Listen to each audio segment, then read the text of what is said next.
Hello everyone, I am the Creep's Cabin. I know you use this video to fall asleep, so before that, like the video and subscribe to the channel. Also, where are you from? And what time are you watching? Now get comfortable and relax.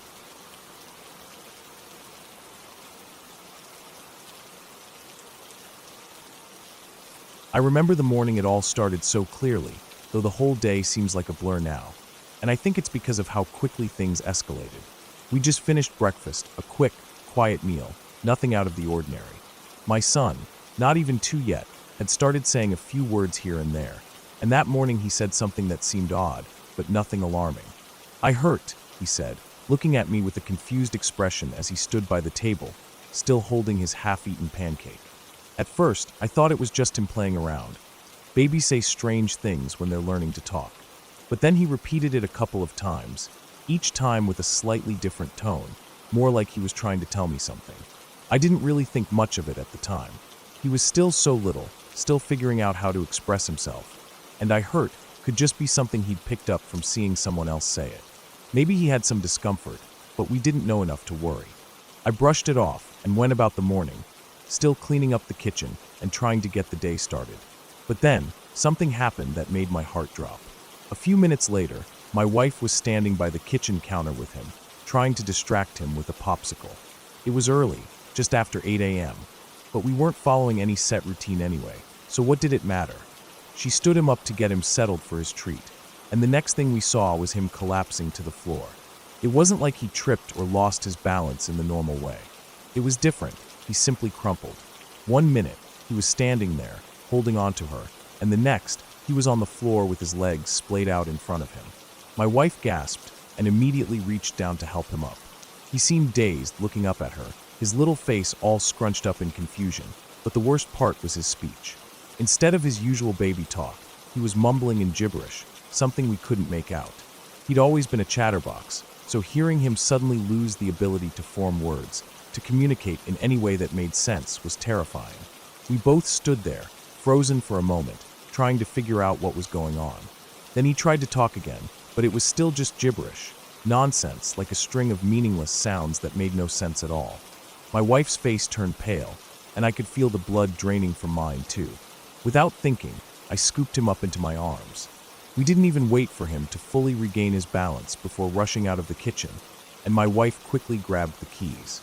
She was in a full-on panic now, and so was I, though we didn't know yet what was wrong, just that something wasn't right. We headed straight to the pediatrician's office, hearts hammering in our chests. By the time we arrived, I could see that his face was starting to look strange. His left side was drooping, his eyelids seemed to hang lower than the other, and his mouth was pulling down in a way I couldn't ignore. I remember pointing it out to my wife, saying, "Looks like a stroke." She looked at me, her eyes wide with fear. "No way," she whispered. "He's too young. He's just a baby." We thought it was impossible, but the thing was, I couldn't shake the feeling. The drooping face, the inability to talk. It wasn't right, not at all. When the pediatrician finally arrived, he gave us the usual runaround at first. He was calm, too calm for what we were feeling, and kept saying the same thing over and over. "No way. It's highly unlikely for a 1-year-old to have a stroke." He ran through a few tests, asking my son to move his arms and legs, but my son just lay there, barely responding. My heart kept sinking. I kept insisting, though. I told them that his left arm was dropping now and that his face was fully stroked out. But they brushed it off. The doctor said we shouldn't worry yet, that it was something minor. They suggested we go to another hospital, the one they had admitting privileges with, but they seemed hesitant to even acknowledge the severity of the situation. It was clear they weren't taking us seriously enough. At that point, I had enough. I was done with waiting. I looked at my wife, and without saying a word, we both knew what needed to be done. We had to get him to a hospital that was equipped to deal with this, and we had to get there fast. My wife, shaking, grabbed our son up in her arms and shouted, "Fuck this, I'm driving him to Children's Hospital." I wasn't sure if it was the right decision, but it felt like the only choice we had left. The pediatrician was still trying to convince us to take an ambulance, saying it would take 15 minutes, but we couldn't wait that long. So, we did the only thing we could think to do. We ran out of that office. I slammed our son into his car seat, and we took off. My wife was speeding, driving like a race car driver, and I don't think either of us cared. I remember everything moving in a blur as we flew down the road. I didn't know if I was praying or just trying to hold myself together. Every second felt like an eternity, but we eventually made it to Children's Hospital, and that's when everything changed. As soon as we walked through the door, the emergency room went from calm to chaotic in seconds. Suddenly, there were doctors and nurses everywhere. They were all moving quickly, running tests, hooking him up to machines. It was all happening so fast. I didn't even have time to process what was happening, just that there were so many people in the room with us, and they were all focused on him. The doctors worked fast, too fast for me to understand exactly what was going on. But then one of them said something that shook me to the core. He said, "He's having a hemorrhagic stroke." My stomach dropped.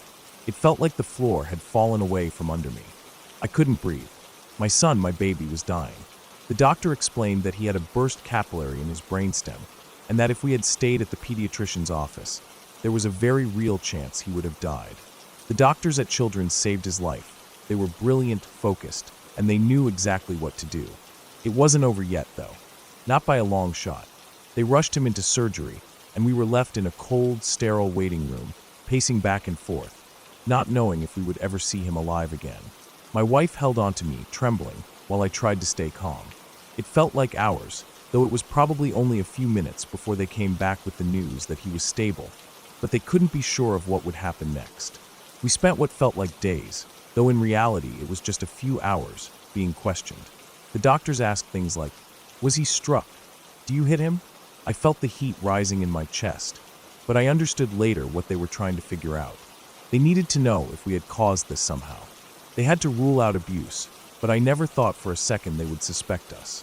In the end, the tests and surgeries didn't stop. He spent weeks in the NICU, fighting for every breath, for every little movement. It was heartbreaking to watch him go through so much at such a young age. But as hard as it was, he fought like hell. He wanted to walk, and he wanted to dance whenever the musicians came in to play for the kids in the hospital. I'll never forget the first time he tried to stand up. It was just a few days after the surgery, and he was so weak, but he made it to his feet, staggering but determined. I remember watching him stand there, my heart in my throat, as he tried to take a few steps. It wasn't much, but it was enough. Enough to give me hope. In the following months, the doctors told us that his recovery was nothing short of miraculous. The outcome could have been so much worse, and we were beyond lucky. There were so many unknowns. Would he walk again? Would he be able to talk? Would his brain heal fully? There was a lot of fear, a lot of uncertainty, but he proved everyone wrong. Fast forward to now. My son is 8 years old, and I can't believe how far he's come. He's healthy, strong, and full of life. Sure, he still has a slight dropped foot, and his left hand is weaker than it should be, but those are small things compared to what could have happened. The doctors said he was likely going to be left-handed because of the stroke's location, and in a way, I think that's a blessing. If he'd been right-handed, it could have been much worse for his speech. Last week, we had our final appointment with his neurologist. They told us the good news. There's nothing more to worry about. The scans look amazing. It's over. No more appointments, no more therapy. He's not coming back for checkups, and that's the best thing they could say. I'm relieved. I'm grateful. And most of all, I'm thankful that my son is here. That day could have ended so differently, but because of the brilliant doctors at Children's Hospital, he's alive and thriving. Every day I wake up, I remind myself that we were lucky. So lucky.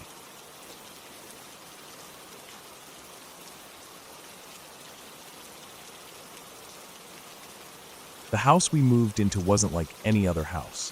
We called it the Red Roof. Because, well, it was the only house in the area that had a red roof. You could spot it from miles away, and I guess that made it easier for the kids in the neighborhood to come over and play. It wasn't a big house, but to me it felt huge, mostly because it was so old and had this heavy, quiet weight about it. I was around 9 when my mother and I moved in, trying to make the best of a new start in a new place. It was just the two of us. My dad wasn't in the picture anymore, and we were trying to make do like so many people do. The first day we got there, we didn't have electricity. The place was still being set up, and everything felt a bit off. I remember sitting with my mom in the living room, watching a portable DVD player.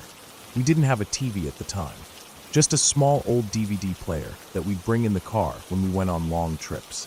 That was the only way we had to watch something. It was dark, the only light in the room coming from a single candle on the shelf. I was trying to focus on the movie, but the flickering flame cast shadows on the walls that seemed to move on their own.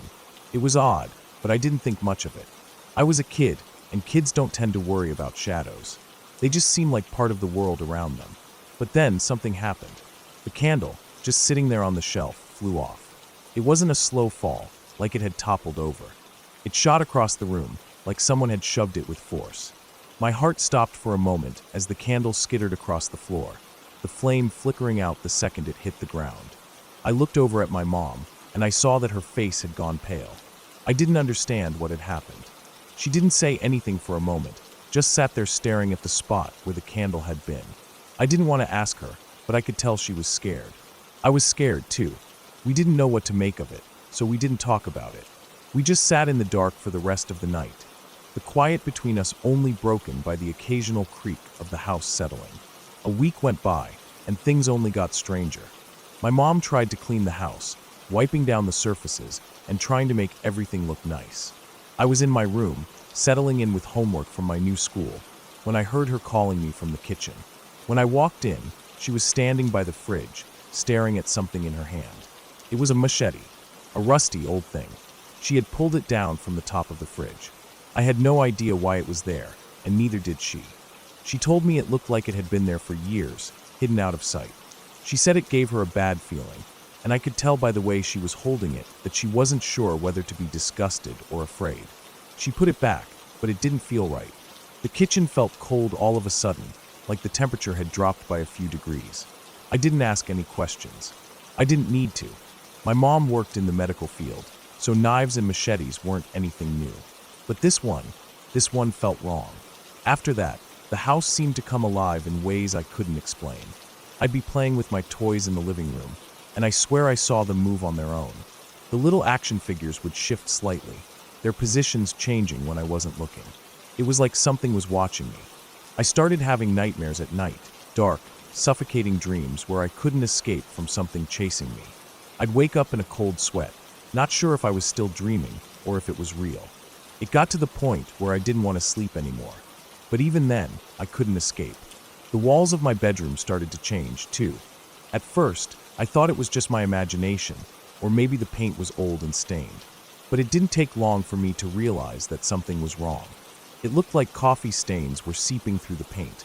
They spread slowly, like someone was pouring liquid behind the walls, but it never touched the surface. The stains didn't seem to follow a pattern, just growing larger and darker with every passing day. It didn't make sense. My mom didn't say anything at first, but I could see the way she avoided looking at them. She would scrub at the walls with a cloth, but the stains wouldn't come off. It was like they were part of the house now. I had a cat, Mishka. She was a curious thing, always getting into trouble. But there was one place she would never go, the basement. I tried to take her down there once, just to explore, but she freaked out and bolted back up the stairs. And so did I. The basement had this heavy feeling to it, like it was holding something back. It was cold down there, even though it was warm everywhere else. My mom had taken a peek once, and when she came back up, she looked like she'd seen a ghost. She told me everything down there looked frozen in time. A spider was caught midweb, its legs stiff and unmoving. She said she saw rats, too, frozen in place. It didn't make sense. How could they be frozen like that? It wasn't natural. Things only got worse from there. The stains on my walls grew darker, and I started hearing noises at night, scratching at the walls, or the sound of footsteps when no one was around. It was like the house was trying to tell us something, but I didn't know what it was. I didn't want to know. I just wanted to leave. Then it happened. My mom was scrubbing at the walls again, trying to clean off the stains. But this time, she realized something. It wasn't coffee. It wasn't some spill from the kitchen. It was blood. I could see the color drain from her face when she figured it out. The stains were blood, and it wasn't fresh. It had been there for years, soaked into the walls, hidden behind layers of paint. My mom recognized the pattern of the stains. She'd seen it before in her work. It was a pattern of spatter that came from a wound, not just a spill. It was the kind of thing you'd see in a crime scene, not a house. We called the police, and they came to investigate. It didn't take long for them to uncover the truth. The house had a history, one that had been covered up, hidden behind the red roof and the quiet neighborhood. An elderly woman had been murdered in that house, stabbed multiple times with the very machete my mom had found. They hid the murder weapon in the attic, and for years, no one suspected anything. The house had been sold over and over again, each family moving out just a few months later. The bloodstains, the cold basement, the feeling of something being wrong, it all made sense now. But that wasn't the worst part. The worst part was that the forensics team hadn't done anything. They had cleaned up the scene, but they hadn't properly dealt with the house. They had painted over the bloodstains, covering everything up. They didn't clean it. They didn't try to erase what had happened. They just painted over it, leaving everything underneath to fester. The house had been left with the stains of a murder, hidden beneath a coat of fresh paint. My mom was done after that. She couldn't stay there anymore. We called a priest, and he came to bless the house, but I didn't think it would help. The house had already been marked by something darker than we could understand. It had a history that no amount of prayers or blessings could change. The bloodstains, the cold basement, the feeling of being watched, it was all too much. We moved out not long after the blessing. We didn't stay in the red roof anymore. It didn't feel like home, not after everything that had happened. The house was left behind, standing tall with its red roof, a reminder of what had happened there. It was no longer just a house with a red roof. It was a place where something terrible had taken place, something that couldn't be undone. I don't know what happened to the house after we left. I don't think I ever want to know. But I know one thing for sure. Some houses carry the weight of their past with them, and no matter how hard you try, you can't escape it. We moved on. And as for the red roof, it still stands, but I can't look at it the same way again. It's more than just a house now. It's a place where the past never really leaves. And sometimes, when I pass by it, I can still feel the weight of that history pressing down on me.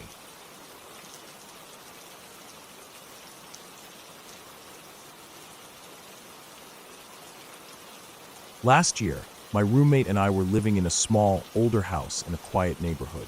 It wasn't anything special, just a two-bedroom place with a tiny front yard, an old porch, and a cramped kitchen. We weren't trying to live anywhere fancy.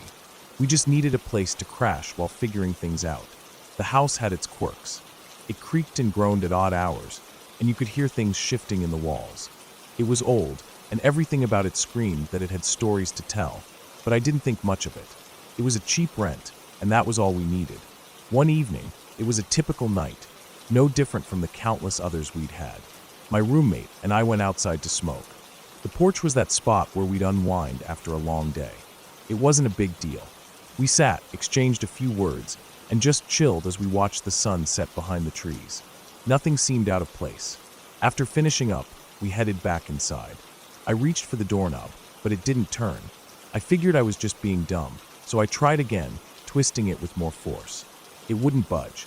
My heart sank into my stomach, and I turned to look at my roommate, who had already stepped off the porch. "Is the door locked?" I asked, trying to sound casual, but my voice felt tight. He stepped up to the door and tried it himself. Nothing. It was locked. I know we hadn't locked it when we went out. We never did. The door usually stayed open, and the only time it was locked was at night. That's when a cold, creeping feeling started to settle in. "Shit," I muttered. "What the hell?" I stared at the door for a moment, then at the lock, hoping I had somehow just missed something. But no, the deadbolt was engaged. I could see it clearly in the dim porch light. It was locked from the inside. My first thought was to check the back door, and fortunately, my roommate had the key to that. He fumbled around in his pockets for a minute, and I felt a small pang of anxiety grow inside me as I watched him. He found the key, and we hurried to the side of the house. The whole time, my skin prickled with that creeping sense of something being wrong. I could feel it in my bones. As he unlocked the side door, I glanced over at the front door one last time, expecting to see something, anything, but there was nothing. We stepped inside, and I felt a bit of relief. At least we were in. We stood there in the hallway for a second, just taking in the silence. My roommate and I didn't talk much, but something in the air felt different. The house seemed stiller than usual, quieter in a way that wasn't normal. We locked the door behind us, and I immediately felt that nagging unease again, as if the silence of the house had grown thicker, more oppressive. It was hard to explain, but something was off. I couldn't shake the feeling that we weren't alone, even though I knew we were. I had been having these weird moments for weeks, sounds, footsteps upstairs, things out of place. But tonight, it was different. I couldn't put my finger on it.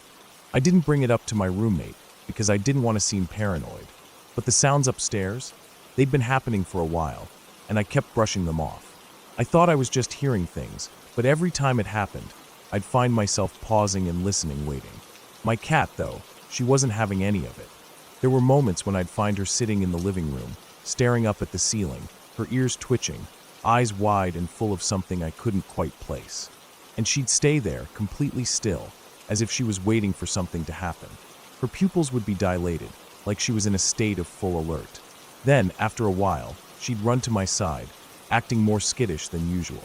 That's when I started feeling like something was definitely wrong, like there was someone else in the house. I tried to tell myself I was imagining things, but it got harder to ignore. The footsteps in the hallway above us, the creaking of floorboards at odd hours of the night. No one else lived there, as far as I knew. Just me and my roommate. No one else had a key, and we weren't expecting anyone.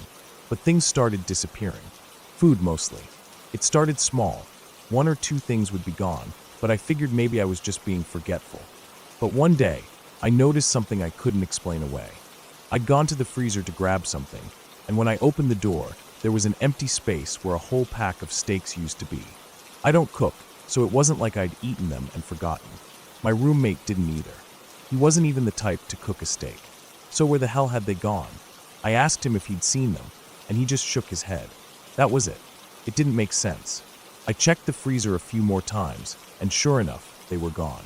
That's when I started wondering if someone had been sneaking into the house when we weren't around. Maybe it was a squatter living in the attic or one of the rooms upstairs. It seemed ridiculous, but everything else pointed to it.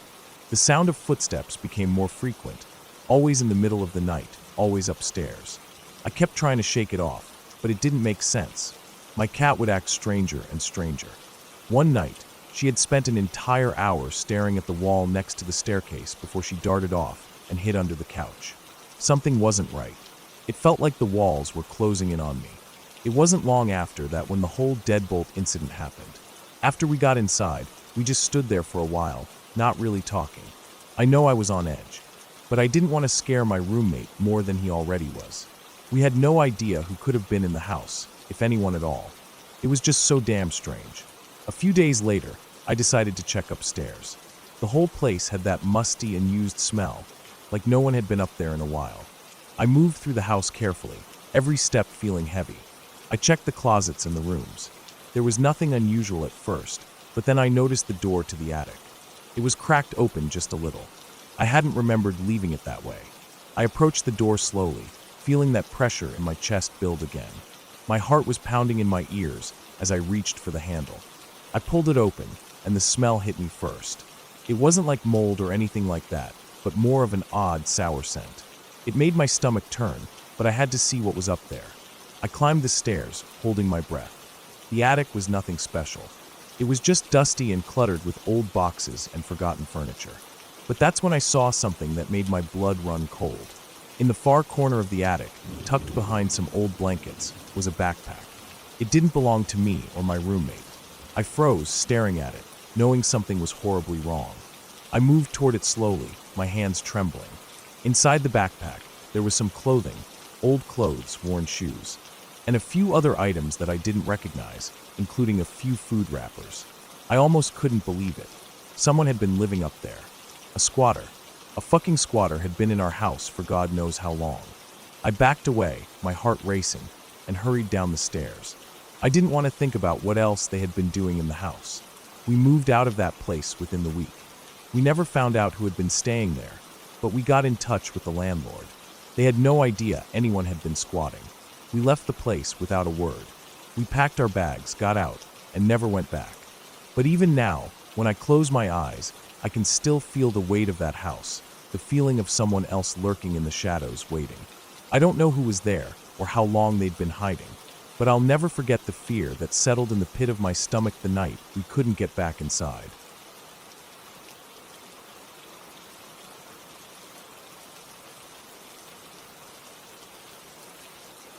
I was cruising down I-95 through South Carolina, taking in the open road, the sun just beginning to dip behind the trees, casting long shadows across the asphalt.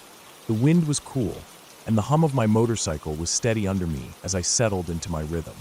I'd been riding for a few hours now, my mind lost in the flow of the road. The interstate was fairly empty for the time of day, just the occasional car or truck passing by. It was one of those rides where everything felt normal, like another trip on the road. The scene ahead was pretty typical. 3 cars were a little bit up, all traveling in the right lane. 2 of them were side by side, passing a slower vehicle in the right lane. I was trailing about 75 feet behind them, keeping a comfortable distance, just watching the road and enjoying the ride. Suddenly, without any warning, the second car in the left lane, an older sedan, started jerking violently back and forth. At first, I thought it was some kind of miscalculation, like maybe the driver had overcorrected or something. But it was more than that. The car seemed to lurch unpredictably, the front end swerving right, then snapping hard to the left. The tires screeched against the road as the car fought for control. For a split second, I thought it was going to regain itself, but then the worst thing happened. It slammed into the car it was trying to pass, and in the chaos of the impact, it shot across the road, hitting the guardrail on the left side. I could see the sparks fly from the contact with the guardrail, and in that moment, I felt the adrenaline kick in. The car bounced off the rail, now completely out of control, sliding sideways across both lanes. Everything seemed to move in slow motion, but in reality, it was happening so fast that there was nothing I could do to avoid what was coming. The sedan flipped, rolling end over end, and as it did, I caught a glimpse of the woman behind the wheel, her face upside down in the air as the car tumbled.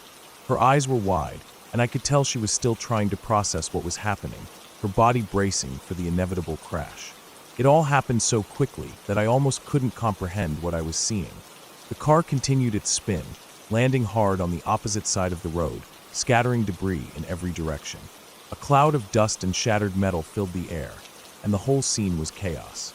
My heart was racing, but I couldn't stop myself from instinctively pushing the throttle to get through the mess, hoping to make it past the wreckage.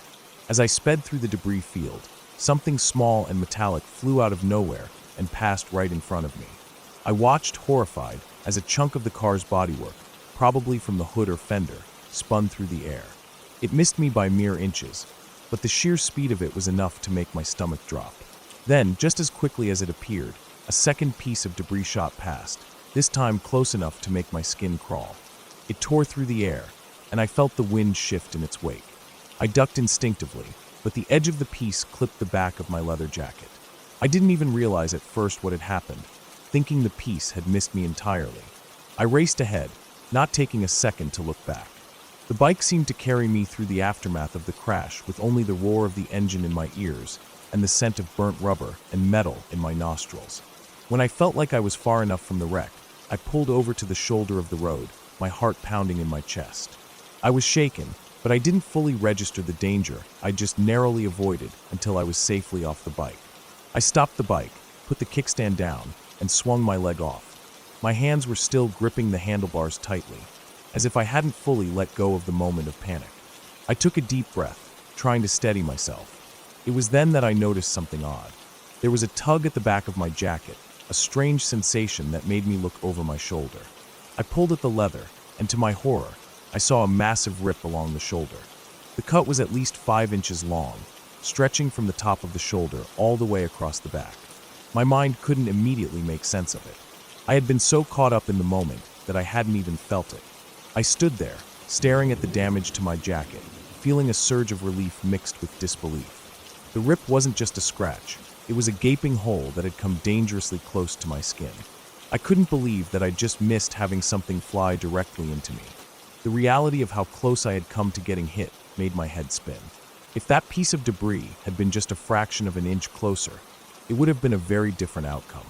I took off the jacket carefully, holding it by the edges to avoid tearing it further, and inspected the damage more closely. It was clear that the force of the debris had been enough to tear through the leather. I was lucky it hadn't gone deeper, that it hadn't torn into my arm. I ran my fingers along the edge of the tear, still trying to process what had just happened. My mind kept going back to the car, to the woman's face as it flipped upside down. Her expression was burned into my mind, her eyes wide with terror as the world spun around her. I couldn't shake the thought of how close I had come to being caught in the crash. My body was still humming with adrenaline, but I was starting to come back to my senses. I couldn't just stand there. I knew I had to do something. I put the jacket back on, feeling the weight of it, and looked back toward the wreck. I could see the flashing lights of emergency vehicles now in the distance, getting closer, their sirens cutting through the air. There wasn't anything I could do now. The wreck had already happened, and all I could do was hope that the people involved would be okay. I stood there for a moment longer, trying to steady my breath, before I climbed back onto my bike. The engine hummed beneath me as I started it up again, but my hands were still shaking. I took a long look at the scene before me, the overturned car now surrounded by first responders, and I couldn't help but feel a deep sense of gratitude that I had made it through without getting hurt. The road ahead seemed emptier now, the weight of the near-miss still hanging heavy in the air. I took off again, slower this time, my mind replaying the crash over and over. The feeling of the leather jacket being shredded still lingered, as though it was a reminder of how quickly things could change. I couldn't help but think of that woman's face again, the terror in her eyes as the world spun around her. I kept my speed steady and focused on the road. My heart rate gradually returned to normal, but the thought of that wreck stayed with me long after I'd passed it. The road stretched out before me, but I couldn't forget the image of the woman's face upside down, the car spinning out of control, and the debris that had nearly taken me down. It was a reminder, one I'd carry with me for a long time, of just how fragile life can be, how quickly everything can change in an instant, and how, sometimes, you don't even realize the danger you're in until it's almost too late. I wasn't sure what had happened to the woman, but I could only hope she had made it out alive. As for me, I kept riding, knowing that I had been incredibly lucky, and that in the blink of an eye, everything could have turned out differently.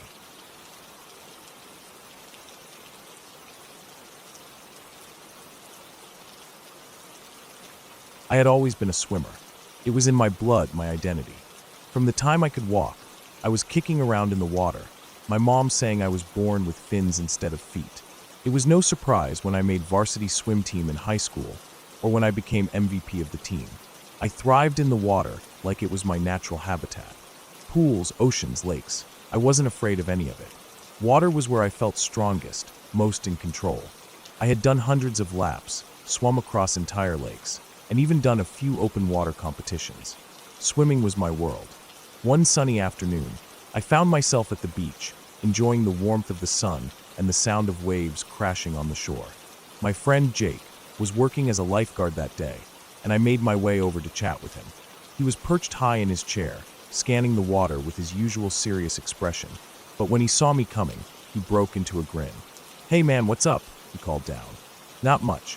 Just enjoying the day," I said, looking out at the clear, calm water. Jake and I had spent a lot of time together growing up. We had spent hours at the pool, swimming side by side, pushing each other to go faster. He had always admired my stamina and strength, and I had always admired his lifeguard skills. Today, though, it wasn't about pushing limits or training. It was just about hanging out. After a few minutes of shooting the breeze, Jake casually mentioned, "Hey, you want to swim out to the buoy?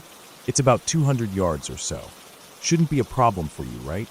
I looked out at the buoy, a tiny orange dot bobbing in the distance. For me, 200 yards was nothing.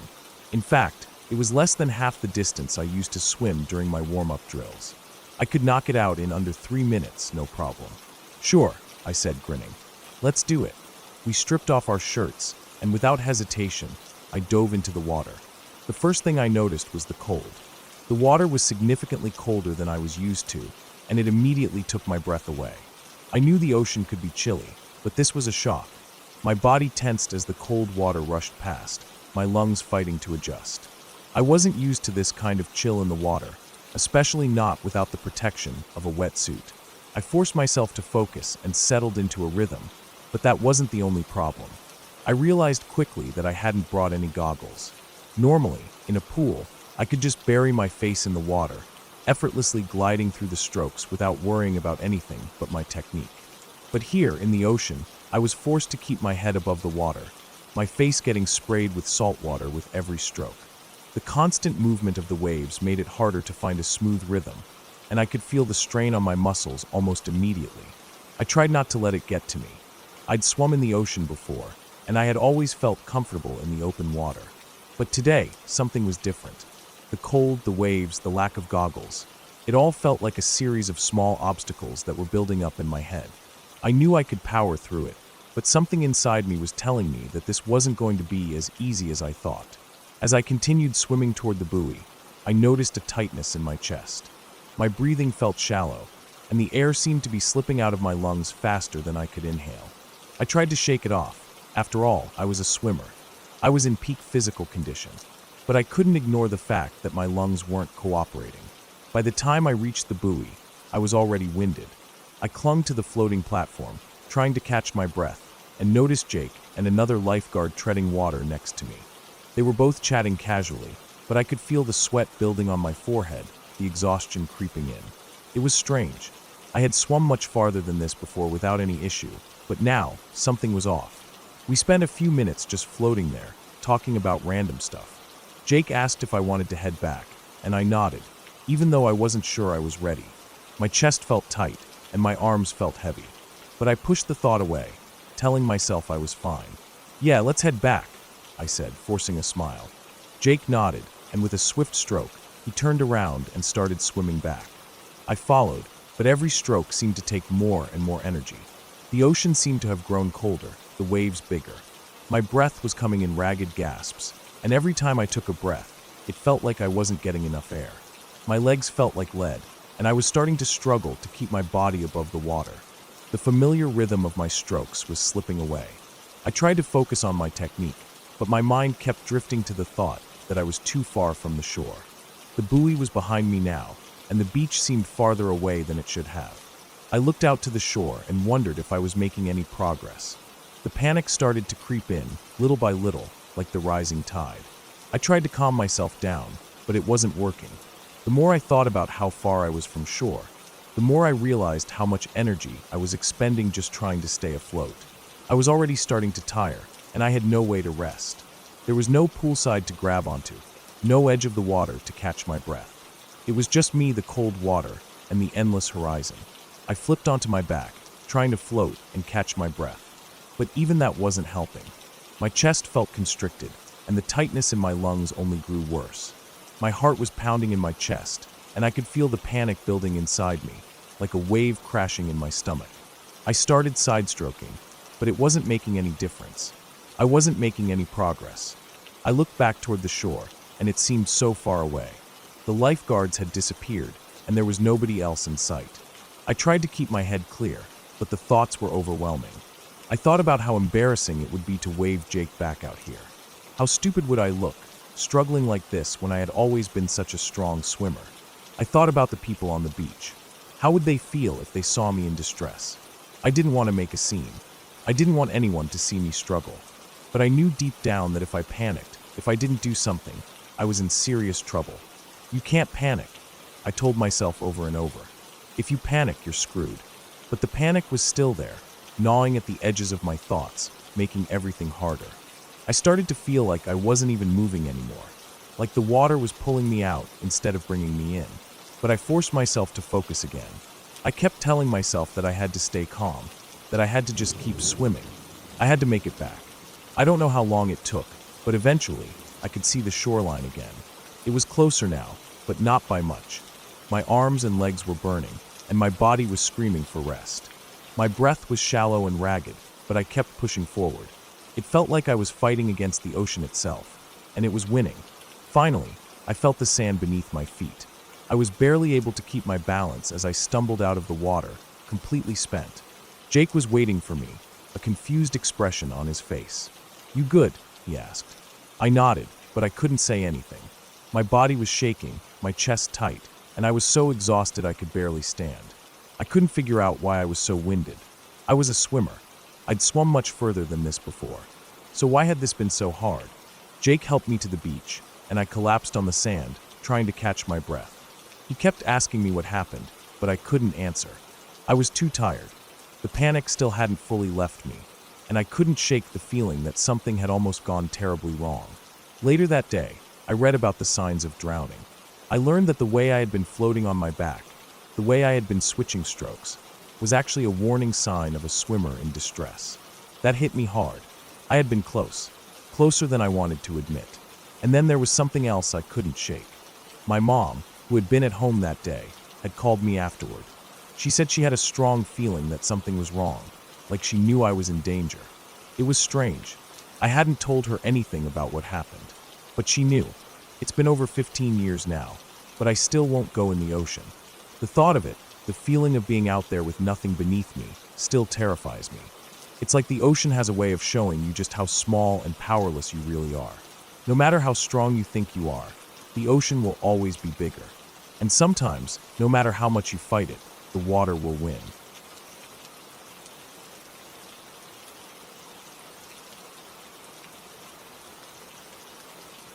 I'd been living in my new house for about 6 months when things started going downhill.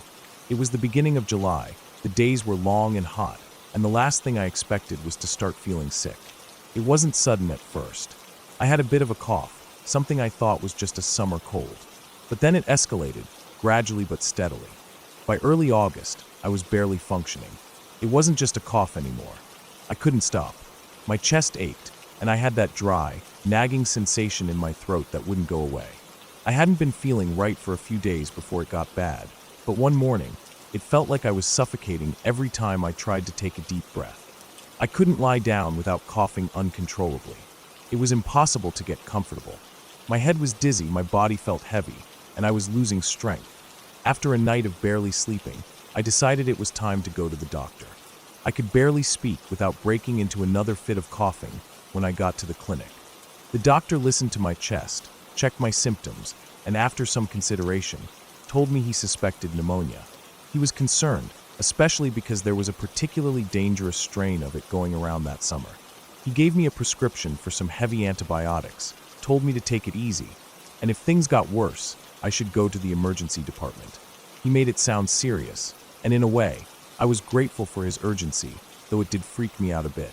The first couple of days after seeing the doctor, I spent most of my time in the recliner on the ground floor. I couldn't even get up to go to bed. I just sat there, wrapped in a blanket, sipping water when I could, and struggling to breathe without triggering another bout of coughing. My body was exhausted. By the second day of being glued to that chair, I knew something wasn't right. It wasn't just the pneumonia. There was a strange pressure in my chest, and I felt like I couldn't get enough air. My head felt thick, like I was in a fog, and I felt like I was on the edge of passing out all the time. I was shaking. My vision was blurry. I tried to call a friend, but I couldn't speak properly through the coughing. That's when I knew I needed help. I called an ambulance. When they arrived, I remember one of the paramedics commenting that the house smelled gassy. I hadn't really noticed at first. My senses were too scrambled. But when he said it, I realized that something in the air did have a strange, heavy, almost chemical smell to it. I told him I'd had the heater running for the past 2 days straight, trying to stay warm while I was sick. They didn't say much about the smell after that, but I could tell they were concerned about how I was feeling. The ambulance ride to the hospital was a blur. I remember sitting in the back, trying to breathe normally, but the pressure on my chest just kept building. The lights outside the ambulance flashed by in a streak of red and blue, but I couldn't focus on anything. It was like my mind was too clouded to think clearly. Once I got to the hospital, they immediately ran some tests, did a chest x-ray, and checked my oxygen levels. I remember sitting there for hours while they checked me over, listening to the beeping machines and staring at the sterile white walls. I kept thinking I'd pass out, but I didn't. I just felt so out of it, like I wasn't even really there. After the tests, they told me the pneumonia wasn't as bad as they thought. They couldn't find much of anything in the x-ray except a little bit of congestion. They discharged me, telling me to continue the antibiotics and follow up in a few days if things didn't improve. I remember walking out of the hospital, feeling strange, but I told myself that at least I wasn't dying. The walk home was a blur. It was late, around 1 a.m., and the streets were empty, but I felt a wave of panic. My legs felt like they were made of lead, and I was stumbling over every uneven patch of sidewalk. I could barely control my body as I walked, like I was wading through a thick fog. My bladder had somehow given out too, and I couldn't stop the wetness. I told myself it was just the antibiotics, just the illness, but deep down, I knew something wasn't right. I was too weak to care about it at that point. I just needed to get home. When I finally made it inside my house, I felt completely drained. I couldn't even manage to get into bed, so I went straight upstairs and hopped in the shower, hoping the water would make me feel better. I sat down in the tub because I couldn't stand without wobbling. I could barely wash myself, but I knew I had to do something. The shower felt like the only place I could be alone and try to pull myself together. After a while, I gave up. I got out, dried off as best I could, and collapsed into bed. The next morning, I woke up to sunlight streaming through the window. My head was pounding, and I was still weak, but at least I wasn't coughing anymore. For a moment, I thought maybe I was finally getting better. I opened the windows to let some fresh air in. The house felt stuffy, like it hadn't been aired out in a while, so I started cleaning the kitchen. The sunlight filled the house, and for the first time in days, I felt like I could breathe again, really breathe. But then I caught a whiff of something. It was faint at first, but it was unmistakable. That same heavy chemical smell I'd noticed when the paramedics arrived. It made me freeze for a moment. I thought I was imagining it, but it was real. I took a few steps forward, sniffing the air, and it hit me again. My heart skipped a beat. Something was wrong. Really wrong. I called a plumber to come take a look, thinking it might be a simple issue with the pipes, or maybe something else in the house. When the plumber arrived and started looking around, he didn't waste any time. He immediately began inspecting the gas lines. He went straight to the kitchen, lifting up some tiles and checking under the sink, and then he found it. A gas leak. The leak wasn't from a cracked pipe or anything obvious. It had been caused by an illegal installation of the gas line when the house was built. The connection to the house had been made with a water connection instead of a gas one. Over the years, it had slowly worked its way loose, and now, nearly the whole connection was wide open. The gas was seeping out slowly, spreading through the house. The plumber told me it was a miracle the house hadn't exploded by now. The leak had been going on for months, and no one had noticed. It was so bad that the gas had even made its way into the air in the room where I had been sitting. No wonder I felt so dizzy, weak, and out of it for so long. That smell I'd noticed, the one the paramedic had mentioned, was gas, not just the heater running. I felt sick to my stomach. If I hadn't gone to the hospital that night, if I hadn't stayed upstairs, I wouldn't have woken up the next day. That gas was poisoning me slowly. My lungs had been absorbing the fumes, and it had been doing damage. The doctor was right to push me to go to the hospital. The pneumonia I had was the least of my problems. After the plumber fixed the leak, I spent the next several months recovering, though the damage to my lungs was permanent. I was diagnosed with chemical pneumonia, and the doctors told me that the scarring would stay with me for the rest of my life. It was hard to take in at first. I still feel the tightness in my chest from time to time, and I'm always aware of it now. But in a way, I'm lucky to be here. I often think about what might have happened if I hadn't gone to the hospital, if I had ignored it or tried to power through. The thought of what could have happened, the way things almost spiraled into something much worse, sticks with me. Looking back, I know how close I came to death. And it wasn't some freak accident or some crazy story. It was a slow, hidden danger that could have claimed my life without anyone even knowing. I don't take anything for granted anymore. That house, the one that was supposed to be my new home, almost became my grave. But I walked away, and I'm still here.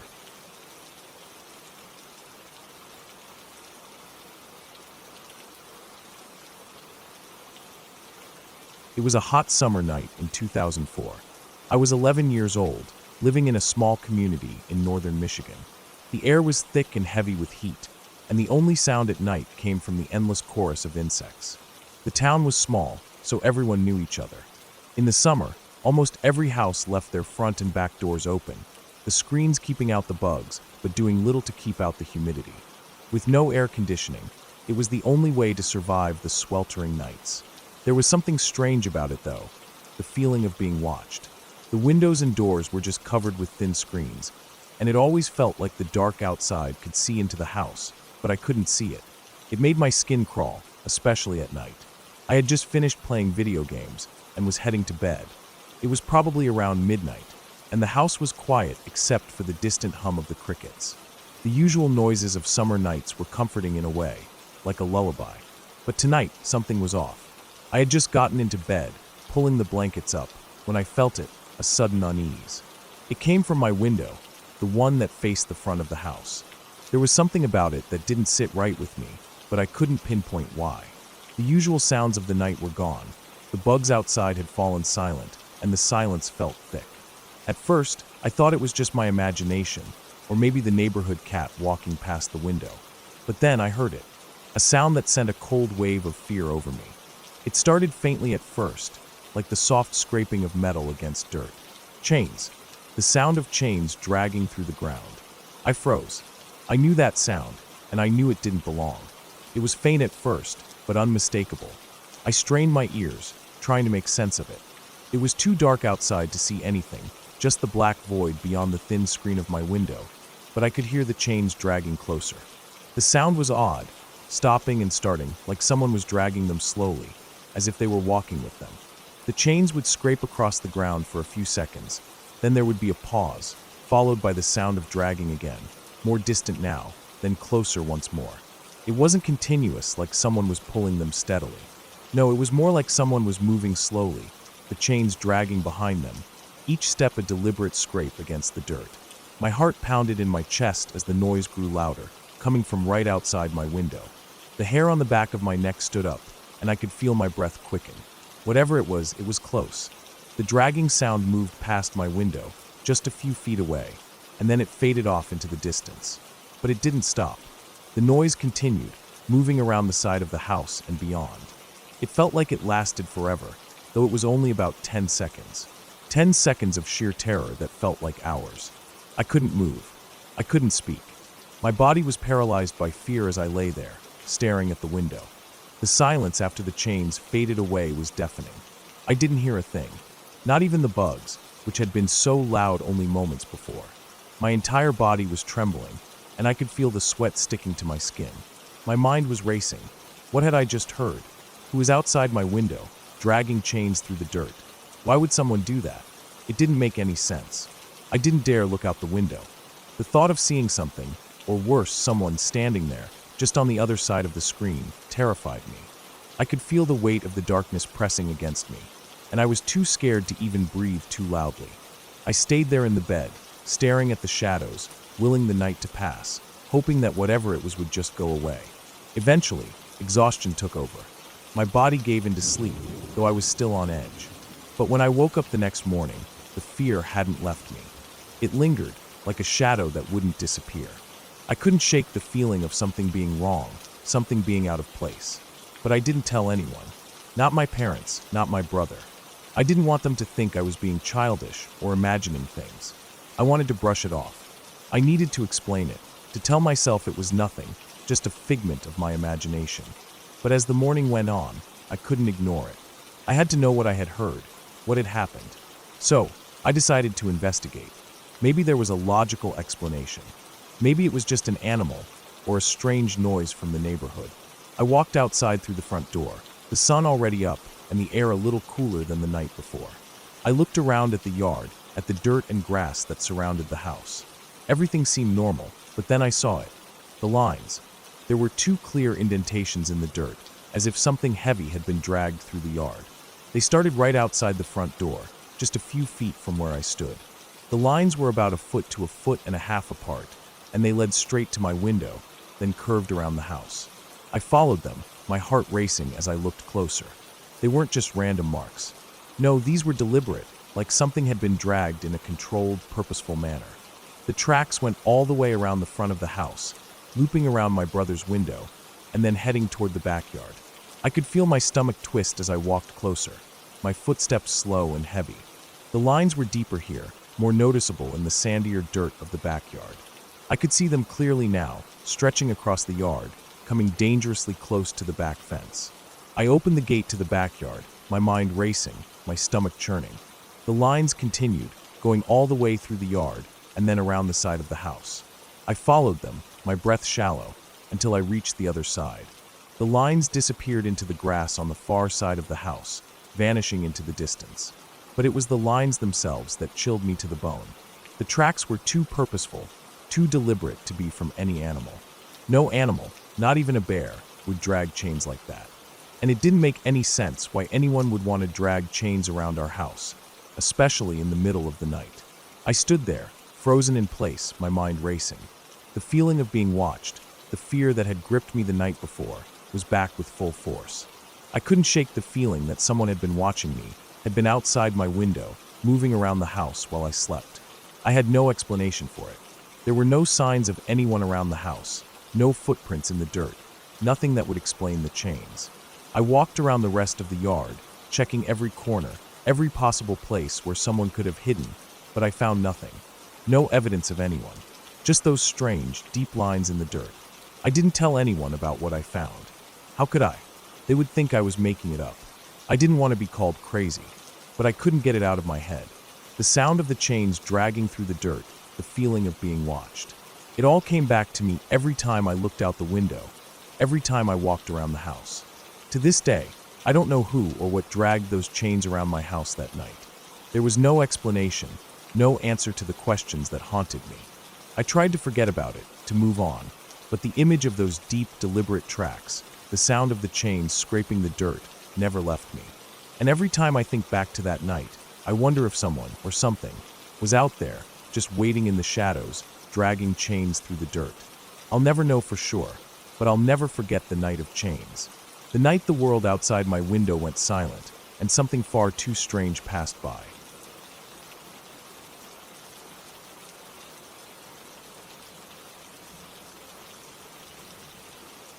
It was one of those perfect hunting days. My dad and I had been tracking a deer all afternoon, working our way through the thick woods behind our house. The air had a cool bite to it, the kind of crispness that comes with early autumn, but the sun was warm on our faces as it began to set. The sky had that burnt orange glow to it, a signal that nightfall was just around the corner. It had been a quiet day, the kind where you feel like you're the only ones left in the world. We didn't have to say much as we moved through the trees. My dad knew how to read the woods like a book, and I just followed his lead. We were just about to call it a day when we spotted it. The deer, a buck, stepped out of the underbrush, its coat blending with the fading light. It was a clean shot, and my dad made it count. The deer didn't stand a chance. It dropped quickly, collapsing on the forest floor in a heap of legs and fur. I remember the rush that came with the kill, that mix of satisfaction and gratitude for the animal that would feed us. But as the excitement of the moment wore off, I realized it was getting dark quickly. Neither of us had brought flashlights, something we'd always carried in the past, but for some reason, that day we hadn't thought to grab them. Dad, ever the pragmatist, wasn't bothered by the dark. "You go get the truck," he said. "I'll stay here and start cleaning it out. It'll be easier to load the deer up if we don't have to drag it all the way back." He had that calm confidence, as if it were no big deal. I hesitated for a moment, but I agreed. It was a good plan, I guess, and we didn't have much choice. I turned and started walking down the trail, the one that led from the hunting spot back to our house. The woods were thick on either side, but the trail was well worn, something I knew like the back of my hand. I had walked it countless times, both in daylight and in the dark, and had always felt safe. But tonight was different. The air was heavy, almost oppressive, and the darkness seemed deeper than usual. The trees loomed over the trail, casting long, twisted shadows across the ground, and the only sound I could hear was my boots crunching on the dirt and leaves beneath me. The further I walked, the quieter the woods seemed. At first, I wasn't too bothered by it. I figured I was just a little too focused on getting back to the truck, on the task at hand. But then I heard something. It was faint at first, like a distant rustling. At first, I thought it might be a deer or some other animal, but then I heard it again, closer this time. Footsteps. No mistaking that sound. Someone, or something, was walking behind me. My heart skipped a beat. I stopped in my tracks, my breath catching in my throat. I couldn't hear anything else, just those footsteps, pacing behind me, just out of sight. It could have been a trick of the wind, I told myself, or maybe it was a deer, but the feeling that something wasn't right started creeping into my bones. I didn't turn around immediately. I wanted to believe it was nothing, just the woods playing tricks on me. But the more I listened, the more I was sure. Someone, or something, was following me. I tried to shake it off, laughed nervously to myself. "Very funny, Dad," I muttered, hoping the sound of my voice would ease the tension in my chest. I kept walking, but the footsteps didn't stop. They kept pace with me, a constant, rhythmic sound just behind me. I quickened my pace, my mind racing with all sorts of thoughts, but I didn't dare look back. That's when I heard the twig snap. It was so loud, so sharp, that it echoed through the quiet night. It was a breaking branch, a footstep so heavy it had broken through the forest's silence. That was enough. My stomach dropped. My heart hammered in my chest. I didn't stop to think, I just ran. I ran as fast as I could, my legs pumping, my breath coming in ragged gasps. I didn't look back. I couldn't. I just focused on getting to the house, pushing myself harder with every step. My mind was a whirlwind of fear. Was it Dad messing with me? Was someone else out there? Or was it something worse? I didn't know, but I wasn't about to find out. The trail that I had walked so many times now felt like it stretched on forever, the darkness pressing in from all sides. I made it to the house eventually, breathless and panicked. I slammed the door behind me and locked it. My mom was in the kitchen, and when she saw my face, she knew something was wrong. I barely managed to explain what had happened, my words stumbling out in a rush.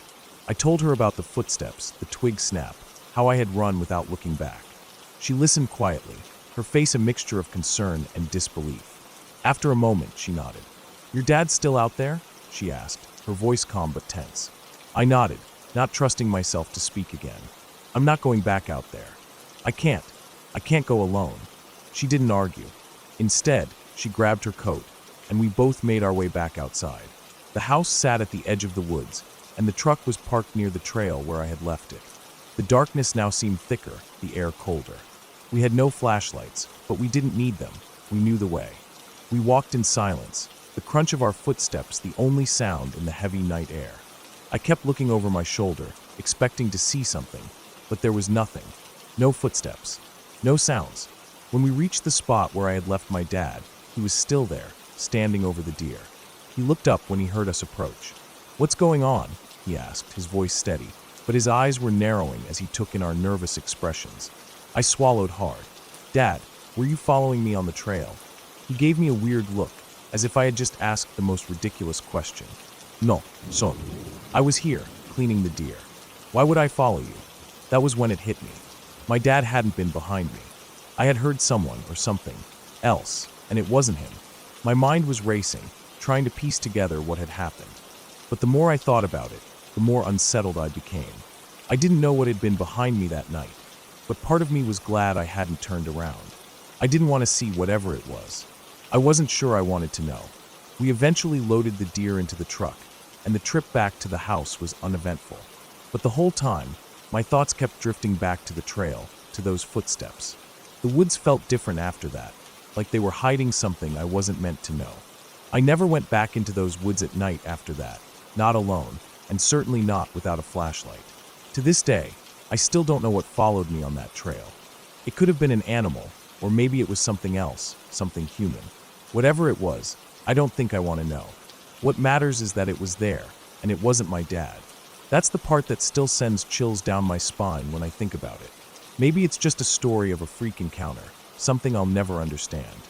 But for me, it's more than that. It's a reminder of how vulnerable we are in the woods, how the darkness can hide things we don't always want to face. That night changed the way I look at the forest. It's beautiful during the day, but when the sun sets, I keep my distance. I learned that the woods aren't always what they seem, and some things are better left unexplored.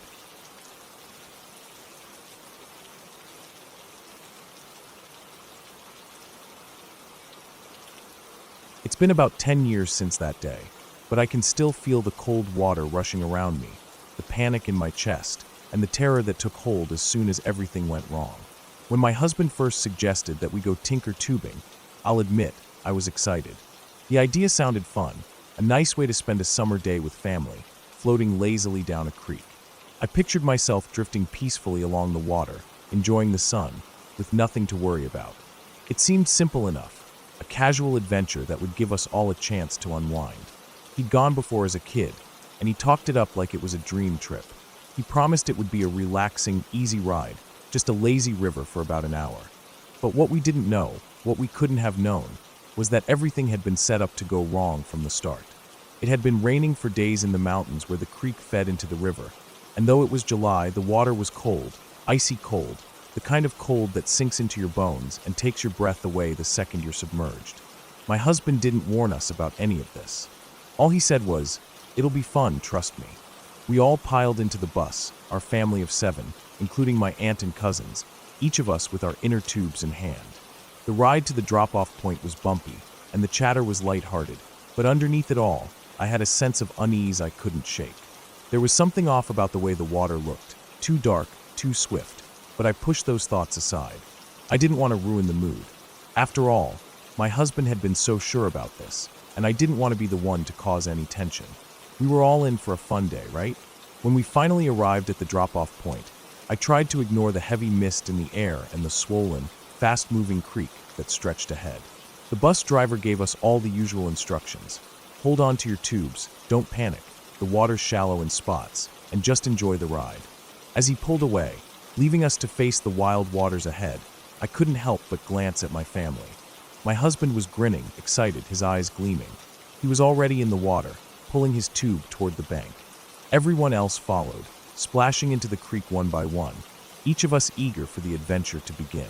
I had no idea that the next few hours would test me in ways I never could have anticipated. The first few minutes were uneventful, as we slowly started drifting down the creek. The water felt colder than I expected, but I pushed that thought away. It was just a creek, just water. I was fine, and the whole thing felt almost peaceful at first. The trees were thick around us, their branches swaying slightly in the breeze, casting long shadows on the water. The sun filtered through the leaves in patches, illuminating the rippling surface, and for a moment, it did feel a little like a lazy river ride, like I had imagined. Then the current picked up. I remember how it felt like the water grabbed my tube and started pulling it faster. At first, it was manageable, nothing I couldn't handle, but then the rapids hit. They were sudden, crashing over the rocks with a violent force.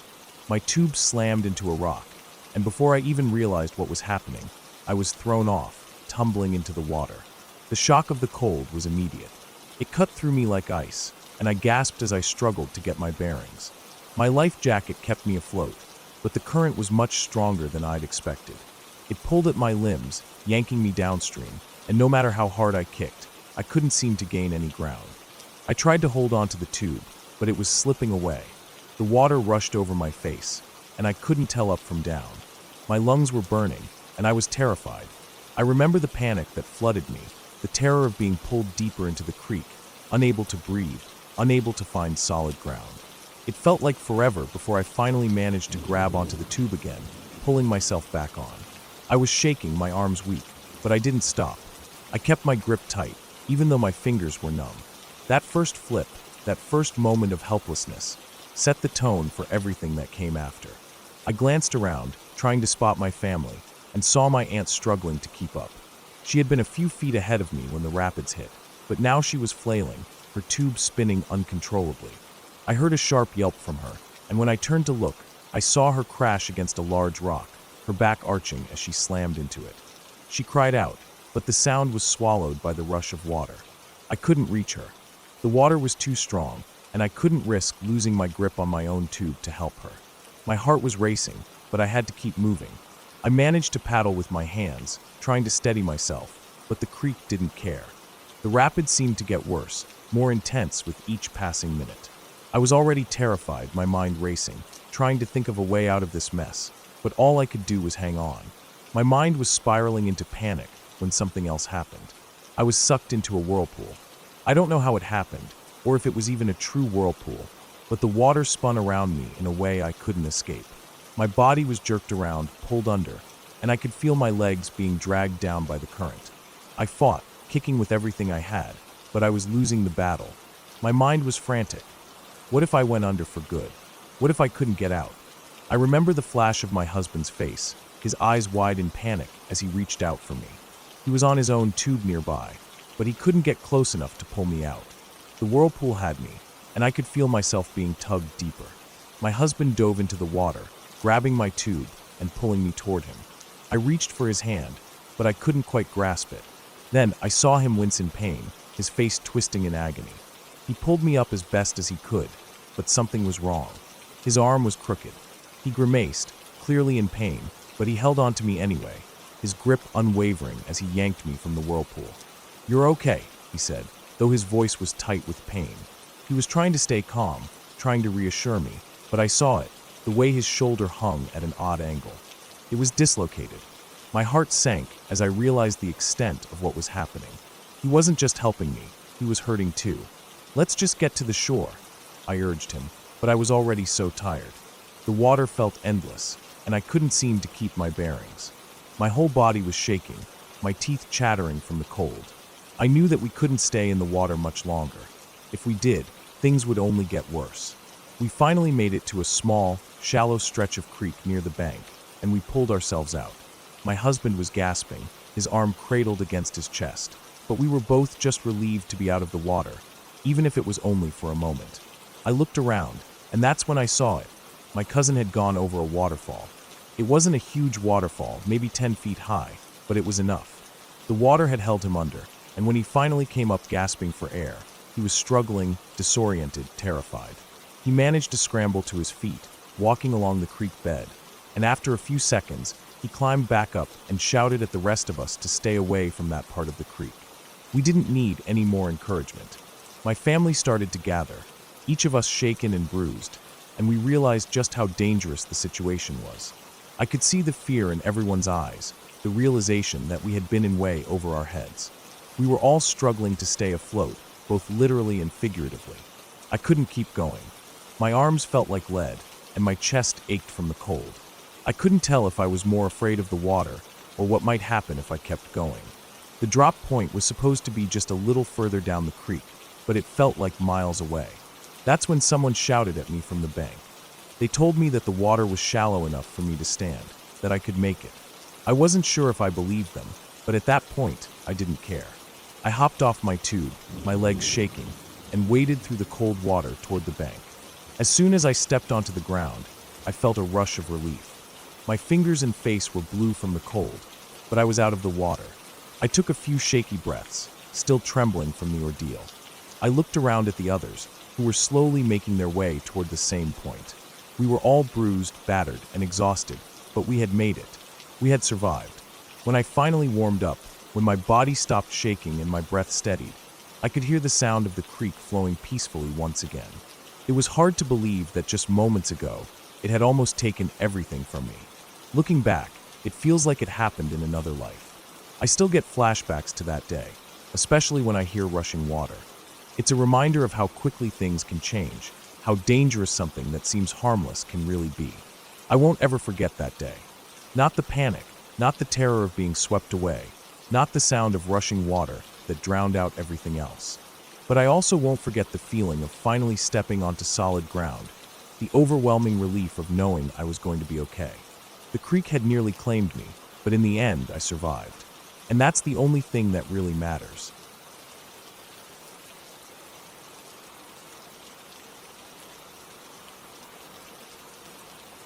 I was about 20 years old when everything really started to shift.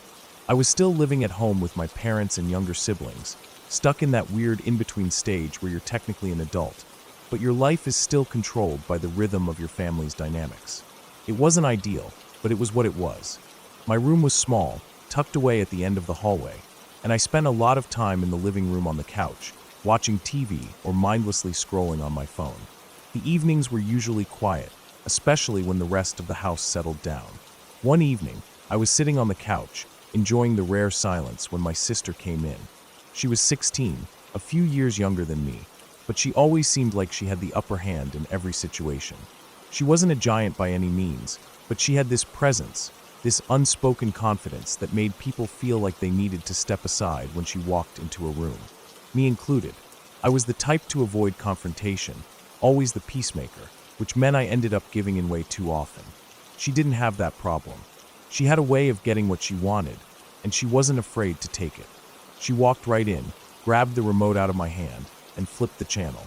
It wasn't even a request, just a swift, authoritative move. "Hey!"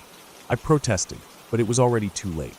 She was already changing the channel to whatever show she wanted to watch. I could have tried to fight her for it, but I knew better. I wasn't about to start a physical altercation over something so trivial. Plus, she was always the favorite, the one who could do no wrong in our parents' eyes.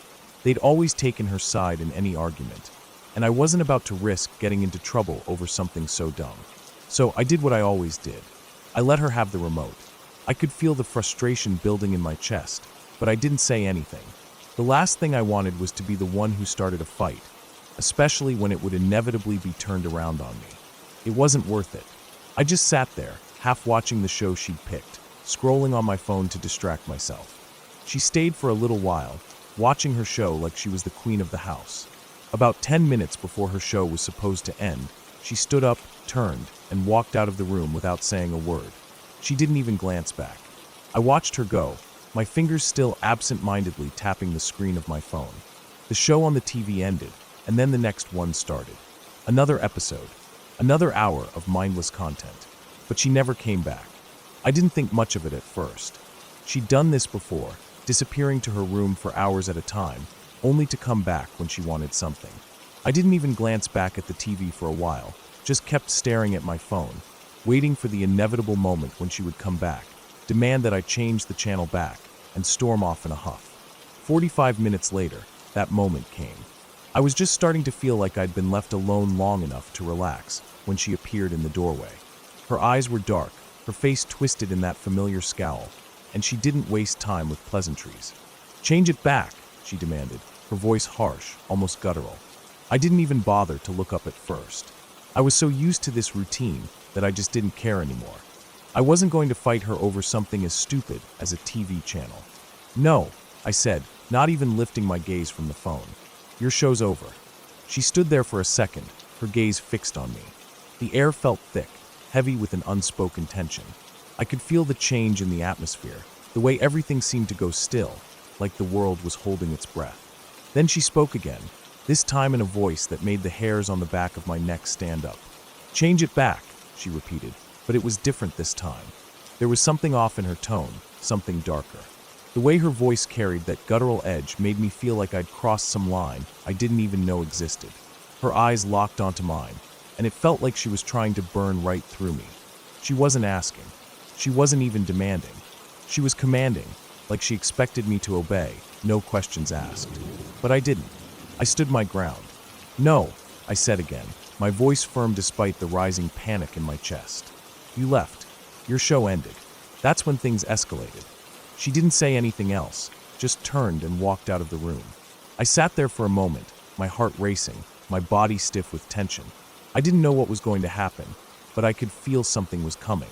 I just didn't know what. I heard her stomping around in the other room, her feet hitting the floor with such force that it rattled the furniture. The sound was unmistakable, the fury in her steps vibrating through the house. Then the silence. I heard the sound of a drawer opening, then the unmistakable clink of metal against metal. My blood ran cold. When she came back into the living room, she had a steak knife in her hand. It was big, gleaming, and she was holding it like she had every right to. She didn't say anything at first, just stood there, staring at me. Her eyes were wild, like she was about to lose control completely. "I'm going to make you pay," she said, her voice low and venomous. The words weren't a threat anymore. They were a promise. She was coming for me. She rushed toward me, the knife raised in her hand, and I did the only thing I could think to do. I ran. I sprinted out of the living room and into the hallway, zigzagging around furniture as she chased me. My heart was pounding so hard I could feel it in my throat, my mind racing. I knew I had to get somewhere safe, somewhere she couldn't reach me, but my mind was foggy, and my legs felt like they were made of lead. I dove into my room, slamming the door behind me and throwing my weight against it, my breath coming in ragged gasps. I could hear her outside, shaking the doorknob, shouting at me to open the door. Her voice was muffled, but it carried an edge of desperation, of fury that made my skin crawl. "Open the door," she demanded, her voice distorted with anger. "I'm going to kill you." I pressed my back against the door, the cheap wood creaking under my weight. I knew that the lock was practically useless. It was one of those child safety locks that could be easily undone with a coin or something small, but it was all I had. My only line of defense was my body, and I held it there with every ounce of strength I had. She kept shaking the doorknob, screaming, her voice rising higher and higher. The desperation in her voice was unsettling, like she didn't even care anymore. She wasn't my sister anymore. She was something else, something unrecognizable. I don't know how long I stood there, but it felt like hours, my muscles aching, my heart racing, my mind running wild with every worst-case scenario I could imagine. Eventually, she stopped. The rattling of the doorknob ceased. I could hear her footsteps retreating down the hallway, the sound of her heavy steps growing fainter.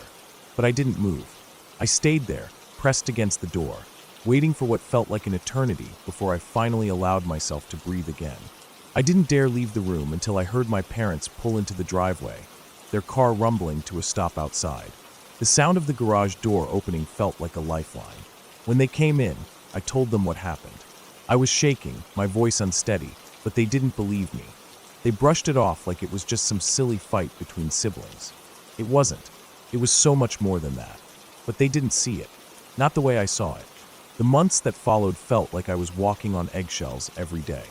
I couldn't shake the feeling of that night, of the way she looked at me, like she wanted to destroy me. The way she chased me with that knife. The way she made me feel like I wasn't safe in my own home. A few weeks later, it happened again. She took the remote, changed the channel, left, and came back to demand I change it back. But this time, I was ready. I wasn't going to run. I wasn't going to let her do it again. I ran to the kitchen, grabbed the cleaver, and held it out in front of me. It was sharp, heavy, and more than I needed, but it felt like the only thing that would keep me safe. She came after me, just like last time, but when she saw the cleaver, she stopped in her tracks. She looked at me, her eyes full of fire, her face twisted in rage. "Put it down," she ordered. I didn't hesitate. "No," I said, my voice steady, but my hands shook as I gripped the handle. She didn't respond. She just stared at me for a long time, like we were sizing each other up. The tension in the room was unbearable, thick and heavy, like it was about to snap. After what felt like an eternity, she turned and walked out of the kitchen, leaving me standing there, holding the cleaver like it was the only thing that could protect me. That was the last time she came at me with a knife. But the fear never really left. It wasn't just the knives or the threats. It was the feeling that I could never be safe, never be in control. I couldn't even trust my own sister.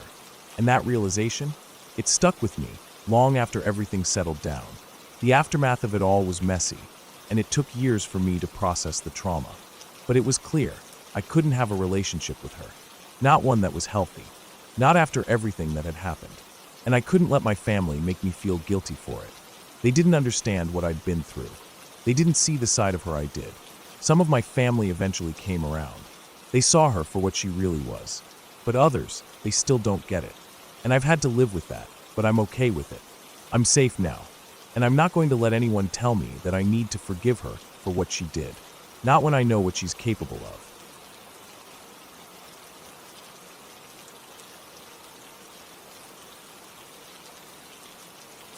It was a quiet day, one of those rare days when everything felt normal and peaceful. I was home alone, which was usually fine, but at 15, I was starting to feel more aware of the world around me. It had been a few hours since my parents left for work, and I had spent the time watching TV, scrolling on my phone, and snacking. Nothing out of the ordinary had happened, and the house felt unusually still. I didn't mind the silence, though. Sometimes it felt like the world was just waiting. I'd been downstairs, in the living room, catching up on some shows when I realized I needed to go to the bathroom. I grabbed my phone and got up, my steps quiet against the wooden floor as I walked toward the stairs. The bathroom was upstairs, down the hallway from my bedroom, so I started up the stairs, holding onto the railing as I climbed. Just as I reached the top of the stairs, something made me pause. A knock. Not just one knock, but four in quick succession. It was loud, almost startling, and it came from the front door. I stopped dead in my tracks, my heart rate picking up immediately. I had always been taught not to open the door when I was home alone. My mom had drilled that into my head ever since I was little. Don't answer the door if you don't know who it is. It was simple advice, but it stuck with me. I didn't move for a few seconds, standing there at the top of the stairs, my body frozen. The knock came again, louder this time. For more knocks, one after the other, followed by a few seconds of silence. My thoughts started to race. Was it someone from the neighborhood? A delivery person? But why would they knock so loudly? And why 4 times? I slowly backed away from the stairs, my heart thudding harder now. I knew the layout of the house like the back of my hand, and I knew the front door was only a few steps away from the bottom of the stairs. The knock came again, and this time I could hear the sound of someone shifting, possibly stepping back from the door. My body went into autopilot.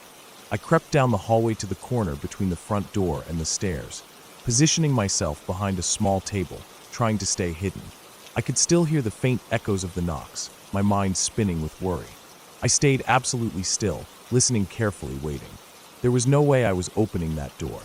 After what felt like forever, the knock stopped. I held my breath, hoping whoever it was had left.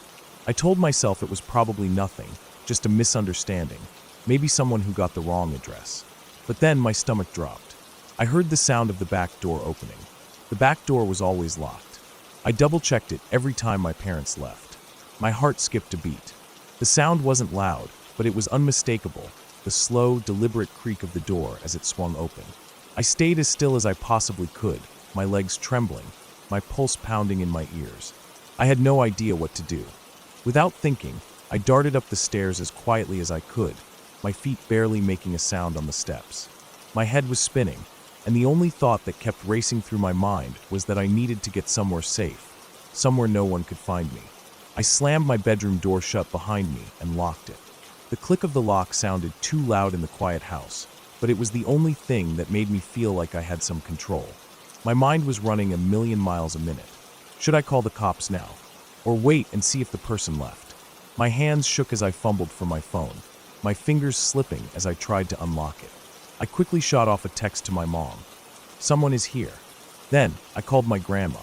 She lived just a minute away, and I knew I could count on her. I didn't know what I would tell her, but I needed her here now. I also dialed 911, my voice shaky when I spoke to the dispatcher. There's someone in my house. Please, you need to send help. As soon as I hung up with 911, I sent another text to my grandma. Please come over. There's someone in the house. I don't know what to do. The next few minutes felt like hours. I sat in the far corner of my room, hugging my knees to my chest, my phone still clutched tightly in my hand. I could hear footsteps on the floor below me. The sound was muffled, but there was no mistaking it. Someone was walking around the house, moving slowly and deliberately.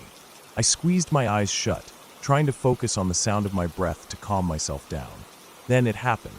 The door to my bedroom jiggled. I held my breath, my body going cold. I knew I had locked it, but the sound of the knob turning, of the door handle rattling, as if someone was testing it, sent a jolt of panic through me. I didn't move, didn't even dare to breathe too loudly, as the jiggling stopped and then started again. I was as far from the door as I could get, my back pressed against the wall, trying to make myself as small as possible. I could hear the floor creak underfoot, the slow steps coming closer. Whoever this was, they were trying to get into my room. My hands trembled, and I felt like I was going to lose control of everything. Suddenly, I heard the sound of sirens in the distance. My heart leapt. They were coming. I wasn't sure if the guy heard them, or if it was just my mind trying to find a way out of the nightmare, but I knew that help was almost here. Then there was another knock, this time from downstairs. It was different from the first. More frantic, more desperate. The door handle rattled again, and then the sound of someone walking away from my room. My heart was in my throat as I stayed hidden, barely able to breathe, waiting for the sound of sirens to get closer. Then I heard a crash. It was a soft thud at first, but it was enough to make me freeze. I held my breath, straining to hear any sound that might tell me where he was. I could hear the sirens getting louder, closer now, and then the distinct sound of car doors slamming outside. And then there was a knock at my door. But this time, it wasn't the guy from before. "Police, open up," came a voice from the other side. I rushed to unlock the door, fumbling with the handle, almost tripping over my own feet in my rush to get it open. The door swung open, and there stood two officers. Their faces were serious, but there was a sense of relief in their eyes when they saw me standing there, unharmed.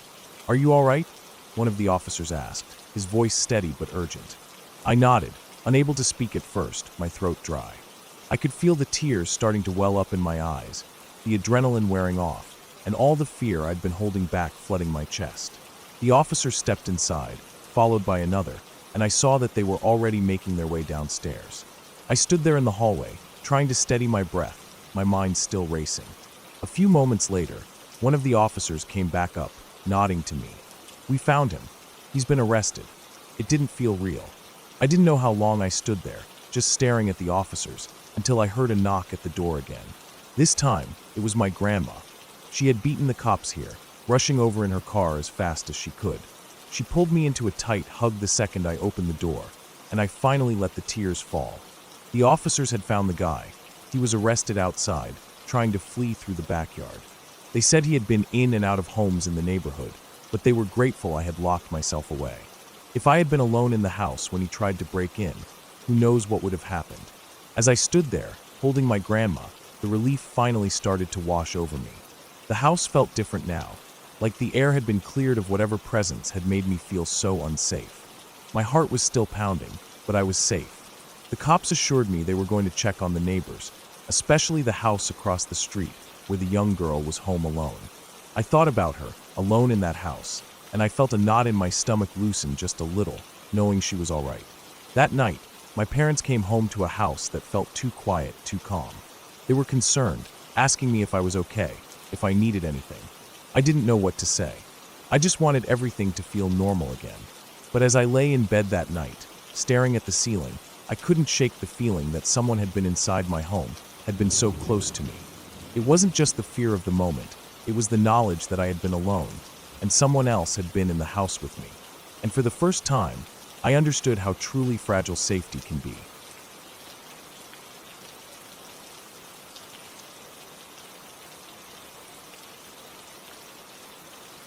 I spent most of my childhood at my grandma's house. It was the kind of house that always felt cold, even when the sun was blazing outside. She was my everyday babysitter, my summer camp, and for a long time, my world. It was just me and her most of the time.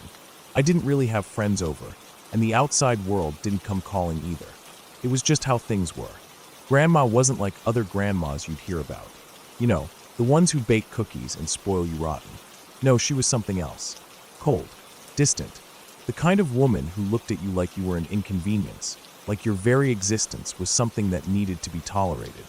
She didn't smile much unless there was a reason to do so in front of someone else. It wasn't a warm smile.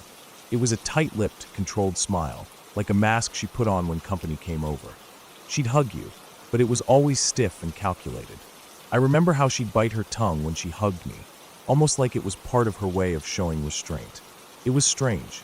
As a kid, you're supposed to feel safe and loved at your grandmother's house, but I didn't.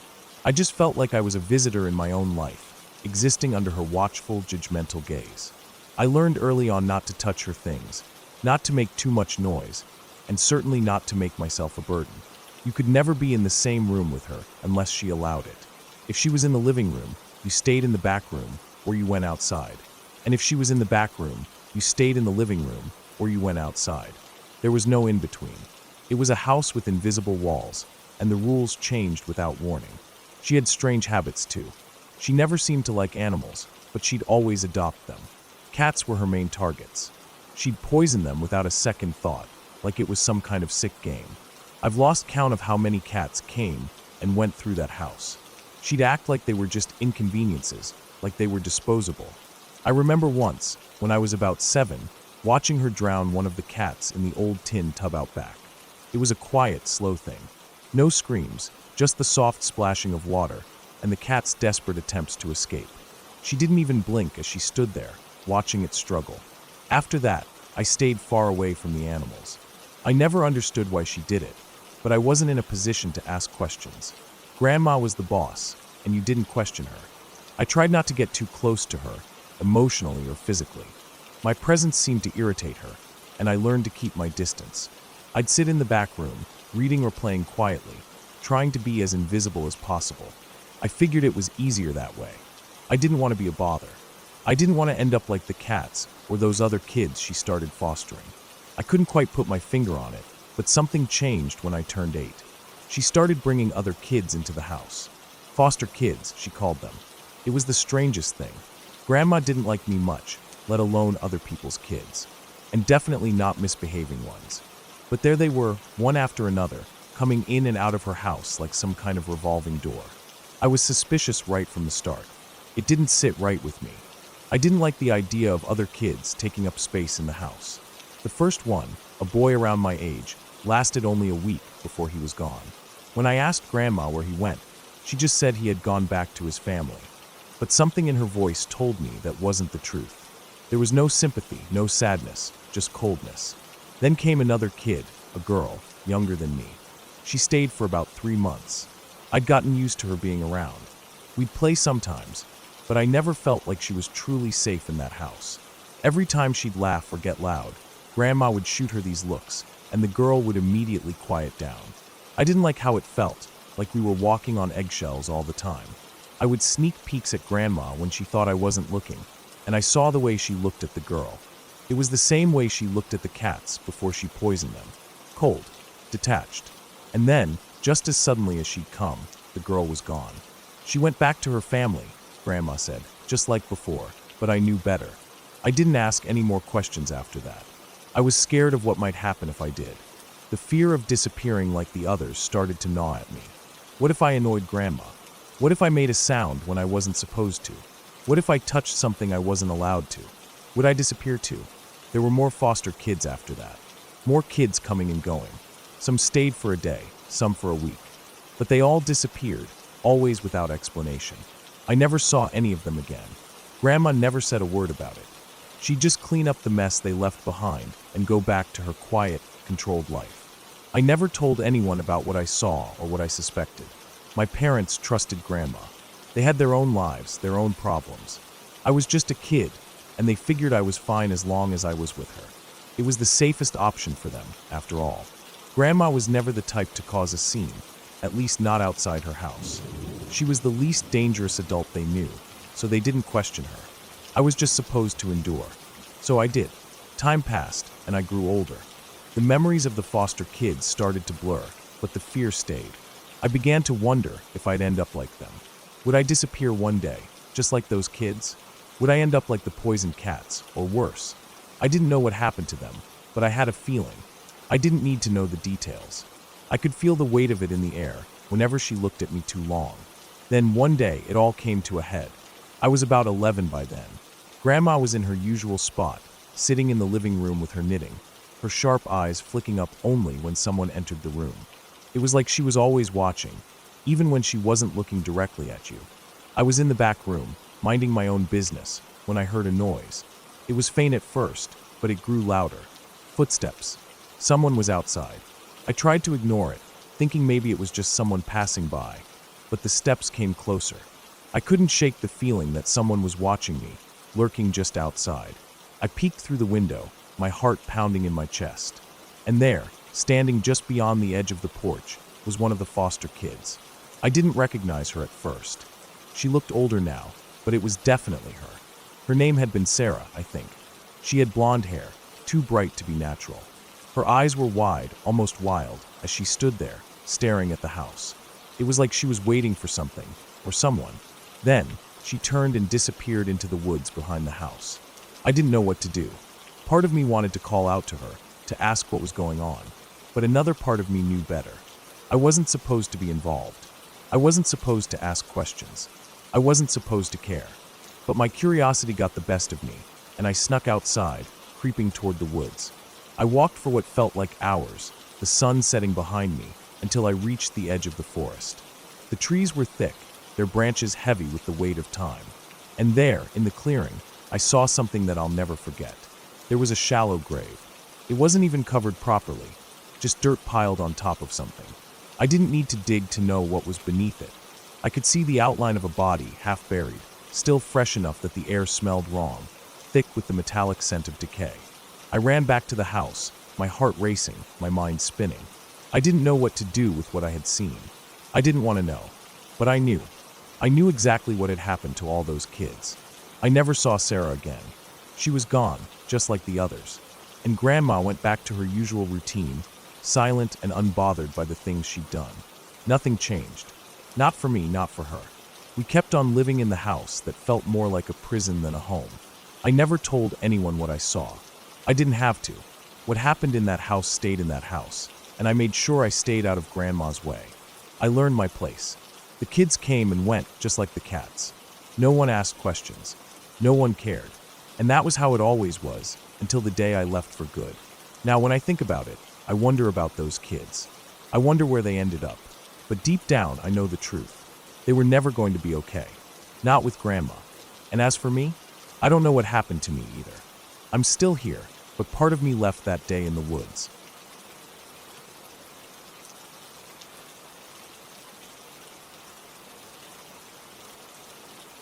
The mall was crowded that day.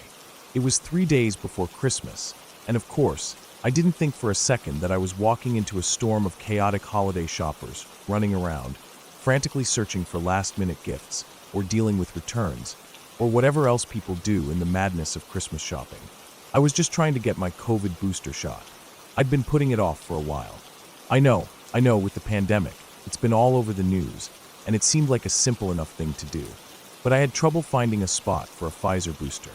I'd already gotten 2 doses of it without any issue, and I have a few drug allergies, so I figured it was the safest route. So, after a lot of back and forth online searching, I finally found an open clinic at a Lord & Taylor store, closed down for good, inside the local mall. I booked it, and that was the plan. As I walked through the mall to get to the clinic, I couldn't ignore the nervous feeling growing in my chest. There was a lump of anxiety hanging in my throat. I've always been a bit of a hermit. Staying at home is where I feel most comfortable. The crowded spaces, the noise, the rush of people all going about their business. It felt like too much. I tried to push it down. There was no turning back now. I had a booster shot to get. The line at the clinic wasn't too bad. People were there, doing the same thing as me, filing in and waiting their turn. There was this sterile, clinical feel to the place, though it still felt a little odd with the store's old signs and displays in the background, some leftover remnants of retail days long past. It was strange. I felt almost out of place, standing there, surrounded by strangers in a place that should have been full of clothes and mannequins, but was now full of people all trying to get their vaccines. Finally, it was my turn. The nurse was nice, calm, and professional. I rolled up my sleeve and felt the small prick of the needle. No big deal. I've had enough shots in my life to know this was just part of the drill. They told me to sit down and wait for the mandatory 15 minutes. I figured I'd just hang out and check my phone to pass the time. 5 minutes in, I felt it. A wave of lightheadedness hit me like a sudden gust of wind. I blinked a few times, trying to steady myself. My hands started to shake a little. It was like my body was out of sync with my brain. I stood up to tell the guy monitoring the waiting area, just to let him know I wasn't feeling quite right. But before I could even take a step, I felt it, the sudden inability to breathe. My chest tightened, and my heart started to pound in my ears, my pulse quickening with every passing second. A cold sweat dripped down the back of my neck. Everything around me felt distant, like I was submerged in thick water, struggling to hear anything over the deafening sound of my own heartbeat. Panic gripped me. My mind raced, but all I could think was, I'm having a heart attack. I was 43 years old. I'd never had a problem with my heart. But there I was, sure I was about to drop dead in the middle of this empty, abandoned department store, of all places. I tried to breathe in, but it didn't feel like there was enough air. My body seemed to betray me, fighting against me at every turn. The nurse arrived, but I couldn't focus on anything he was saying. I just knew I was in serious trouble. Every breath I managed to take felt shallow and wrong. My fingers went numb. My legs wobbled. I couldn't even hear the sounds around me clearly anymore, just my own breathing, too fast and too shallow. Then came the strange sensation of adrenaline surging through me, an energy I couldn't control. It was like my body was ready to run, but I was frozen in place. The nurse helped me to sit back down, gently coaxing me onto one of the hard chairs, his voice coming in and out like a static-filled radio transmission. "We'll hook you up to a heart monitor," he said, but I barely heard it. It was like I wasn't in my own body anymore. I could see everything around me. The bright overhead lights, the empty counters, the old advertisements that seemed so out of place, the distant murmur of people talking, or maybe just the air conditioning. It all felt like it belonged to someone else. I was just watching it all happen, like I was floating outside of myself. The heart monitor beeped steadily as they strapped it around my chest. I could feel the coldness of the wires, and a sense of panic hit me again. Asterisk, what if this isn't just anxiety? What if this is it? What if I actually am having a heart attack and no one knows how to fix it? Asterisk. The medic arrived soon after. His presence was a small comfort, but it didn't take away the fear that had settled in my stomach. There was so much happening in my head, and none of it made sense.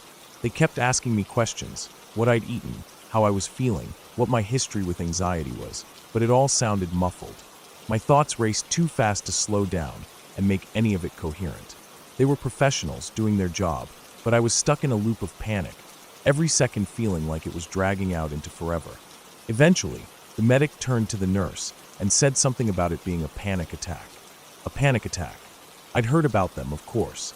People talk about them like they're a normal part of life, something you just get over. But I didn't understand. This wasn't just being nervous. This was real. This was terrifying. The thought of a panic attack didn't even seem to fit into my mind. How could something like this happen without warning?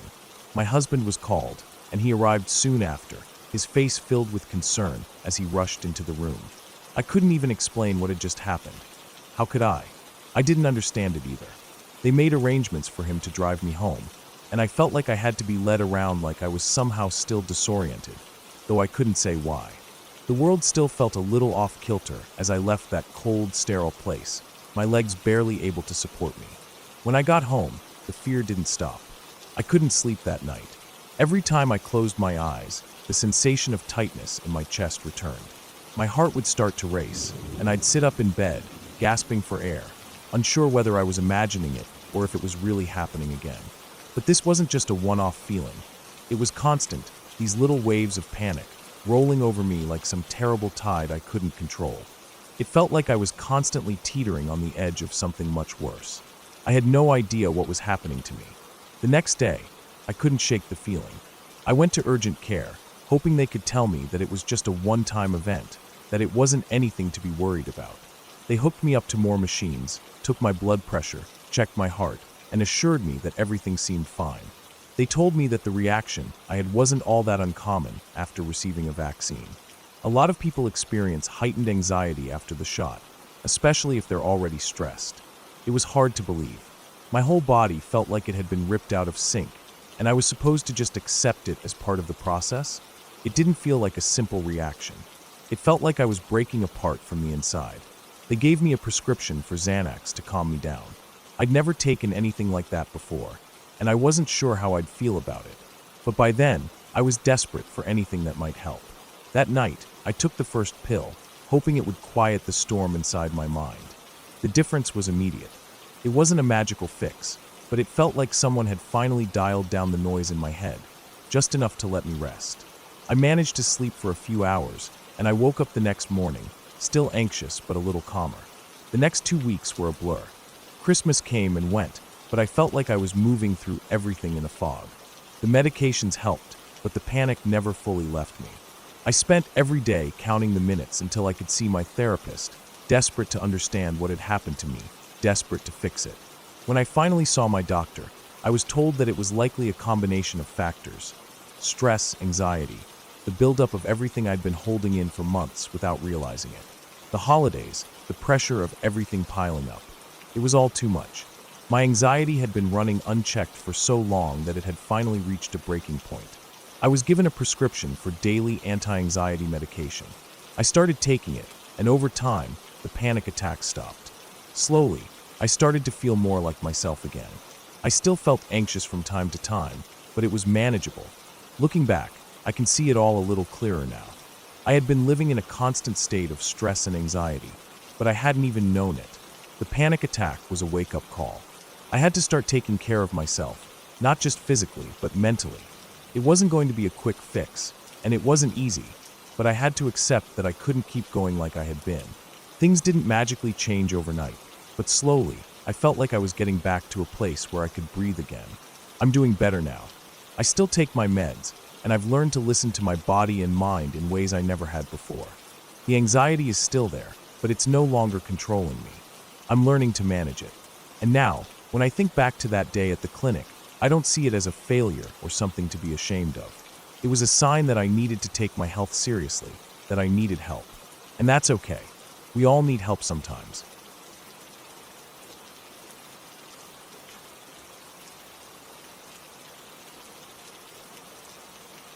When I was younger, I saw things that I couldn't explain. Shadows, to be exact. I don't know how to describe them other than just that, shadows. They weren't like the ones you get from regular light sources. They were different. They didn't seem to have any clear shape or source of light casting them, but they were there. And not just once in a while. No, this happened frequently, often enough to make me start questioning if something was wrong with me. I was about 12 when I first started noticing them. At first, I brushed it off. I thought maybe it was just my mind playing tricks on me. But the more I saw them, the more I realized they were real. I'd catch them out of the corner of my eye, standing in the shadows of corners, watching from darkened doorways, or pacing around my room when the lights were off. Sometimes they'd be in the hallway, moving from one side of the house to the other.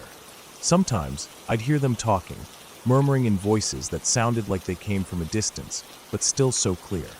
At first, it wasn't that big of a deal. They never did anything to me directly. They never hurt me or anything like that. But the constant presence of them started to make me feel uneasy.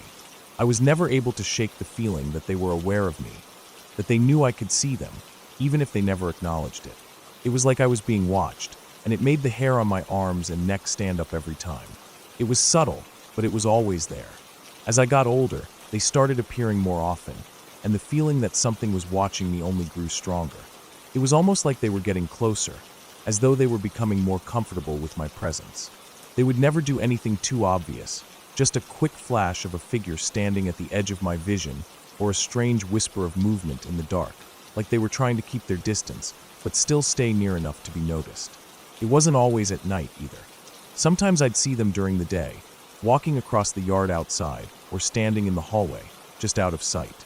I remember once when I was about 14, I saw one standing at the end of the hallway. It was tall and completely black, like a silhouette without any real detail. It wasn't a person, but it wasn't just a shadow either. It seemed to shift, like it was made of liquid or smoke, but still solid enough to take a shape. And then there was the night that everything changed. I was around 13 or younger, and I had gotten used to the shadows by then. I didn't like them, but I had learned to ignore them for the most part. My parents weren't exactly thrilled about me sleeping with the light on, but they let it slide. I guess it was better than the alternative, which was me being terrified of what might be lurking in the dark. That night, I woke up suddenly. It was one of those moments where you don't know why you wake up, but you just know something's wrong. The air felt different, thicker somehow.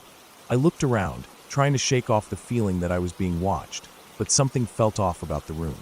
The light was dim, as always, but it looked wrong, like it was tinged with a redder hue than normal, like the light bulb had somehow turned a deeper color in the middle of the night.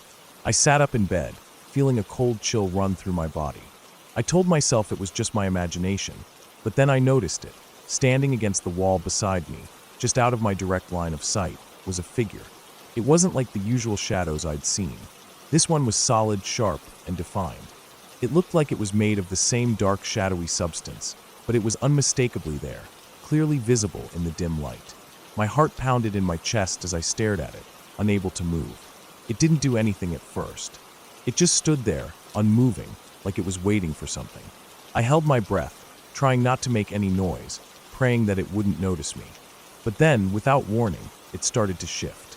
Slowly, deliberately, it began to peel off the wall, like it was made of paper or some other thin, flat material. My eyes went wide as it bent over the bed, its shape becoming more pronounced as it leaned in closer to me. And then it let out a sound, one that still haunts me to this day. It wasn't a scream, but a screech. A horrible, gut-wrenching screech that seemed to come from all around me, filling the room with an overwhelming sense of dread. I don't know how I managed to move, but I suddenly bolted upright in bed, my heart racing. I scrambled to the door, my hands shaking as I grabbed the handle. I yanked on it, but it wouldn't open. My breath was coming in shallow gasps as I turned around to look at the shadow again, convinced that it was going to attack me. But when I looked back at the wall, it was gone. Just like that. It had disappeared. My heart was still pounding in my chest, my thoughts racing. I didn't know what to think, what to do. I pulled on the door handle again, and this time it opened with ease. I didn't even bother to look back as I ran out of the room, tears streaming down my face.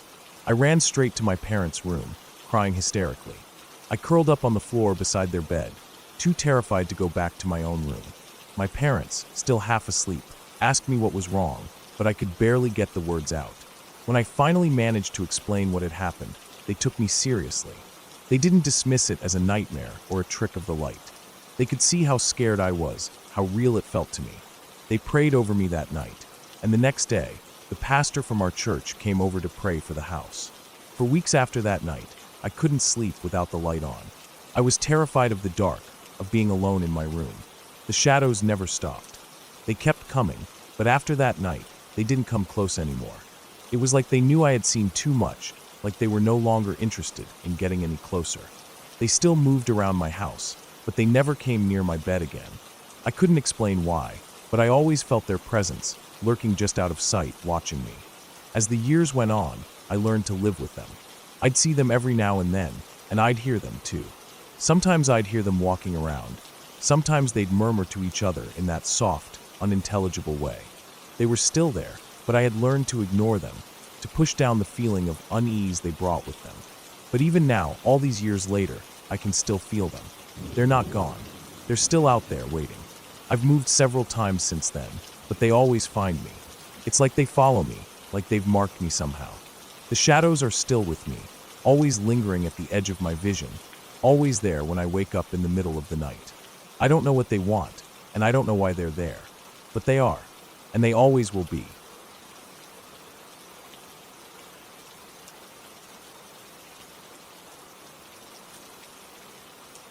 The day I lost all memory was, without a doubt, the most terrifying day of my life. It wasn't like any of those horror movies where you're trapped in a dark, abandoned house or haunted by ghosts.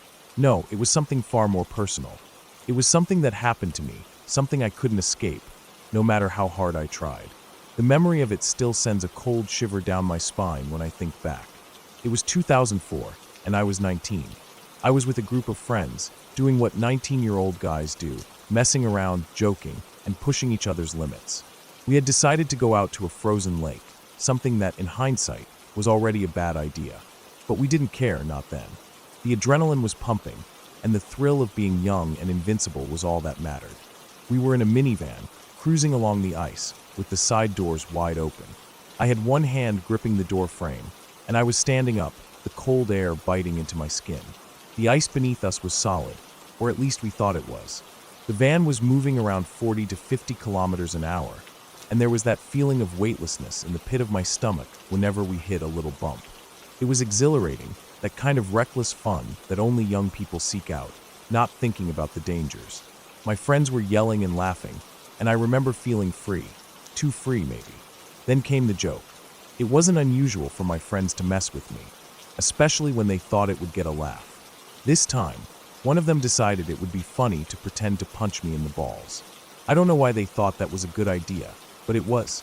The thing is, I didn't just stand there and take it. No, I had to dodge the punches.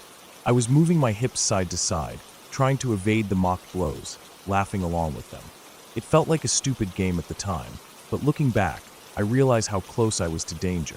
I could feel the wind rushing past me, my muscles tensing every time I shifted my weight, trying to avoid the punch. But that moment, everything changed in an instant. I don't know if it was a miscalculation of my own body's momentum or something deeper in my brain, but I made a decision. I'm not sure what it was that made me act the way I did, but I did it.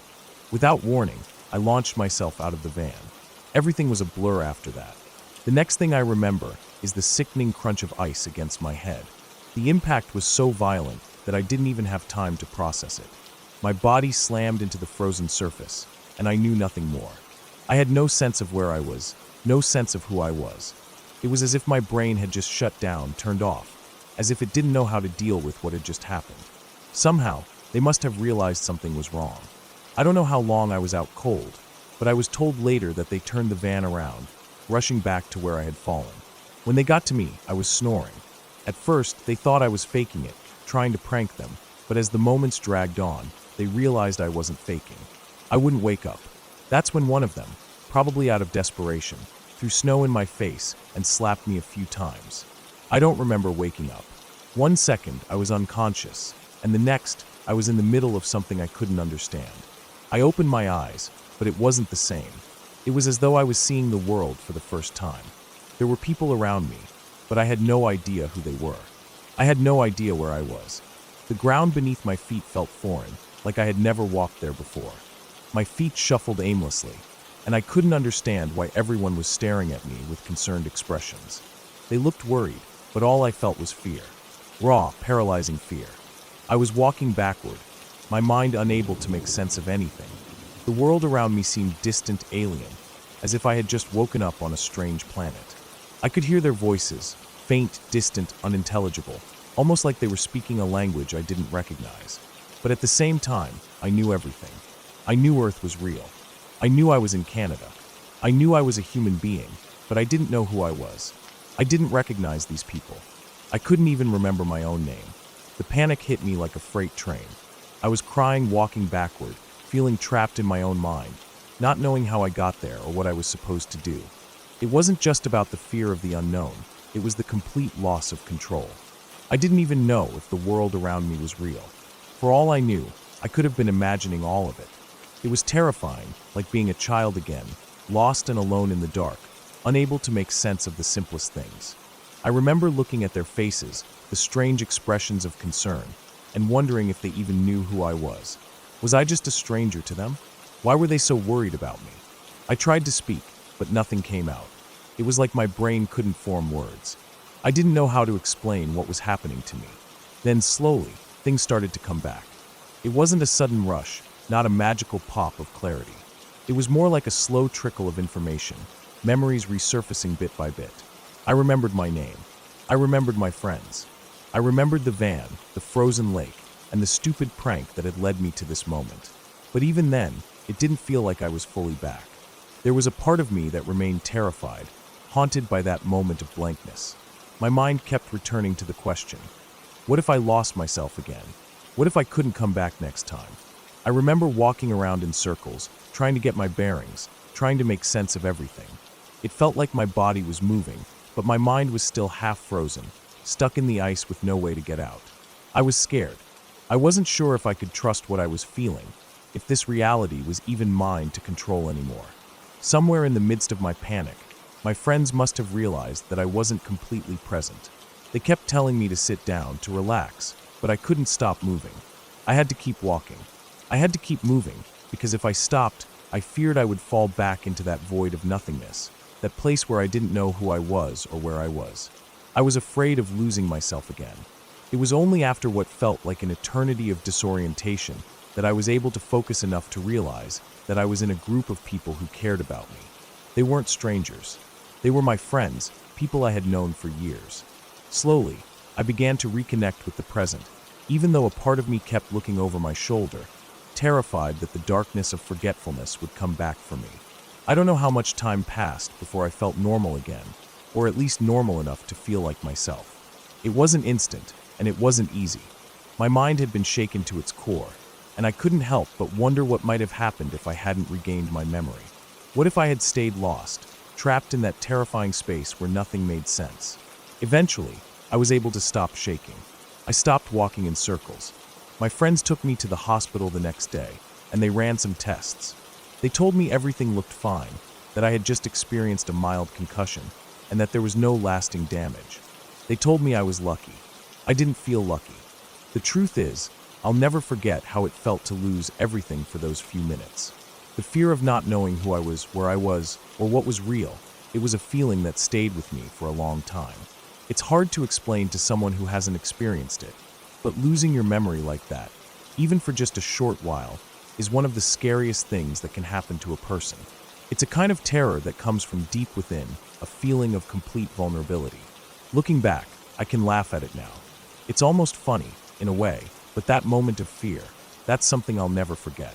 It's something I'll always carry with me, the memory of losing myself and then finding my way back, not just to who I was, but to the reality I thought I knew. But even now, sometimes when I close my eyes and think back to that day, I can still feel the remnants of that fear creeping in. Would I do it again? No, absolutely not. 2 out of 10 would not jump out of a moving van again. Not ever.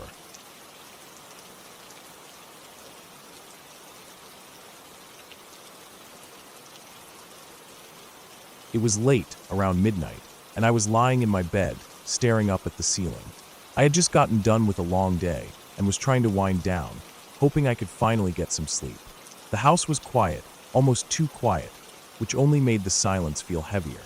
I always found it odd how everything sounds different when you're alone.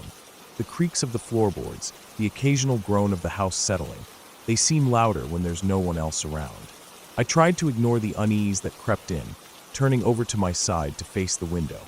My room was on the 2nd floor, and the window faced the parking lot of the apartment complex next door. It wasn't much to look at, just rows of parked cars, a few streetlights, and the occasional movement of people coming and going. Normally, it didn't bother me. I was used to it, but tonight, something felt off. I had just started to drift off to sleep when I saw it. A light. It flickered across the wall, a soft glow that quickly turned into a steady beam. At first, I thought it was just a car passing by. The parking lot was always lit up with headlights from cars moving in and out, so I didn't think much of it. But then I noticed something strange. The light didn't move like any car headlights I'd seen before. It wasn't the usual smooth sweep of a car's headlights as it drove by. This light was jerky, almost frantic. It moved from side to side in quick, sharp movements. My heart started to race. I tried to shake off the creeping sensation that was creeping up my spine, but it was hard to ignore. What kind of car would be driving around like that at this hour? I could feel my pulse quicken as the light continued to flash erratically across my wall. It didn't make sense. I sat up in bed, my eyes glued to the light that had now spread across the room. I watched as it moved again, faster this time, and then it stopped. The light was now aimed directly at my window. I felt a chill wash over me. My mind raced, trying to piece together what was happening. Could it be a prank? Maybe someone in the parking lot was messing around. But no one was supposed to be out there this late. It was after midnight, and the lot was usually empty except for a few cars left overnight. I decided I needed to take a closer look. Slowly, I pushed myself out of bed, trying not to make any noise. My feet hit the cold wooden floor, and I shuffled across the room, my breath shallow. I reached the window and peeked through the blinds, just enough to get a glimpse of what was going on outside. That's when I saw him. A man, standing by one of the parked cars, his back slightly hunched, holding a flashlight in his hand. The beam of light was flicking in my direction, aimed right at my window. My stomach dropped. I froze. Panic gripped me instantly. I had no idea who he was or why he was out there at this hour, flashing a light into my window like that. It didn't feel like some random guy walking through the parking lot. It felt deliberate, like he was searching for something, or someone. I pulled back from the window, heart pounding in my chest. My mind raced. Was he watching me? Had he seen me standing there? I was sure my heart was pounding loudly enough for him to hear, like it was echoing through the house. The seconds felt like hours. My skin felt clammy, and I couldn't stop shaking. I wanted to just stay hidden, but the urge to do something, anything, was overwhelming. I held my breath, praying he wouldn't hear me. He was still out there, the light continuing to sweep over the window, looking for something or someone. I stayed crouched, barely able to breathe, wondering what the hell was going on. I don't know how long I stayed like that, crouched behind the blinds, hoping he wouldn't notice me. Time felt like it had stretched out. Minutes or maybe hours had passed, but I was too scared to check. All I could do was listen to my own breath, steadying it as best as I could, but my heartbeat felt so loud. It was like the entire world was holding its breath, waiting. Eventually, after what seemed like an eternity, the light stopped. For a moment, everything was still. There were no more flashes of light, no movement. I waited, straining to hear anything, wondering if he was still out there, if he was planning something. Finally, after what felt like an agonizingly long pause, I risked peeking through the blinds again. I couldn't see the man anymore. The parking lot was empty. The light had vanished. It was quiet, too quiet. I waited for a few more minutes, watching for any sign of movement, but there was nothing. The only thing I could hear now was the pounding of my own heart. I couldn't just go back to bed. My mind was racing too much. I was terrified. I felt exposed, like something was waiting just outside, just beyond my view. The idea that he might return was too much for me to handle. What if he came to the door? What if he broke in? My body was still frozen with fear. I slowly stood up and crept out of my room, my legs shaky beneath me. My first thought was to check the doors. Were they locked? I rushed downstairs, not bothering to turn on any lights, too afraid of making noise. I checked the back door first, locked. Then the front door, also locked. I checked every single window, making sure they were secure. I had to make sure everything was locked, everything was safe. I turned on some lights in the living room and kitchen, hoping it would give the impression that someone was still awake in the house. After I was sure everything was secure, I made my way back upstairs. I didn't even want to go near the window again, but I knew I had to. I pulled the blinds down, shutting out the view, then I closed my bedroom door. I tried to lie back down, but sleep wouldn't come. Every little sound, every creak of the house made me jump. I kept imagining that man standing outside, watching me.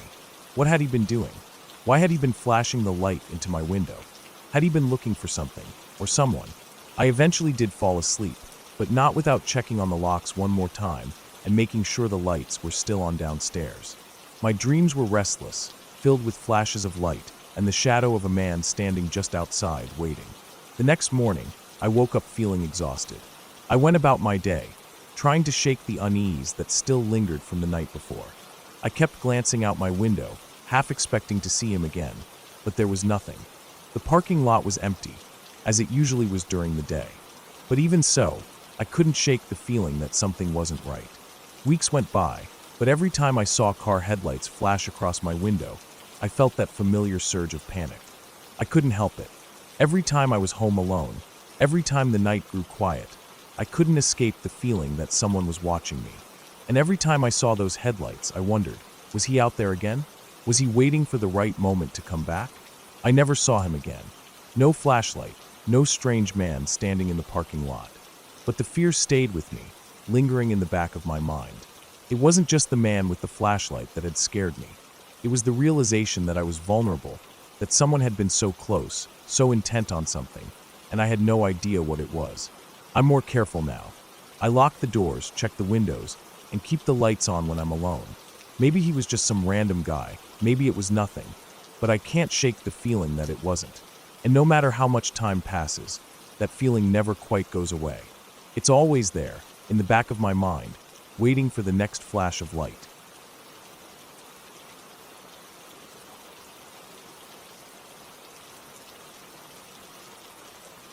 It wasn't supposed to be a big deal, just a quick walk before bed.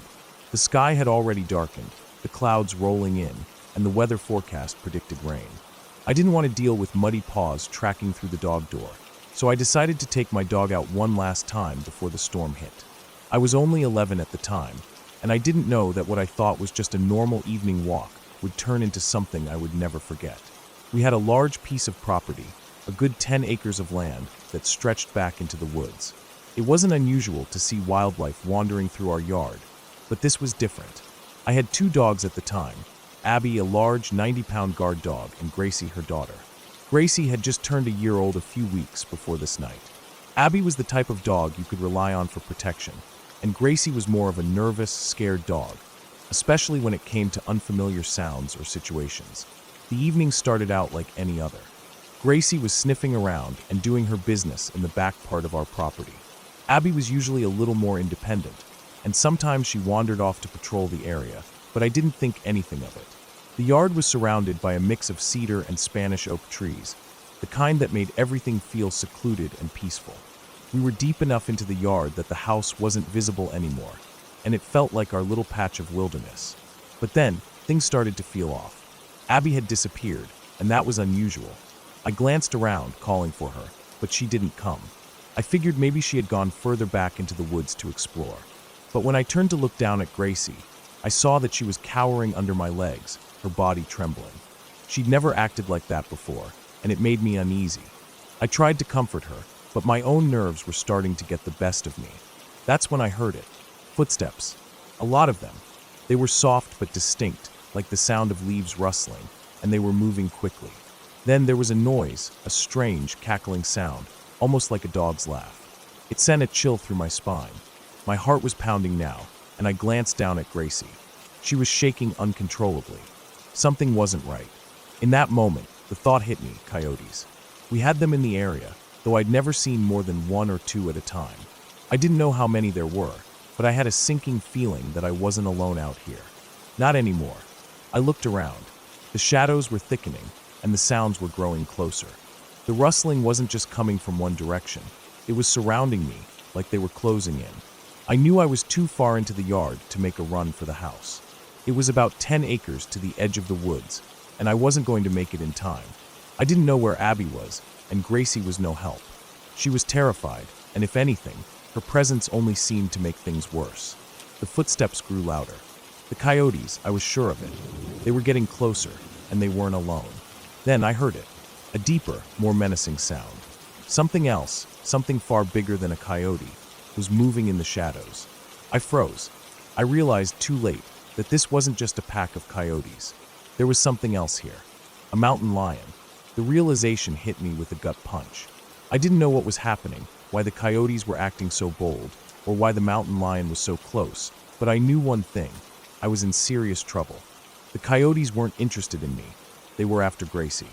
She had just gone into heat a few days before, and the coyotes must have picked up on it. I could feel the tension in the air. and I knew the situation was escalating fast. I had no choice but to pick up some rocks. They were scattered all around me, small, jagged stones I could throw to try to fend them off. My hands were shaking as I gripped one, then another, the weight of my fear growing heavier with every breath I took. I could feel the coyotes circling, their eyes gleaming in the darkness. They were waiting for me to make a mistake. I could hear the low growl of the mountain lion now, and I knew that if it attacked, I was done for. It was too quiet out here, too dark, and I was too far from the house. I threw the first rock, and it hit one of the coyotes. It yelped but didn't retreat. They were closing in. The whole situation felt like a nightmare. My heart raced, and I could feel the sweat on my palms. I wasn't sure how much longer I could hold on. Then, as if out of nowhere, Abby appeared. She came charging out of the darkness like a demon, barking ferociously. She was huge, her fur matted with dirt and blood, her eyes wild with fury. She wasn't afraid. She was ready to fight. The coyotes hesitated for a moment, unsure of what to do. But they quickly regrouped, circling Abby, trying to find a way to get past her to Gracie. It was a chaotic scene, barking, growling, snapping jaws everywhere. Abby, though smaller than most of the coyotes, was a force to be reckoned with. She fought with everything she had, knocking coyotes aside and drawing blood. I stood there frozen, my hands full of rocks that I was too scared to throw. My mind was racing, trying to process what was happening.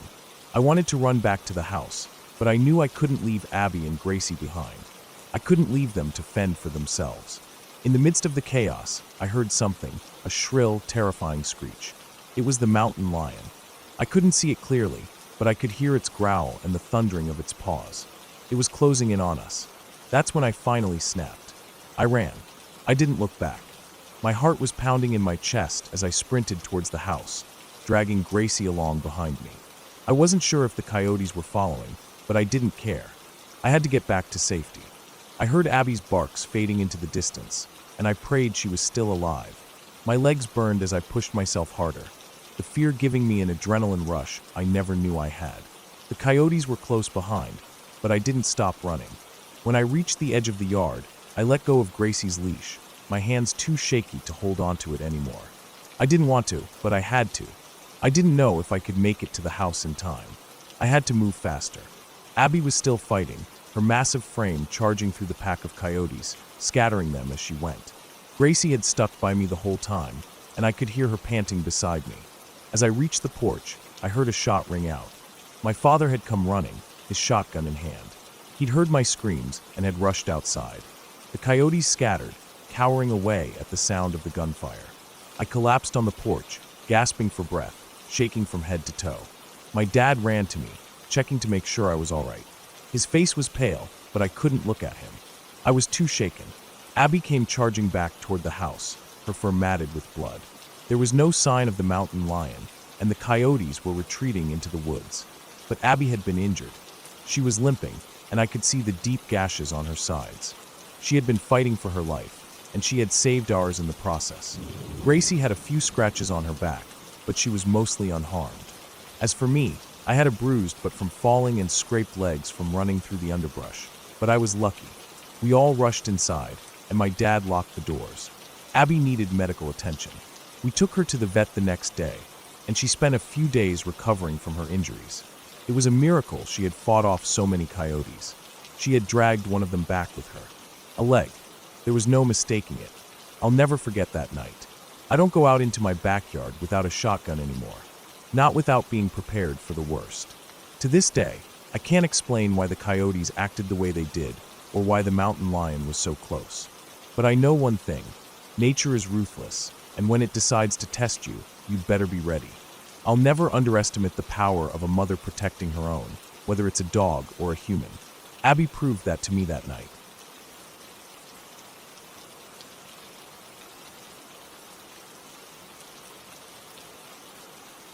The sun had long since slipped behind the mountains by the time my dad and I started making our way back down. We had been up there for hours, hiking the steep terrain of the mountain, looking for a white ptarmigan. My dad was a hunter, and that was the kind of thing we did together, spent hours out in the wild, waiting for that perfect shot. The hunt wasn't the only part of it, though. It was the whole experience. The wind, the silence, the vastness of the mountains, and the satisfaction of knowing that you were truly alone out there with nature. I was 12 at the time, and while I had spent my fair share of time in the woods, this felt different. We had climbed a lot higher than usual, and the air up there was thinner, colder. It was bear country, and my dad had mentioned that more than once. My heart had that familiar nervous flutter whenever I thought about bears. I knew what to do if we encountered one, or at least I thought I did, but still, the thought of one looming out of the shadows made me uneasy. We were descending the mountain when I noticed that my dad wasn't beside me anymore. 1 minute he was there, and the next I was walking alone. I called out his name softly at first, trying to keep my voice steady, but the wind swept the sound away. I looked up and down the trail, trying to find some sign of him, but the fading light made everything look the same. The trees were thick around me, and the trail had grown narrow and hard to follow. I took a few steps, hoping to catch a glimpse of his figure in the distance, but all I saw were the shadows stretching longer and darker as the sun set behind the peaks. Panic started to creep up my spine. I could hear my heart pounding in my chest, and my breath was coming a little too quickly. This wasn't like the usual hunts. This wasn't the usual peace I felt when we were out there together. I was alone, and the mountain felt enormous now, too big for one person to handle. I kept walking. My legs were starting to ache from the long hike, and I could feel the altitude pressing against my chest, making it harder to breathe. The higher we went, the thinner the air got. It wasn't just the walk. It was the cold, too, biting at my skin as the sun disappeared completely behind the mountains. The temperature dropped fast, and I was starting to feel it. I knew if I didn't keep moving, I could pass out from the lack of oxygen. There was no question about it. I had heard the stories about the mountain's altitude and how it could knock you unconscious if you weren't careful. That was something I couldn't afford to happen. As much as my body begged me to rest, I couldn't. Every time I thought about sitting down, about closing my eyes for just a second, I imagined what it would feel like to wake up in the dark, with the mountain still holding me captive. If I fell asleep out here, I knew I wasn't going to wake up. I didn't have the luxury of being tired, and the pressure of that thought weighed on me harder than anything. I kept my feet moving, even though the fatigue made my legs feel like they were filled with lead.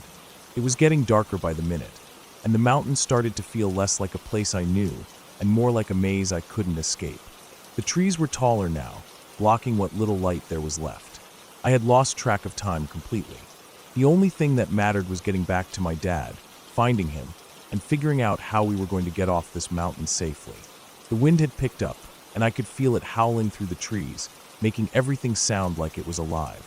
The darkness seemed to press in from all sides, thickening around me, making the air colder, harsher. The thought of my dad's face came to me then, that tight, worried look he always had when things weren't going right. He would be looking for me now, I realized. He was probably calling my name, too. The idea of him searching for me in the dark, alone, made my chest tighten. I had to find him. I couldn't let him be out here worrying, too. But as the minutes turned into hours, the more I walked, the more lost I became. The mountain that had once seemed so familiar was now an alien place, full of shadows and hidden dangers. My feet stumbled over rocks and roots, and I had to catch myself more than once from falling. My head was spinning, and I knew I couldn't keep going much longer. The exhaustion was creeping in, but the fear of passing out, of just collapsing and never waking up, kept me moving forward. There was no way I was going to die out here. Not without seeing my dad again. I would keep moving, no matter how tired I got, no matter how many times I stumbled and tripped. Then the thought hit me. The one thought I had been trying to ignore. What if I couldn't find him? What if I was lost for good? I had been wandering for hours. Maybe I was never going to find my way back to him. The reality of that hit me like a cold slap. It wasn't just about me anymore. It was about what would happen to my dad. He wouldn't be able to hunt again. He wouldn't be able to get past my death. He would have to live with that, with the idea that he lost me out here and couldn't do anything about it. The thought was too much. My throat tightened, and I had to stop for a moment, leaning against a tree to catch my breath. I didn't know what was worse, the fear of dying alone out here, or the thought of what my dad would have to go through if I didn't make it out. But then, I forced myself to keep moving. I couldn't give up. Not yet. I don't know how much longer I kept walking, but I kept telling myself over and over that I had to find him, that I couldn't die out here, that I couldn't let him live with that for the rest of his life. I pushed forward, one step at a time, no matter how much my legs screamed at me to stop. Eventually, I heard something in the distance. A voice. It wasn't my dad's at first, but then I heard the familiar sound of him calling my name. The relief that hit me in that moment was like nothing I had ever experienced. I wasn't alone anymore. My dad was out there. I was going to make it. I ran toward the sound of his voice, stumbling through the trees, my heart hammering in my chest. The shadows seemed to part as I pushed through them, and then I saw him, standing in the middle of the trail just ahead, his silhouette barely visible in the dark. The weight of everything, the fear, the exhaustion, the cold, hit me all at once. I collapsed against him, too tired to speak, too tired to do anything but hang on. He wrapped his arms around me, and we stood there for a long time, just breathing. Neither of us said anything, but I didn't need him to say anything. I had made it. We made our way back down the rest of the mountain slowly. The night stretched on, but it didn't matter anymore. I wasn't lost anymore. I wasn't alone. That night, when we finally reached the bottom and made it back to the truck, I knew I had come close to something that would change me forever. I would never forget that bone-chilling feeling of coming to terms with the idea that I might die. That sense of helplessness, that weight in my chest as I realized I might not get out of there. It was something I would carry with me for the rest of my life. But there was more to it than just fear. It was the understanding that you had to keep going, even when it felt impossible. Even when every muscle in your body screamed for you to stop. Because sometimes, just pushing forward is the difference between life and death. I learned that night.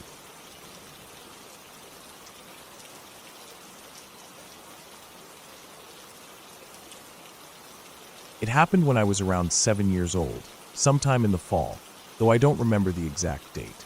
I just remember the feeling of the cold air at night and the soft weight of the blankets wrapped around me. My dad was single at the time, and I'd spend weekends over at his place. It was a small 2-story house, a little beat up in places, with creaky floors and a basement that always smelled like concrete dust and old laundry. His roommate lived downstairs. I didn't know him well. He worked night shifts, so most of the time, I never saw him. The house always felt quiet at night. Too quiet, really.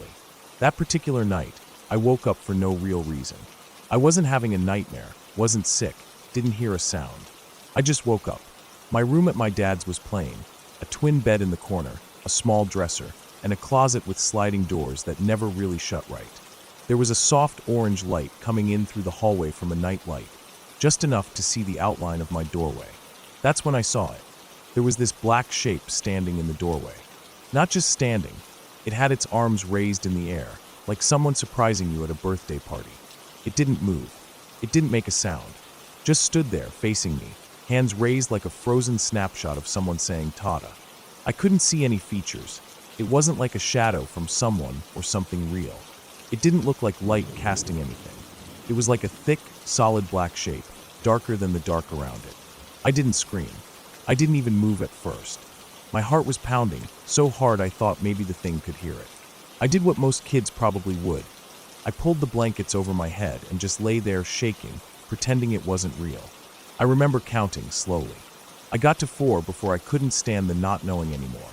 I peeked out, just a little fold of blanket under my eyes. The doorway was empty. Just the dull glow from the nightlight and the quiet hum of the heater. Nothing was there, but that moment stuck with me. I didn't talk about it. Not the next day, not ever. It didn't seem like something I could explain, and honestly, I wasn't sure if I'd dreamed it or not. But it felt real. Too real. About a year later, I was back at my dad's again. By that time, I had more toys, more stuff cluttered around my room, including a bunch of stuffed animals I'd line up at the foot of my bed or along the edge. It was around 9 p.m. I had gone to bed and was laying there, not ready to sleep yet. I was messing around with my stuffed dog and one of those old beanie animals, having them talk to each other in my head. I remember it was quiet, not silent, just that still kind of quiet that makes you notice every creak in the walls. I wasn't scared, just zoned out. Then I saw something move. I was still looking toward the doorway, just like the first time, and I saw that same black figure walk across the room. It didn't look at me. It didn't stop. Just walked from one side to the other, and then wasn't there anymore. It didn't feel fast or slow.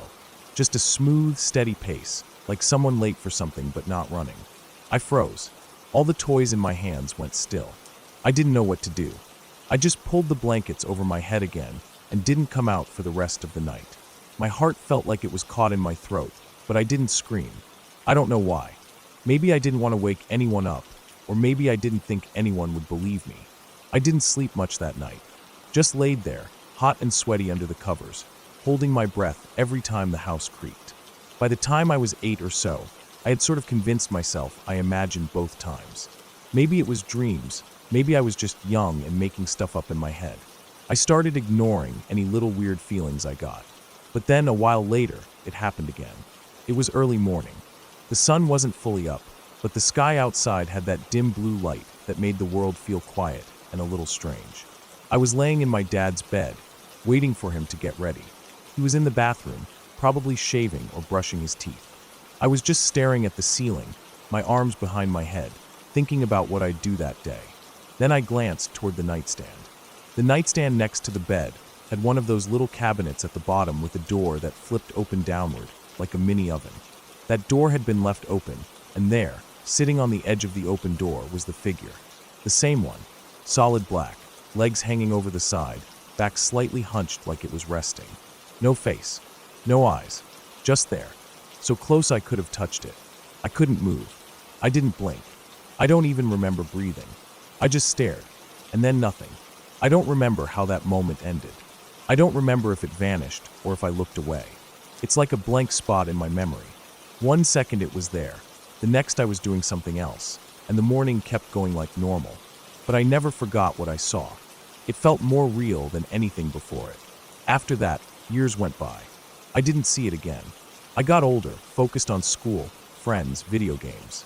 I stopped staying at my dad's as often. He eventually moved to a different house with a new partner, and the old house was sold. I didn't think about the figure much after that, at least not during the day. Then, when I was around 10 or 11, something strange happened again. This time it wasn't a sighting. It was sound. I had gotten into filming stuff on my tablet. Dumb little videos, Lego builds, time-lapse, me talking about nothing. I decided to record a short video about how to build this little Lego car I made. I sat on my floor, hit record, and started explaining what to do. My voice was all over the place, high, shaky, kind of awkward, but I was proud of it. After I finished, I left the tablet on my bed and went to the bathroom. Just a few minutes, nothing big. When I came back, I played the video back to see how I sounded and if the angle was good. At first, it was fine. Just me talking, moving the blocks around, saying things like, "Now take this piece," and so on. Then about halfway through, I heard something in the background. It wasn't words. It wasn't me. It was this sound, low, kind of dragged out, like a voice trying to say something but giving up halfway. Just this quiet sound, stretched and strange. I froze. It wasn't me. I didn't hear it while recording. It wasn't the TV, wasn't outside. It was inside the room, and it happened while I was talking. It overlapped me, like it was part of the room itself. I paused the video, rewound it, played it again. Same sound, same spot. It wasn't loud, but it was there. I felt this heavy, tight feeling in my stomach, and before I could think about it too much, I grabbed the tablet and ran downstairs to find my dad. I showed him the video. He didn't say much, just sort of watched, furrowed his brow, nodded. I don't remember him reacting big, just kind of confused, but he didn't say it was fake. I uploaded the video to my YouTube channel. At the time, I was using my school email for everything, and not long after, I was told by someone at school to take all my videos down from the account. So I did. I still had them saved on the tablet, or so I thought. Years later, I went back to find that video. I looked through every folder on the tablet, every cache, every app. It was gone. Not just that one, a few others too. Like someone had cleaned the slate. I hadn't deleted them. I never touched that file after uploading it. I was always careful with stuff like that. But it wasn't there anymore. I don't know what the sound was. Maybe interference, maybe a weird glitch. But it didn't feel like that. It felt wrong. Like it wasn't supposed to be there. Like something had leaned in close while I wasn't looking. And that's the last time anything like that happened. At least for now. I haven't seen the figure again since I was a kid. I've lived in different houses, had different bedrooms. I've stayed up late and walked through dark hallways, but nothing like those nights when I was small. Still, sometimes, if I wake up in the middle of the night, I'll glance toward the doorway. Just a quick peek. And every time it's empty, I feel both relief and something else, like waiting. I don't believe in ghosts. I don't think I saw something supernatural. But whatever it was, a trick of the light, my tired mind, something my brain made up. It felt real. And the feeling it left behind was real too. That quiet fear, that heavy, breathless pause when the world suddenly doesn't feel safe. That's what stayed with me. I've told a few people over the years, just in passing. Most shrug it off, laugh, or say kids have wild imaginations. And maybe they're right. Maybe that's all it was.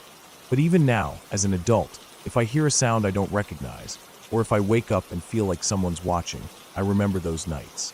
I remember the arms raised in the dark. I remember the way it moved across the room.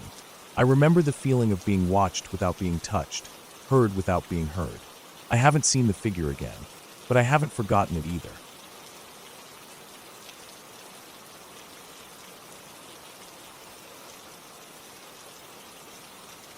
I don't think I've ever experienced anything quite like this.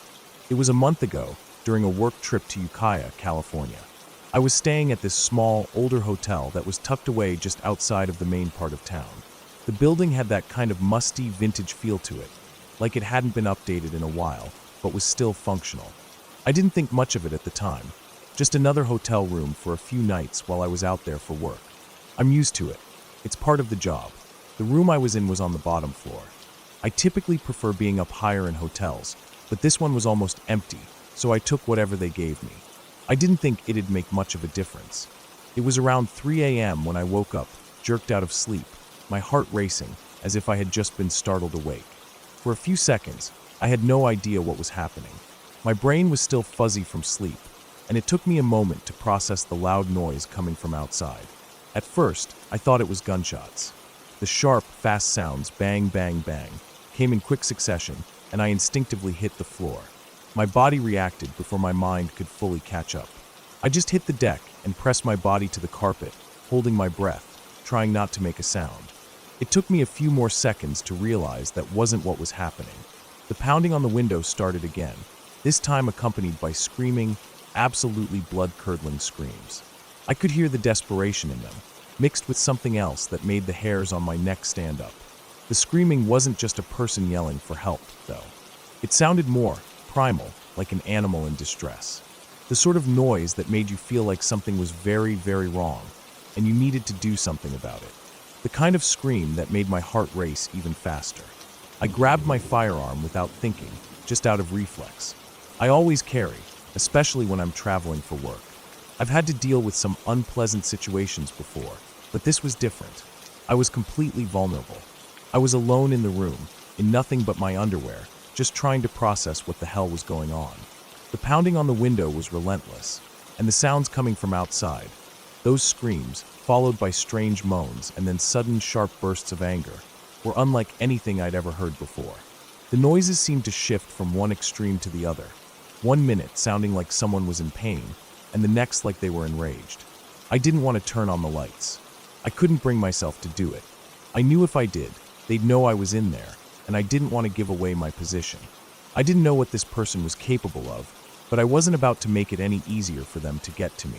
I slowly grabbed my phone, keeping the firearm in my other hand, and dialed the front desk. The woman who answered was an older lady, someone I could tell had been working there for a long time, judging by the calmness in her voice. I gave her a quick rundown of what was going on. I told her there was someone outside, pounding on my window, screaming and acting completely erratic. I could barely get the words out because my throat felt tight. It was a mixture of fear and frustration. I just needed someone else to deal with it, someone who wasn't caught in the same panic as me.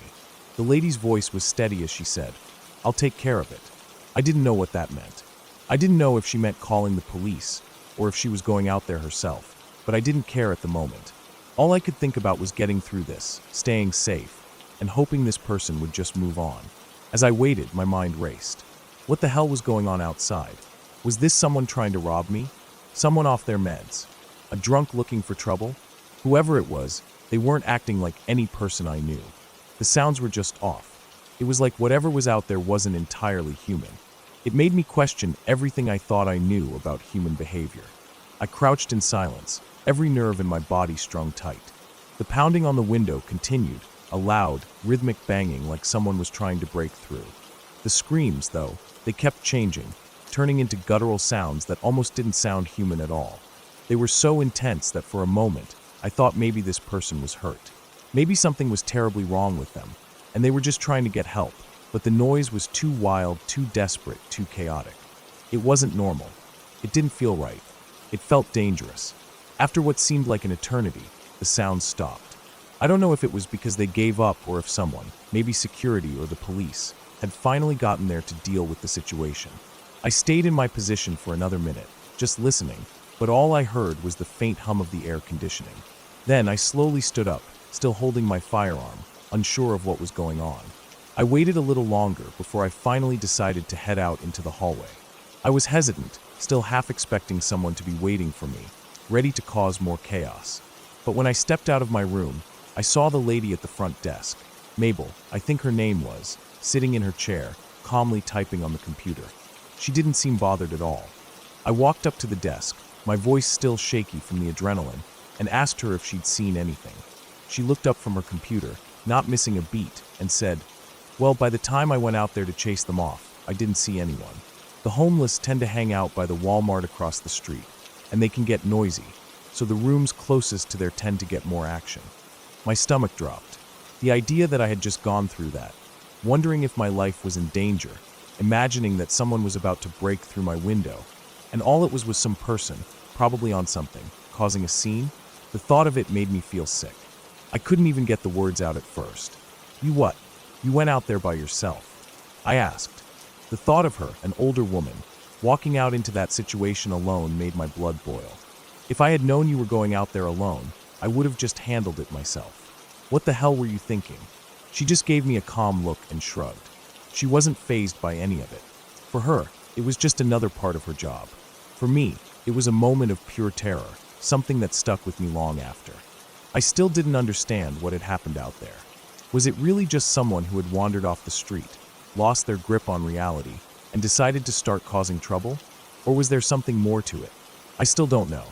Maybe it was just my mind running wild from the adrenaline, but it didn't sit right with me. The way those screams had sounded, the way the noises shifted, it didn't add up.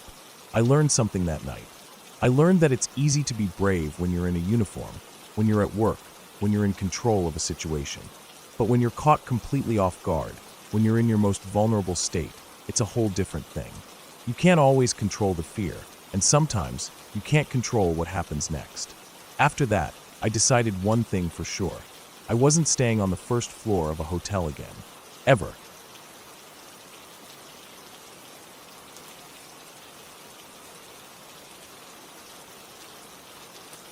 I woke up, groggy and disoriented, the kind of half-sleep that makes you think you're still in the middle of a dream.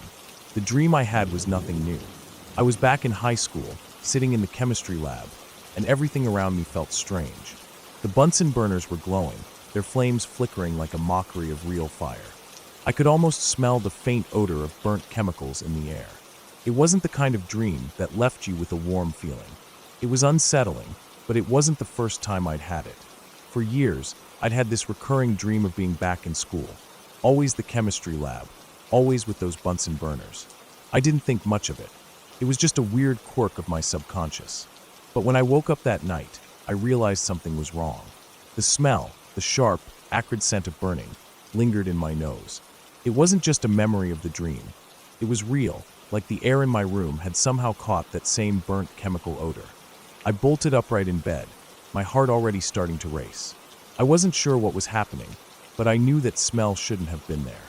For a moment, I thought I was still in the dream, but my mind quickly caught up with reality, and panic set in. I threw my blanket off and rushed downstairs, my feet barely touching the stairs as I descended into the kitchen. My uncle, who lived with me, was already in there, his face drawn with confusion. He looked just as startled as I was. "You smell that?" I asked him, my voice shaking a bit. He nodded, a frown on his face.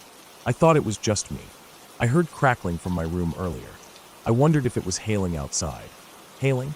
It wasn't even cold enough for that, and I could see it in his eyes. He knew something was off too. We both exchanged that silent, knowing glance. The kind you only share when something's wrong, but neither of you is ready to say it out loud. Without another word, we both walked outside, stepping onto the porch. The air felt thick, and my eyes immediately darted to the roof of the house. It was faint at first, just a flicker of light, but then I saw it, a low, menacing orange glow crawling up the side of the house. The house was on fire. The realization hit me like a punch to the gut. My stomach dropped, and I could feel my legs go weak. My uncle cursed under his breath and grabbed the hose from the porch. I ran inside, my mind racing. The first thing I thought of was my phone. I needed to call 911. I needed to get help. I was already pulling my phone from its charger when I heard a faint meow from the hallway. Bailey, my cat. I froze. In the chaos of everything happening around me, I had forgotten about Bailey. She was my baby, my little companion, and in all the panic, I had somehow neglected to make sure she was safe. My heart skipped a beat, and I bolted toward the door, the sounds of the fire roaring outside drowning everything else out. Bailey was sitting there at the top of the stairs, her fur sleek and her eyes wide with fear. The fire must have been creeping closer, and she knew something was wrong before I did. I opened the door, and she ran right past me, dashing down the stairs and into the hallway toward my bedroom. I didn't stop her. The thought of her safe in the house was enough to drive me forward, but as soon as I realized what I had done, I felt a surge of dread. I sprinted upstairs to grab my phone, only for the sound of sirens in the distance to remind me that help was on its way. Still, I couldn't just stand there. I grabbed the fire extinguisher from the kitchen, but when I turned to leave the room, I saw my uncle outside, his figure outlined against the flames as he worked the hose in a desperate attempt to contain the fire. The flames were spreading quickly. The whole house seemed to be vibrating with the intensity of it, and the crackling sound of the fire seemed louder and louder. I stood there for a moment, trying to absorb everything that was happening, my heart pounding in my chest. The smoke was starting to fill the air, and I could hear the distant screech of tires as the volunteer fire department made their way to our street. The fire wasn't large enough to completely consume the house yet, but it was getting there. I kept asking myself over and over if Bailey was okay. Was she still hiding somewhere? Did she escape? I couldn't stop thinking about her, running through the hallways, trying to find a safe spot. The fire department didn't arrive immediately. Where we lived, the firefighters were volunteers, and there were other calls that had taken them away. It was at least 30 minutes before they showed up, and by then, the fire had already done its damage. My uncle's face was grim as he worked tirelessly to control what he could with the garden hose, but the flames were overwhelming. He looked tired, defeated, and I couldn't help but feel the same. When the fire trucks finally arrived, it was a flurry of activity. The firefighters immediately began their work, but there was something in the air, something heavy and uncertain, that made everything feel even more surreal. My other uncle, who used to be on the fire department, arrived shortly after. His presence was a small comfort, but I could see the strain on his face too. It wasn't easy for him to be on the other side of the line, not anymore. I kept asking him over and over, "Have they found Bailey? Is she okay?" My voice cracked with every word, but he didn't have an answer. No one had an answer. The fire was still burning when my uncle finally came to me, his face pale and drawn. I could tell by the way he looked at me that something wasn't right. His voice was quiet when he spoke, and I barely heard the words as they left his mouth. "Bailey didn't make it," he said, his voice heavy with sorrow. For a moment, time seemed to stop. I couldn't breathe. I couldn't speak. It felt like the world had shifted beneath me, like the ground had given way. It was as if the weight of his words had crushed every ounce of air from my lungs, and I could only stare at him in disbelief. "No," I said, shaking my head. "No, you're joking. You have to be joking. This isn't funny." But he wasn't joking. His face didn't change. He wasn't even trying to soften the blow. He was serious. And then the tears came, faster than I could control them. The sobs ripped through me like a physical force. I felt like I was drowning in them. My chest heaved with each breath I took, but it didn't make it any easier. I cried out for her, for the little cat I had raised from a kitten, for the friend I had lost. I don't know how long I cried for, but I remember hearing the crackling of the fire slowly turning into a dull roar. The flames had subsided a little, but my grief was too much to bear. All I could think of was Bailey, her little face staring at me with those big, wide eyes. Was she waiting for me? Was she hoping I would come and save her? The thought tortured me more than I can put into words. I couldn't help but feel that I had failed her, that I should have done something sooner, anything. Hours later, when the fire was finally under control and the damage had been assessed, they allowed us to go back inside the house to gather whatever personal items we could. The fire had ruined most of the upstairs, the bedrooms, the bathroom. The walls were blackened, the ceilings charred. Everything was wet and ruined from the water they had used to douse the flames. I went to my room, my heart heavy. The roof was partially gone, exposing the sky. The closet, the one next to the crawl space that led up into the attic, was a mess of debris. There was nothing left of my clothes, my belongings. Everything I had worked so hard to keep safe was now gone, turned to ash and smoke. But the hardest part was standing there, alone in the aftermath. The pain of losing Bailey was more than I could handle. I went to the spot where she used to sleep, her little bed now covered in soot. My heart ached, and I knew that nothing would ever feel the same again. I never got to say goodbye. I never got to tell her how much I loved her. She had been more than just a pet. She had been family, my constant companion through everything. And now she was gone. The emptiness I felt inside was unbearable, and I knew that part of me would never heal from it. But life goes on. You have to pick up the pieces, even when it feels impossible. The fire was a reminder of how quickly everything can change, how everything you love can be taken in an instant. I'll never forget that night. I'll never forget Bailey. But slowly, I learned to live with the pain, to carry her memory with me, and to keep going, even when it hurt more than I could explain.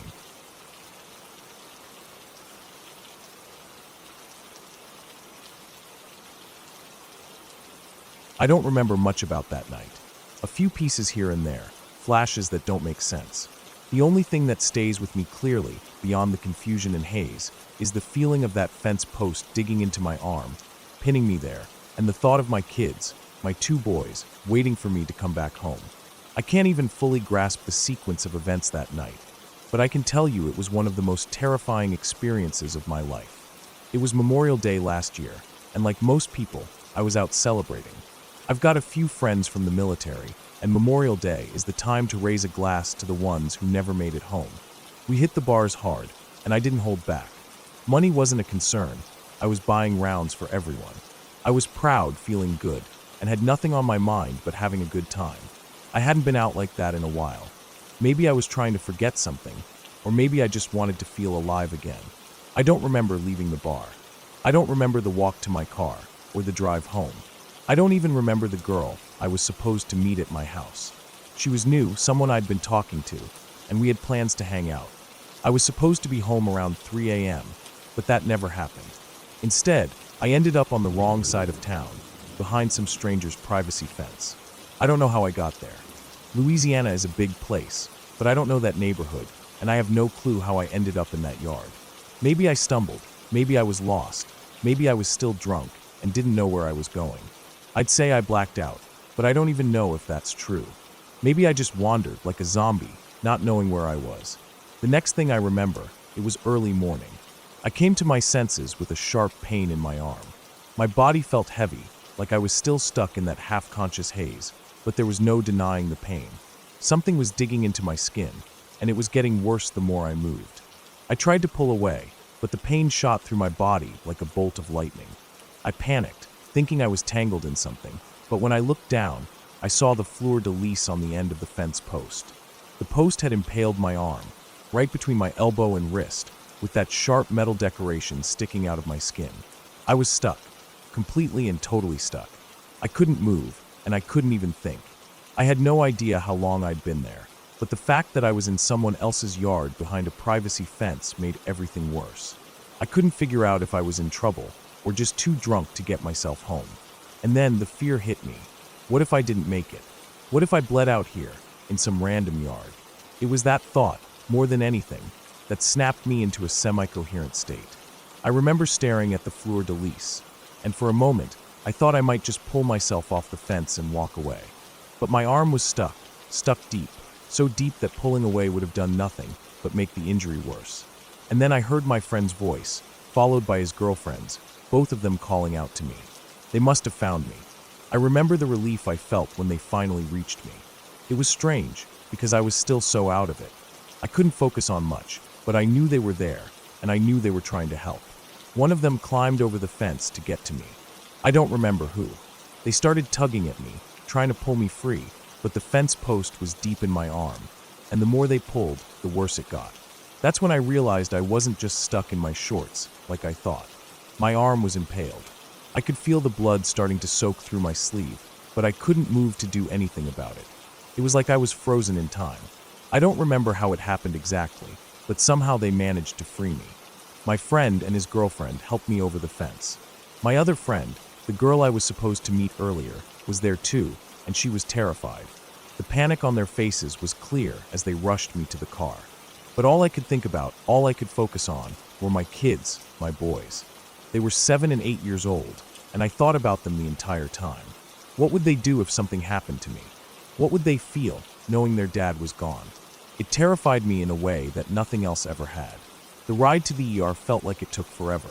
My body was limp, and I kept drifting in and out of consciousness, the pain in my arm becoming sharper each time I woke up. My head swam, and I felt like I might pass out at any moment. But the fear of leaving my kids behind kept me awake. I kept imagining them sitting at home, waiting for me, wondering where I was. And then I thought about how it would feel for them to find out that their dad didn't come home. I couldn't stop thinking about it. When we finally reached the hospital, I was rushed inside. I don't remember the details of what happened next, but I know I was in a lot of pain. I passed out twice from the lack of oxygen, and by the time I was fully conscious again, I could hear the doctors talking about the 3 bags of blood they'd given me. I couldn't process it all. All I knew was that I was alive, and that was the most important thing. I stayed in the hospital for a few days, my arm bandaged up with a massive dressing to cover the wound. The scar is still there, ugly and twisted, but at least I'm here. I don't take it for granted. Every time I look at that scar, it reminds me of how close I came to never seeing my kids again. It reminds me of the price I could have paid for being careless. The drink, the wandering, the blackout, all of it nearly cost me everything. But I'm still here, and I owe it to my kids. I owe it to them to be better, to live better. The truth is, I've been struggling with alcohol for a while. That night was just the wake-up call I needed, even if it was a painful one. I've been working on cutting back, and it hasn't been easy. But I know I can't keep going down that path. I know I can't let the bottle win. It's a battle every day, but I'm fighting it. And with every day that I don't drink, I feel like I'm winning a little bit more. That night, as terrifying as it was, changed me.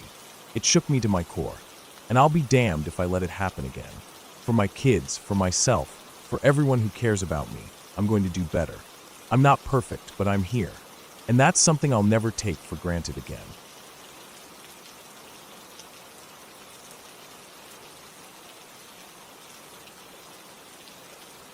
When I was 17, I woke up one morning and everything was dark. It wasn't the kind of dark that you'd expect, like when you close your eyes at night or when the power goes out. This was different. I could see a little, just enough to know something was terribly wrong. I could see light, but it was blurry and unclear, like a fogged-up window. The details were gone, the sharpness, the clarity that everyone takes for granted. It was as if my whole world had been coated in a thick, impenetrable veil, and I couldn't get rid of it. The panic set in slowly. I tried to open my eyes wider, thinking maybe it was just sleepiness or my body still adjusting to the morning. But the blurry world stayed, stubbornly there, refusing to clear. I reached for my glasses, but that didn't help either. Everything was still indistinct, and I could feel the weight of my own confusion. I didn't understand what was happening, and the fear began to grow inside me. I had been diagnosed with type 1 diabetes about 6 months before, and the doctors had told me that managing my blood sugar would be a lifelong responsibility. But I was still learning how to deal with it. I didn't fully grasp the severity of it back then. I'd missed a few blood tests, didn't always check my sugar levels when I should have, and sometimes I ate things I shouldn't. I was young, and I didn't think it would have any lasting effects. But this moment was proof that I was wrong. It turned out that when your blood sugar fluctuates as drastically as mine had, spiking to 500, then crashing to 100, it wreaks havoc on your eyes. The ophthalmologist told me that what I was experiencing wasn't just blurry vision or a mild problem. No, I had cataracts so dense that I could only see light. The way he explained it, it was like looking through a frosted glass window. I couldn't read, I couldn't recognize faces, and everything in my surroundings felt like a haze of shapes and shadows. The pediatric ophthalmologist was an older man, probably in his 50s, and he said that he had only seen this condition once before in his entire career. That didn't reassure me. It made me feel like I was in some kind of medical nightmare, something nobody had experienced before, and I was the unlucky one who had to face it. As he examined my eyes, I could feel the tension in the room. He wasn't sure if my retinas were damaged either. because the cataracts were so severe that they blocked the view. That was when he mentioned surgery. Surgery might help, he said, but nothing was certain. The idea of surgery was terrifying, especially when I didn't even know what was wrong. The thought of not being able to see again was unbearable. The next few weeks were the longest of my life. I was forced to rely on others for everything, and at 17, that was the last thing I wanted. I had always been independent, always been the one to drive, to read, to do things on my own. But suddenly, I couldn't even pour myself a glass of water. I couldn't read the labels on food. I couldn't see my friends' faces. My world had been turned upside down, and there was nothing I could do to fix it. One of the hardest moments was when my family decided to go see a new Star Wars movie. I didn't want to go. I didn't want to sit in a dark theater, knowing I couldn't even see the screen. But I went anyway, trying to act like it was no big deal. But it was. I had to sit there, in a room full of people laughing and reacting to scenes, while I sat in the dark, unable to participate. It felt like I was miles away from everyone, even though I was physically there. I could hear the sounds of the movie, but they were meaningless to me. It was like I was a spectator in my own life, disconnected from everything I once loved. 2 weeks later, I was scheduled for surgery.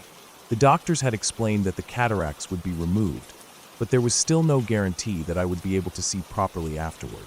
All I could do was hope. Hope that when I woke up, I'd be able to see the world again, or at least something close to it. I remember lying on the operating table, my heart pounding in my chest.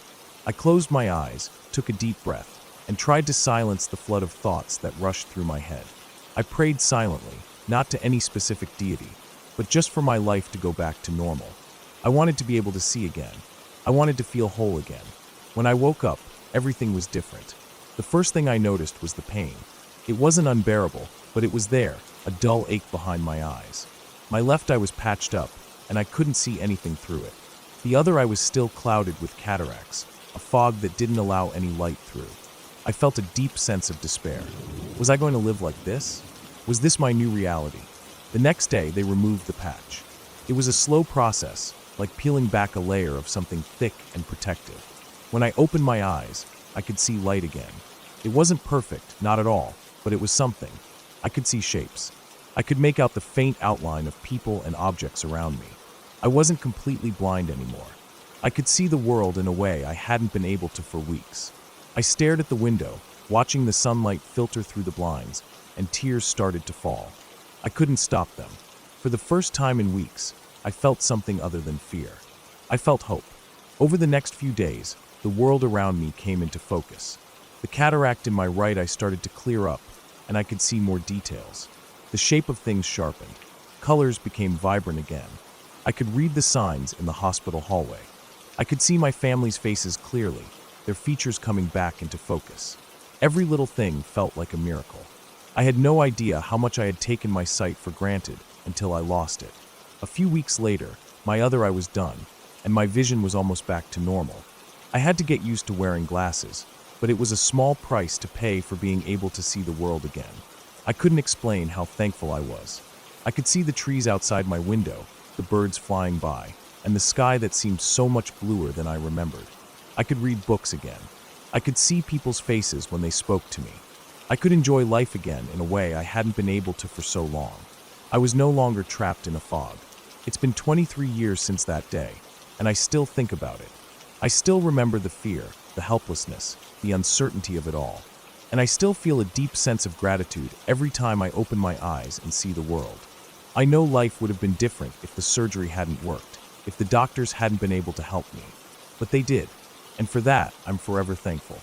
I learned a lot during those weeks of blindness, lessons that have stayed with me. I learned how much we take our senses for granted, how much we depend on our bodies to function without even thinking about it.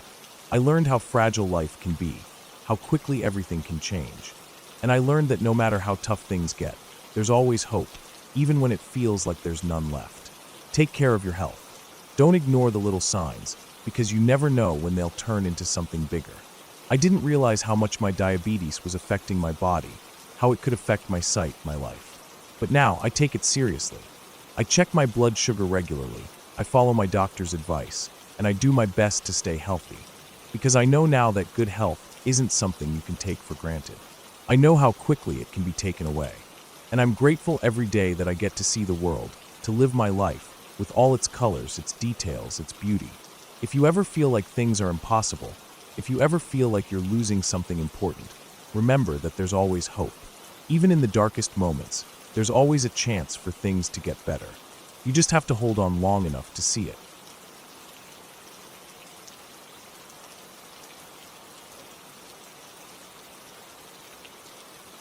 It was 2007, and life had me in a chokehold. I was working as a bartender at a small, local restaurant. The kind of place where regulars are more like family, and you end up hearing everyone's problems while serving them beer. At that time, I was drowning in my own issues, trying to keep my head above water, but the weight of everything was crushing me. My personal life was a mess, my relationships were falling apart, and the stress was gnawing at me daily. One night, after closing the restaurant, I was talking to a regular. This guy, a bit older than me, a little gruff but always nice, could tell something was wrong. We'd talked before, but tonight, the conversation turned deeper. I let him in, told him about the mess my life had become. I don't remember all the details of our conversation, but at some point, he brought up a psychic. "Have you ever thought about seeing a psychic?" he asked. I laughed it off. "Nah, that's not my thing." But he kept pushing, telling me that sometimes, talking to someone who wasn't involved in your life could give you a new perspective. It sounded like a bunch of mumbo-jumbo, but I was so desperate for anything to make me feel better that I thought, why not? Maybe it would distract me from the mess I was in. He pulled out a crumpled piece of paper from his wallet, scribbled down a name and number, and handed it to me. "Her name's Janice. She's the real deal. Trust me," he said. I pocketed the paper, not entirely sure if I was going to use it, but a little curious. A month went by before I found myself thinking about it again. I was still miserable, life still a mess, and I figured, why not? What did I have to lose? I called the number on the paper, and a woman's voice answered. She introduced herself as Janice and explained that she didn't do phone readings. If I wanted to see her, I'd have to come to her apartment. That made me nervous, but I didn't back down. I set a date and planned to take the train to her place. The day of the reading, I felt a pit in my stomach. What the hell was I doing? I couldn't explain it, but I was both terrified and intrigued. I showed up at the train station, did the usual commute, and found myself standing on the edge of a sketchy neighborhood in a city I wasn't familiar with. The projects. I wasn't exactly thrilled about being there. The buildings were run down, the streets grimy, and the air felt thick with something unexplainable. I had no idea what to expect, but nothing in my wildest imagination had prepared me for what I was about to experience. I found the building, and after climbing a few flights of stairs, I stood at her door, nervous as hell. I knocked. An older woman, probably in her late 60s, opened the door. She had a kind face and a warm smile, and it immediately put me at ease. She invited me in, and I stepped inside, immediately noticing how normal her apartment looked. Nothing special, no crystals, no incense, just a plain living room with simple furniture. She asked me to wait in the living room while she did something in the back. I sat there, staring at the bland decor, wondering if I was wasting my time. A few minutes later, she called me into her kitchen. It was strange. I expected something mystical, a tarot setup, maybe a crystal ball or a velvet tablecloth. But no, just a dining room table and a notebook. She told me the reading would cost $30, which, to be honest, was cheap compared to what I imagined these things would cost. I was starting to doubt the whole thing at this point, but I didn't want to back out. I had committed. So, I handed over the cash, and she asked me to write down my full name. I wrote it, watching her closely, waiting for some sign that this was all just an act. She muttered something under her breath. I couldn't make out the words, but it sounded like a prayer or chant. And then, in the blink of an eye, her entire demeanor changed. Her eyes rolled back into her head. I froze. The hairs on the back of my neck stood up as a deep, guttural voice, definitely not hers, spoke. It was a man's voice, and it didn't sound like anything she could have mimicked. It was real, deep, unsettling. "Don't be afraid," the voice said, and I was suddenly aware that I couldn't move, couldn't blink. It was like my body was frozen in place. My stomach churned with fear. I sat there, paralyzed, as the voice began to speak to me in a way that felt like it was cutting into my soul. It told me things I never expected to hear, things I never told anyone. It spoke of my sister, telling me that she would die from an overdose. At that moment, I almost laughed it off, My sister was fine, healthy. Nothing like that could ever happen. But the voice wasn't wrong. The voice went on. It said that a family member would take their own life. That too seemed impossible. But it came true, not long after. The shock of it hit me hard. My mind was spinning, trying to process what was happening. It didn't stop there. The voice told me not to give in to the darkness, to not let myself fall into the abyss that I was so close to. Don't commit suicide, it said. You don't want to end up with them. At that moment, I could feel my chest tighten. It felt like I couldn't breathe, like the weight of the world was crashing down on me. The voice continued speaking, saying that there would be good things in my life as well. Things I didn't understand yet, but that would come to pass. I couldn't process it. I couldn't take it in. What kind of person could predict all of this? Janice, or whatever was speaking through her, told me that things would get better, but that I would face hardships, that I'd be strong enough to handle them, but only if I didn't let myself go down the wrong path. It wasn't comforting, it was ominous. When the voice finally stopped, I felt a rush of relief, but also confusion. My mind was racing. I had no idea what just happened. I wanted to leave, but I couldn't bring myself to move. Janice seemed to snap back to herself, blinking rapidly, looking at me as if nothing had just occurred. She asked me how I was feeling, and I couldn't even answer. I grabbed my things, paid her, and left the apartment in a daze. The world felt different, like something had shifted, but I couldn't quite grasp it. I didn't want to believe what had just happened, but deep down, I knew it wasn't a trick. In the weeks that followed, things began to unfold. My sister did overdose, just as the voice had said. I tried to write it off as coincidence, but the nagging feeling in the pit of my stomach wouldn't let me. Then, another family member took their life. It wasn't until that moment that I couldn't deny it. The psychic's predictions, dark as they were coming true. I couldn't bring myself to go back to Janice. I didn't want to face her again, but I couldn't forget what had happened. The good things she had predicted still hadn't come to pass, but they lingered in my mind. Every day, I'd think back to what she had said and wonder when those parts of her prediction would come true. Years have passed since then. My life has changed. Some of the things Janice predicted are still unfolding, and every time something happens, I can't help but remember that day. The voice that spoke through her, the warnings, the predictions, it all still haunts me. I can't explain it, but I can't ignore it either. I haven't been back to her apartment, and I don't think I ever will. Some things are better left unexplored. Some truths are better left unexamined.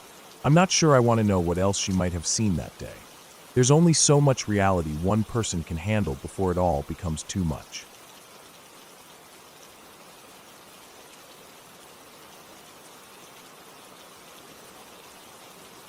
I had a dog, a Labrador mix, that I'd taken care of since she was 8 months old. From the moment I brought her home, she was my companion in a way that no one else had been. She was always there, when things were good, when they were bad. I didn't have much contact with my family over the years, and she was the one constant I could rely on. Through thick and thin, we had each other.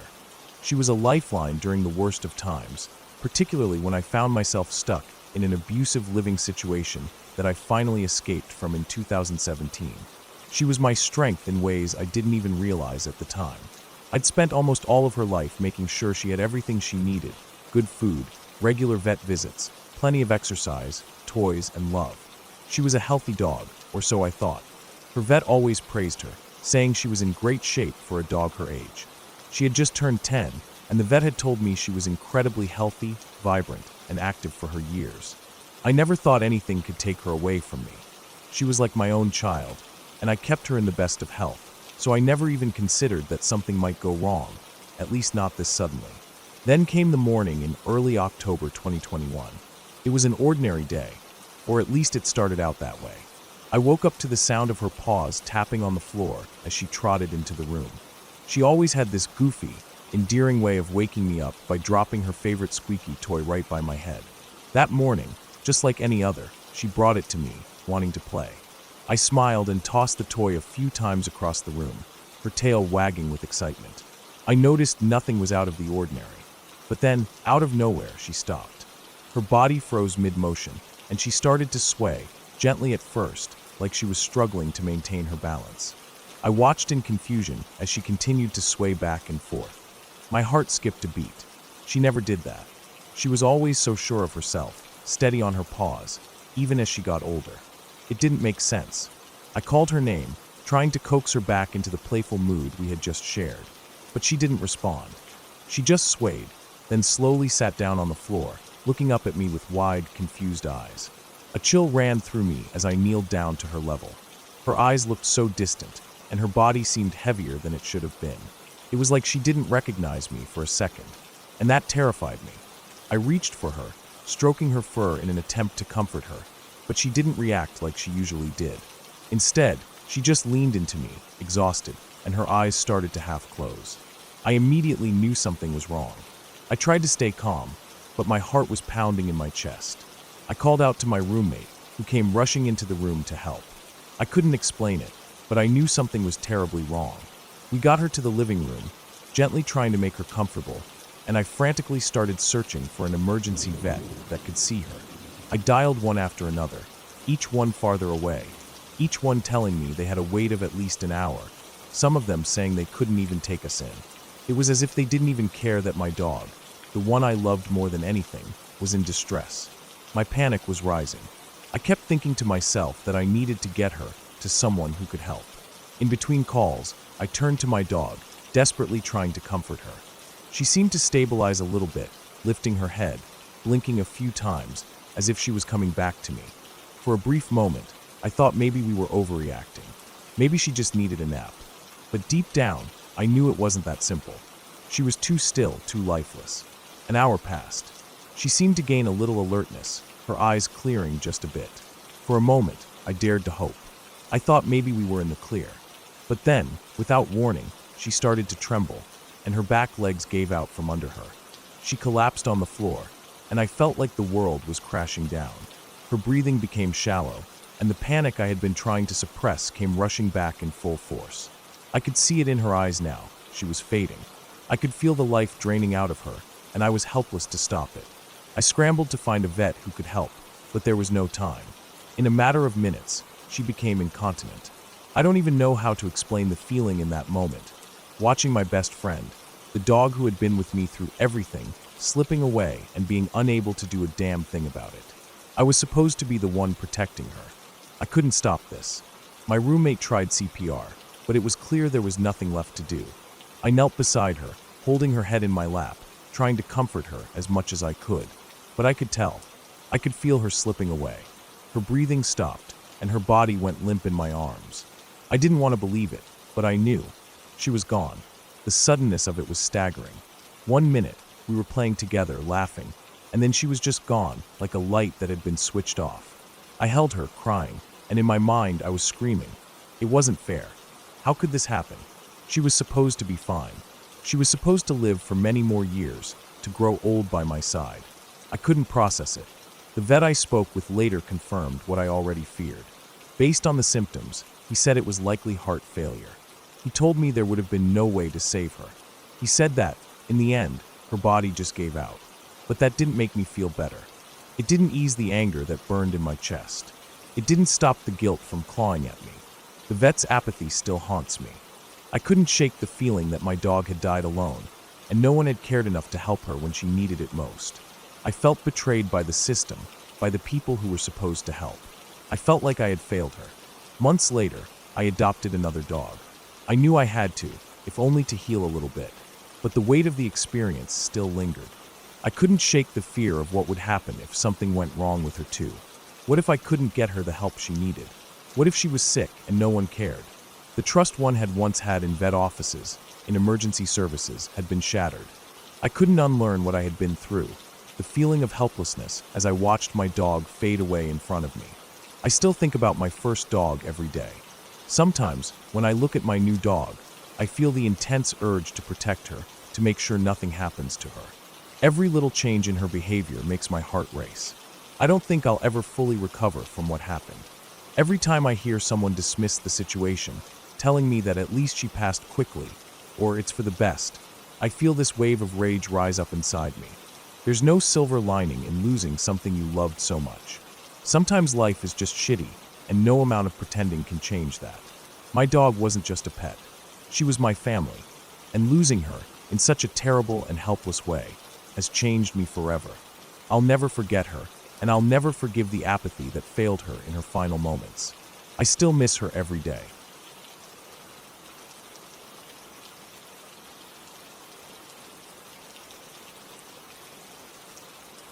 I was 17 years old that year, and we had a Halloween party planned in the park.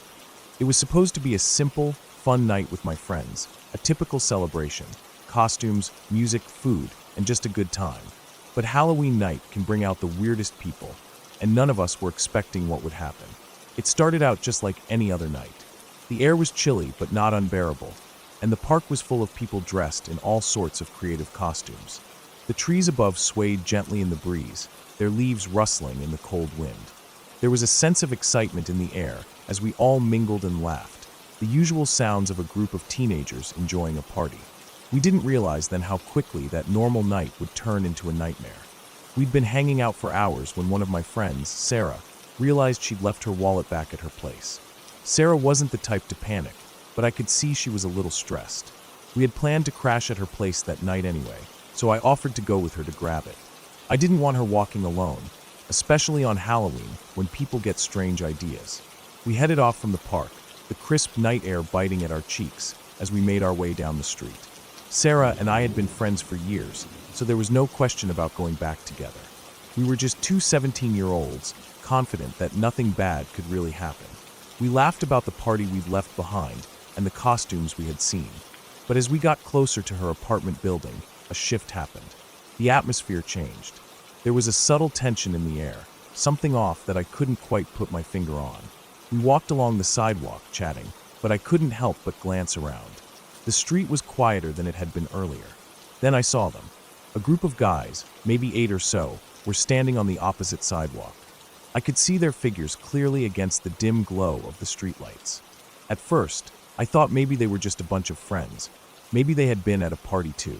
But then I noticed something that made my stomach drop. They were all wearing anonymous masks. You know the kind, those blank, featureless white faces with dark, hollow eyes. It made my blood run cold, and a weird, uncomfortable feeling crept up my spine. As we walked, we couldn't help but notice that the group of guys started to move. They shifted slightly, positioning themselves in a way that made it clear they were aware of us. I could feel my heart beating faster. Sarah must have felt it too, because she stopped talking and quickened her pace. The two of us walked even closer to each other, instinctively drawing nearer for safety, like we were trying to make ourselves smaller, hoping to avoid notice. But it was too late. One of the guys in front of us, started walking toward us. My eyes flicked nervously to the side. The others split up, forming two groups. One group moved behind us, and the other moved ahead, blocking our path. My stomach twisted, and I could feel the pit in my stomach growing heavier with every step we took. This wasn't normal. This wasn't just some Halloween prank. Something was wrong. For a split second, I considered turning around and heading back to the park, but that would have been just as bad, maybe worse. The guys in front of us seemed like they were getting closer, moving with a purpose. There was no way we were going to outrun them, not with how fast they were closing in. I glanced at Sarah. She looked just as terrified as I felt. We had to make it to her building. I knew we had to get there, but something inside me screamed that we were making a huge mistake. The moment they surrounded us, all I could think of was that we had no way out. I wasn't some tough person. I didn't have a self-defense trick up my sleeve. We were just two girls in our costumes, caught in a situation we weren't prepared for. The one guy, the tallest one, stepped in front of me. He was easily over 6 feet tall, his broad shoulders casting a shadow over me. He reached out, grabbed my chin, and forced my head back, so I had to look up at him. "Nice face," he said, his voice low and sickly sweet, as if he found amusement in my fear. I wanted to scream, but I couldn't find my voice. The terror made everything feel slow, heavy, suffocating. He kept his grip firm, his fingers pressing into my skin. I remember his thumb resting on my jaw, making me feel trapped, like he had complete control. The others were standing around us now, their masked faces expressionless, but I could sense their amusement, their twisted enjoyment in the situation. I felt smaller than I had ever felt before, vulnerable and helpless. Somewhere in the distance, I could hear Sarah trying to say something, but her voice was barely a whisper, drowned out by the pounding of my own heart. My mind raced, screaming at me to do something, anything, but my body felt frozen. We had no one around to help us, no one to hear us. We were alone, and I could feel the weight of that truth like a boulder pressing down on me. And then somehow, God knows how, Sarah managed to get the door open. I don't even remember her struggling with the key. It was as if time had stretched and twisted, and suddenly the door was there, swinging open, inviting us to safety. I fell back into the hallway, the shock of the situation rushing over me like cold water. My heart was pounding in my chest, but at least I was inside. The door slammed shut behind me, and I heard it hit with a sickening force. It was as if everything in the world had collided with that single moment. I watched as Sarah quickly locked the door, her hand trembling. The sounds from outside were muffled now, but I could still hear the pounding against the door, fists striking the wood, voices shouting threats we couldn't understand. I was sitting on the floor, still trying to catch my breath, feeling numb. I remember looking at Sarah's face. She was pale, her eyes wide, her breath coming in short, shaky gasps. Her shoulder was bruised from slamming the door shut so hard. We both sat there for a moment, just trying to process what had happened, the adrenaline still coursing through our veins. The guys outside didn't stop, not right away. We could hear them, their muffled voices on the other side of the door, threatening us, calling us names I didn't understand. The pounding stopped eventually, but not before what felt like an eternity had passed. Then it was silent. I don't know how long we stayed like that, sitting in the hallway, trying to calm down, trying to make sense of what had just happened. I could feel my legs shaking, my whole body trembling, but I couldn't stop staring at the door. It was like if I looked away, it would somehow mean I wasn't facing reality. Eventually, we heard footsteps retreating. Not running, just walking away slowly, disappearing into the distance. We didn't know if they were gone for good, or if they'd come back. But in that moment, I didn't care. We were safe, at least for now. We didn't speak for a while. There was nothing to say. What could we say? The rest of the night passed in a blur. We didn't go back to the park. We didn't sleep. We sat in the hallway, lights on, door locked, just listening for any sign that they might return. Eventually, we heard a knock at the door. Someone from our group had come looking for us. When we opened it, the look on their face told me everything I needed to know. They knew something was wrong. The guys in masks were never caught. I don't know who they were, what they wanted, or if they had any intention of hurting us. But I know that night changed me. It took away that sense of invincibility that comes with being young, that belief that nothing bad could ever really happen. I learned what it feels like to be utterly powerless, to be trapped in a situation with no way out. That night didn't end with a perfect resolution. We didn't get some big closure, but we made it out. We survived. That's something, at least.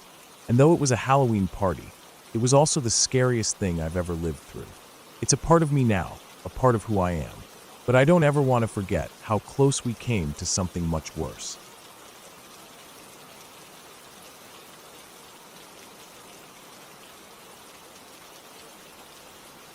So, I was in junior year of high school when it happened.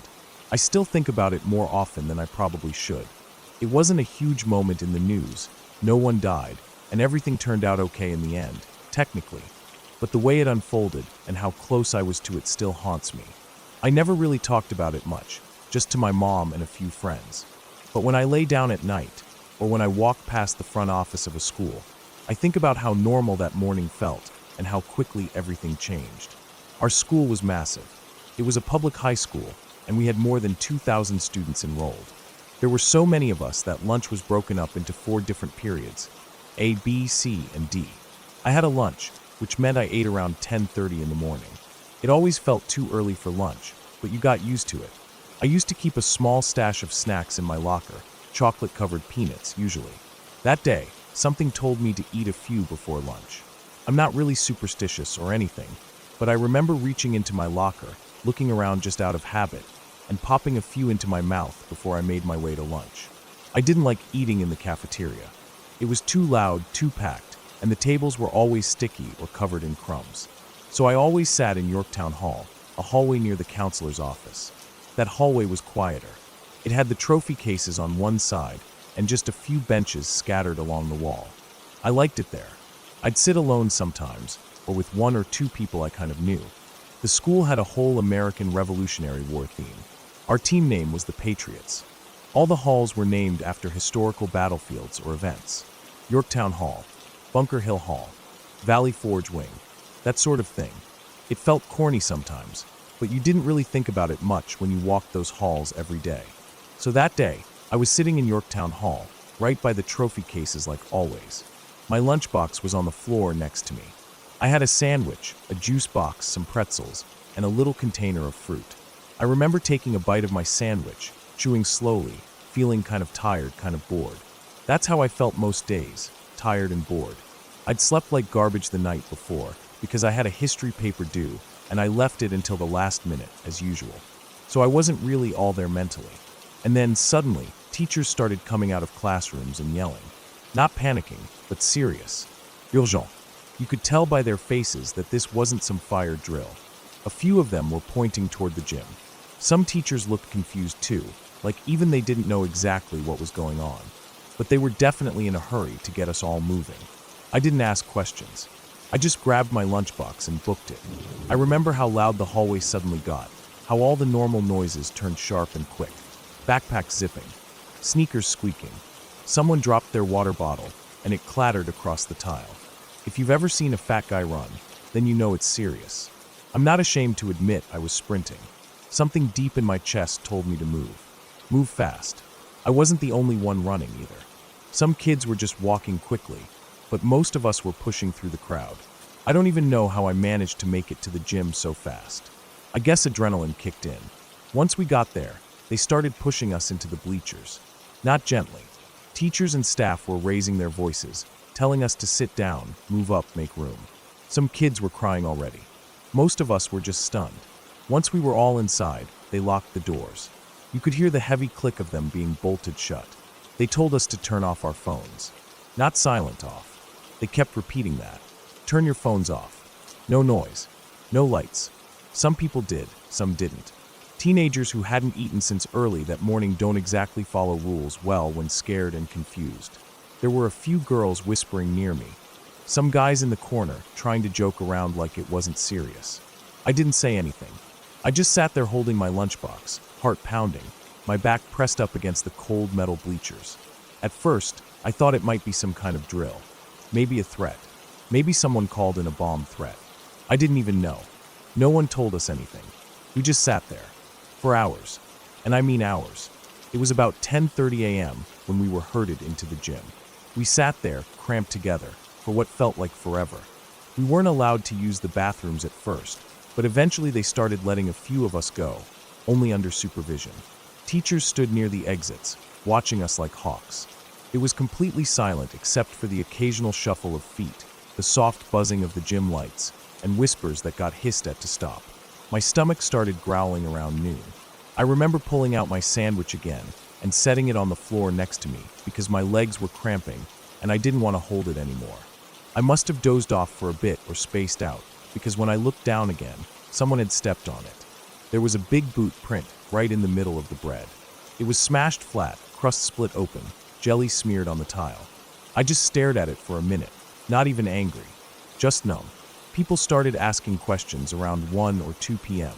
Someone whispered they heard it was a shooter. Someone else said there were bombs. Someone else said it was just a threat and we were fine. The problem was, no one really knew what was true, and no one official came in to tell us anything. We just sat, waited, listened to our own thoughts. Then, around 4:30 p.m., they started bringing other students into the gym. At the time, I didn't think that was weird, but looking back, it absolutely was. If there really had been a threat, and we were trying to keep everyone safe, then funneling more students into the same room made no sense. If the person responsible had wanted to blend in, they could have. It would have been chaos. No one was checking bags. No one was scanning IDs. It was just people in panic mode, trying to contain a situation they didn't fully understand. Eventually, we were told we could go get our stuff. Slowly, in groups, supervised. I don't even remember standing up. My legs were sore, my back hurt, and my head was pounding. When I stepped out of the gym, the hallway lights felt too bright. There were police everywhere. News vans parked outside. Cameras rolling. You could see them through the front doors. People standing by with microphones, hoping for a statement. Some teachers had tears in their eyes. Some were stone-faced, focused. My mom left work early to come get me. She works at the hospital, and I know how hard it is for her to leave in the middle of the day. When I finally saw her outside, She was parked on the street because the lot was full. Parents were swarming the sidewalks, some yelling, some crying, others just pacing. I ran to her. I don't remember how fast I was moving, but I nearly knocked her over when I hugged her. I couldn't even speak. I just buried my face in her shoulder and shook. My lunchbox was still in my hand. She held on to me like I was 5 years old again. She didn't ask questions right away. She just told me to get in the car and started driving. We didn't even talk until we pulled into the Baskin-Robbins parking lot about 10 minutes later. She asked if I wanted anything, and I nodded. I was starving. I hadn't eaten all day except for those peanuts in the morning. I got 2 scoops, mint chocolate chip and cookies and cream. I think she only got 1 scoop of vanilla. We sat there in silence for a few minutes, just eating. Then I told her everything. How we were rushed. How they didn't tell us what was going on. How we sat there for hours in silence. How my sandwich got stepped on. How the teachers looked just as scared as we were. I told her about how close I had been to the bathroom in Yorktown Hall. The one where they said the guy was supposed to be. Less than 3 meters away. That's basically an arm's length. I told her how some students said he claimed to have bombs planted in the bathrooms, and how none of us were told anything real until hours later.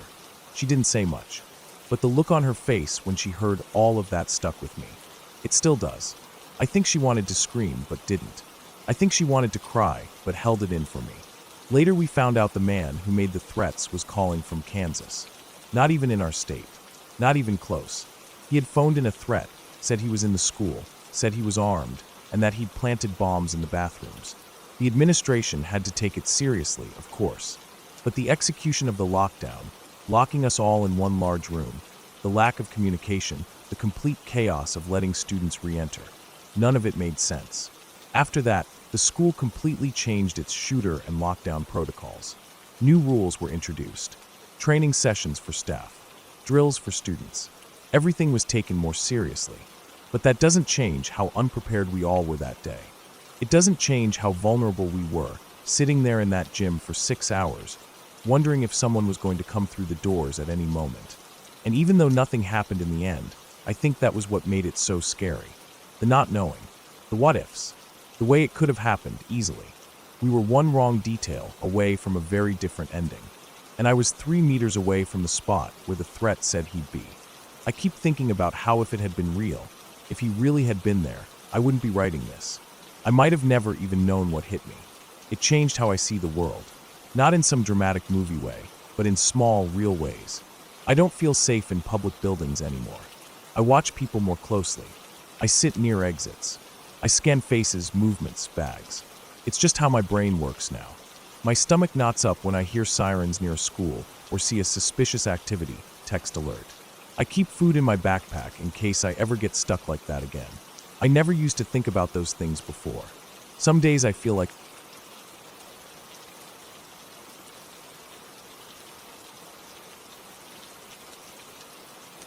I don't tell this story often.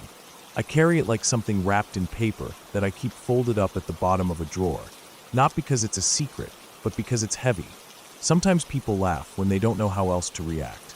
And I guess I just don't want anyone laughing about this. I was 11 years old, and it's one of the sharpest memories I have, even though it feels like it came from a completely different lifetime, like it belongs to a different person. It was summer, the kind of summer where the sun feels like it never goes down, and the heat makes the world feel slower than it really is. My sister and I had been visiting our dad in another state. We used to spend a few weeks with him during the break, and then our mom would come pick us up and drive us home. It was a long drive, states apart, but that's just how it was. We didn't think anything of it back then. My mom wasn't the kind of mom who brought snacks and made sure you wore sunscreen. She was unpredictable. I didn't have the words for it at the time, but now I know what it was. She was an addict. Pills, alcohol, whatever she could get her hands on. Some days she was the fun mom. Some days she was mean. Most days she wasn't really there, not the way a parent is supposed to be. That day, her boyfriend was with her. I don't even remember his name. He'd been around for a while, always hanging close to her side, laughing too loud, talking over everyone. The drive home started in the late morning. I remember it being hot, even in the car. The kind of sticky heat that makes your shirt cling to your back. The windows were cracked open, not because we wanted fresh air, but because the air conditioning barely worked. Cigarette smoke drifted out into the wind, and the radio was playing something low and twangy. I was lying in the back seat with my little sister. No seat belts. This was before people were really strict about them, especially someone like my mom. She didn't care about that stuff. We had one of those old cars with the bench-style seats and wide, heavy doors. I was lying with my back against the seat, one leg curled under me, the other stretched out to the side. My sister was lying the other way, facing me, her eyes half closed. She was only 7 or so, and she fell asleep easily. I was trying to stay awake. I'd always hated being trapped in that drifting place between sleep and awareness, especially in the car. Something about it made me anxious, like if I fell asleep, something bad might happen while I wasn't paying attention. The sky outside was clear and blue, and the grass along the roadside was dry and golden, the kind that rustles in the wind like sandpaper. We were somewhere in the middle of nowhere, long stretches of road with only the occasional gas station or ranch house in the distance. I remember how the sun made the road shimmer like water, and the radio was playing that old song, Amarillo by Morning. I didn't even like country music back then, but the melody stuck in my head. I think it always will. I was just starting to drift off, that weird in-between state where you're not awake, but not fully asleep either. The kind where the world feels like it's underwater, and sounds are soft and far away. I was listening to the radio, my eyes closed, my thoughts wandering, when I heard a man's voice. Clear. Calm. Not loud, but unmistakable. He said my name. And then he said, "You're going to be in a car accident. Don't worry. You'll be okay." That was it. Just those words. I didn't react right away. I was in that fuzzy place where your mind doesn't move fast. But then my body snapped awake like I'd been splashed with ice water. My eyes flew open. The song was still playing. The car was still humming along the highway. Nothing looked wrong. My mom was still driving, one hand on the wheel, the other wrapped around a bottle hidden in a fast food cup. Her boyfriend was talking about something I couldn't hear clearly. My sister was still asleep, but something felt different. There was a pressure in my chest, like I was holding my breath. My muscles tightened up on their own. I sat up a little, trying to shake it off, thinking maybe I had imagined it. But I hadn't. I knew that. Deep down, I knew something was about to happen. I barely had time to think before the gravel sound hit, like an explosion of rocks and glass and metal. I remember my mom's voice shouting, "Hang on, girls," like she was underwater, like the words were being dragged out of her throat by force. And then the car left the road. It didn't feel like falling. It felt like the car had been picked up by something huge and invisible and thrown sideways into the sky. We flipped. I don't know how many times. I remember the feeling of weightlessness, then the brutal slam of the car hitting the ground, then spinning again. I couldn't tell which way was up or down. Everything blurred. The windows exploded. The sound was deafening, crushing metal, shattering glass, and the awful, high-pitched scream of tires on dirt. My body slammed into my sister, then the ceiling, then the seat again. I think I blacked out for a second. When the car finally stopped, it landed on its side. The world was quiet again, but not peaceful. Just silent in a wrong kind of way, like the whole world was holding its breath. The back door on my side flew open somehow, hanging crooked on its hinges. My mom had been thrown into the back seat during the crash, and when the door opened, she just spilled out of the car onto the dirt. Her body rolled a little, then went still. I didn't know if she was dead. I didn't even have the capacity to be afraid yet. My ears were ringing. The sunlight was blinding. My sister was curled in the corner, crying, her voice small and shaky. I tried to sit up and felt a sharp pain in my arm that made me gasp. When I looked down, I saw it, the bend. My left arm was broken, the upper bone completely snapped and hanging at an angle that made me want to throw up. It looked unreal, like something in a cartoon, but the pain told me otherwise. I got out of the car somehow. I don't remember exactly how, but I got out. I think adrenaline carried me. I remember stepping over my mom's body, gently lifting my sister by her waist and guiding her out. She clung to me, barefoot and terrified. There were people running toward us from a house across the field. I hadn't even noticed the house before. A man and a woman, and maybe a teenage boy. They came fast, their faces twisted in concern, shouting something I couldn't understand. I stood there, holding my sister, swaying slightly, my broken arm limp at my side. Someone took her from me. Another person helped me sit down in the grass. I remember looking at the car, now resting at a crooked angle off the road. The roof was crushed, the front windshield smashed in. It looked like it had been through a war zone. That's when I saw him. My mom's boyfriend. He had been thrown from the car, and the car had landed on him. There was no doubt. He was dead. I didn't feel anything in that moment. Not fear, not sadness. Just numbness. I couldn't even process it. I kept waiting for someone to tell me what to do. Someone to fix everything. I don't even remember crying. I just sat there, my head tilted down slightly, staring at the blood on my jeans. My mom drifted in and out of consciousness. At one point, she opened her eyes, saw the man's body, and screamed so loud I thought it might shatter the sky. Someone had to hold her down. Later, we found out her neck had fractured. She had been close to being paralyzed. The ambulance came, the police, the fire department. Everything blurred together after that. I remember being loaded onto a stretcher. Someone asked me my name and what day it was. I didn't know the date. I remember being cold, shaking. I remember the 4-needle hurting more than it should have. I remember the ride to the hospital taking forever, and the siren sounding far away, even though it was just above me. At the hospital, they set my arm. I had to wear a heavy cast up to my shoulder for weeks. They scanned my head and spine. My sister had cuts and bruises, but nothing serious. She didn't even break a bone. They kept us for observation overnight. I remember lying in the hospital bed, staring at the ceiling. The room smelled like disinfectant and warm plastic. I couldn't sleep. I kept hearing the voice. Not the crash. Not my mom screaming. Not the ambulance. Just that one sentence. You're going to be in a car accident. Don't worry. You'll be okay. It played over and over in my head. I couldn't explain it. I still can't. But I knew in my bones that it was real. That someone or something had spoken to me, not to scare me, but to prepare me. To give me a chance to brace myself. The police came to talk to me. A woman officer with a kind face sat beside my bed. She asked about what happened in the car, about the alcohol, about whether my mom had been drinking while she drove. I told the truth. I said yes. I didn't even hesitate. I didn't understand the consequences back then. I didn't know that it could mean jail or losing custody. I just told the truth. But nothing came of it. My mom was never charged. No DUI. No child endangerment. She cried when she found out, more from fear than guilt. I think maybe the boyfriend's death made everyone feel like that was punishment enough. She wore a neck brace for weeks. I had to help her with things sometimes, even though I was the one with a broken arm. My sister and I went back to our regular life. School started again. People asked what happened, and I just told them there had been a crash. I didn't tell them about the voice.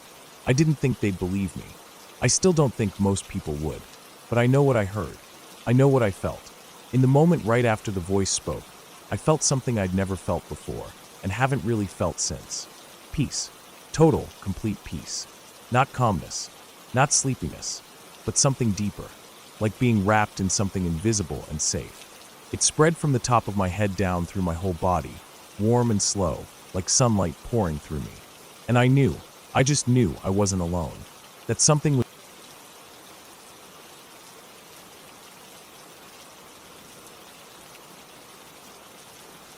It was the second night of my freshman year, and I was already feeling the weight of being home alone. My parents both worked third shift, and I was stuck in the middle of nowhere, a good few miles from the nearest neighbor. It wasn't an ideal situation, especially for a 16-year-old who didn't like being alone in the dark. My younger brother, who was 14, was still sound asleep, and I was lying in bed, trying to sleep too. The house was too quiet, and it felt like something was off. The wind rustled the trees outside, but otherwise it was still. It was around midnight, maybe 12:30 or so. My eyes were heavy, and I was drifting in and out of sleep when it happened. Boom, boom, boom. The sound shook the entire house. The windows rattled, and for a split second, I thought the whole building might come down. My heart raced. I shot upright in bed, confused, scared. Was it a car backfiring? A tree falling? My mind was working overtime, trying to make sense of the noise. The house was old, but it had never made a noise like that before. My brother didn't stir from his room. Maybe he hadn't heard it, or maybe he was a deeper sleeper than I was. I convinced myself it must have been nothing, that I was just imagining it, and tried to settle back down. I lay there, staring at the ceiling, but the noise wouldn't stop. A few minutes later, it happened again. Boom, boom, boom. This time, I was wide awake, adrenaline surging through me. The noise wasn't coming from the house, but from outside. I couldn't make sense of it. My brother, still oblivious to it all, was snoring away in the next room. I was alone in my panic, but I couldn't just sit there. I had to check. It wasn't like there was anyone to ask for help. I cautiously got out of bed, careful not to wake my brother. I moved through the dark, heart pounding in my chest. I crept toward the back door of the house, which was a few steps down the hallway. As I reached it, I froze. The door was shaking. Someone was slamming against it. I could hear it. Boom, boom, boom. A steady rhythm, like someone was throwing their whole body against it. I froze, not knowing what to do. My hands felt clammy as I grabbed the doorknob. I wanted to call for my brother, but the thought of waking him in this moment felt wrong. He wouldn't hear me anyway. I could barely hear myself over the sound of whatever was on the other side of the door. I couldn't just stand there. I had to do something. So like an idiot, I called 911. I didn't know what else to do. I also called my dad, but I didn't really expect him to answer. After all, he was working. I had the phone pressed to my ear, but as the call was ringing, the slamming on the door didn't stop. Whoever was on the other side wasn't giving up. I could hear their voice now, muffled through the door. It was frantic, desperate. Please help. I need to call my daddy. The voice was raw, like it hadn't been used in a while. I didn't know what to do. He sounded so desperate, but something about the situation didn't sit right with me. I wanted to open the door and help. Maybe I could just give him my phone, so he could call whoever he needed. So I cracked the door open, just a little, and slipped my dad's prized cordless phone through the gap. My dad had just bought the phone a few months earlier, and it was a big deal at the time. I had no idea why it seemed so important, but it did. The second I slipped it through, the man grabbed my arm, his grip vice-like and strong. "You better not have called the police," he hissed, his voice low and threatening. "I need my daddy, and you better not have called the police." I froze. His grip was unrelenting, and I could feel the blood draining from my face. I couldn't pull away. I was trapped. But then, for the first time, I got a good look at him. He was covered in blood. From head to toe, his entire body was soaked in it. It dripped from his hair, his clothes, and pooled around his feet, making a grotesque, sticky mess on the floor. I couldn't make sense of it. I felt my heart racing faster, my breath catching in my throat.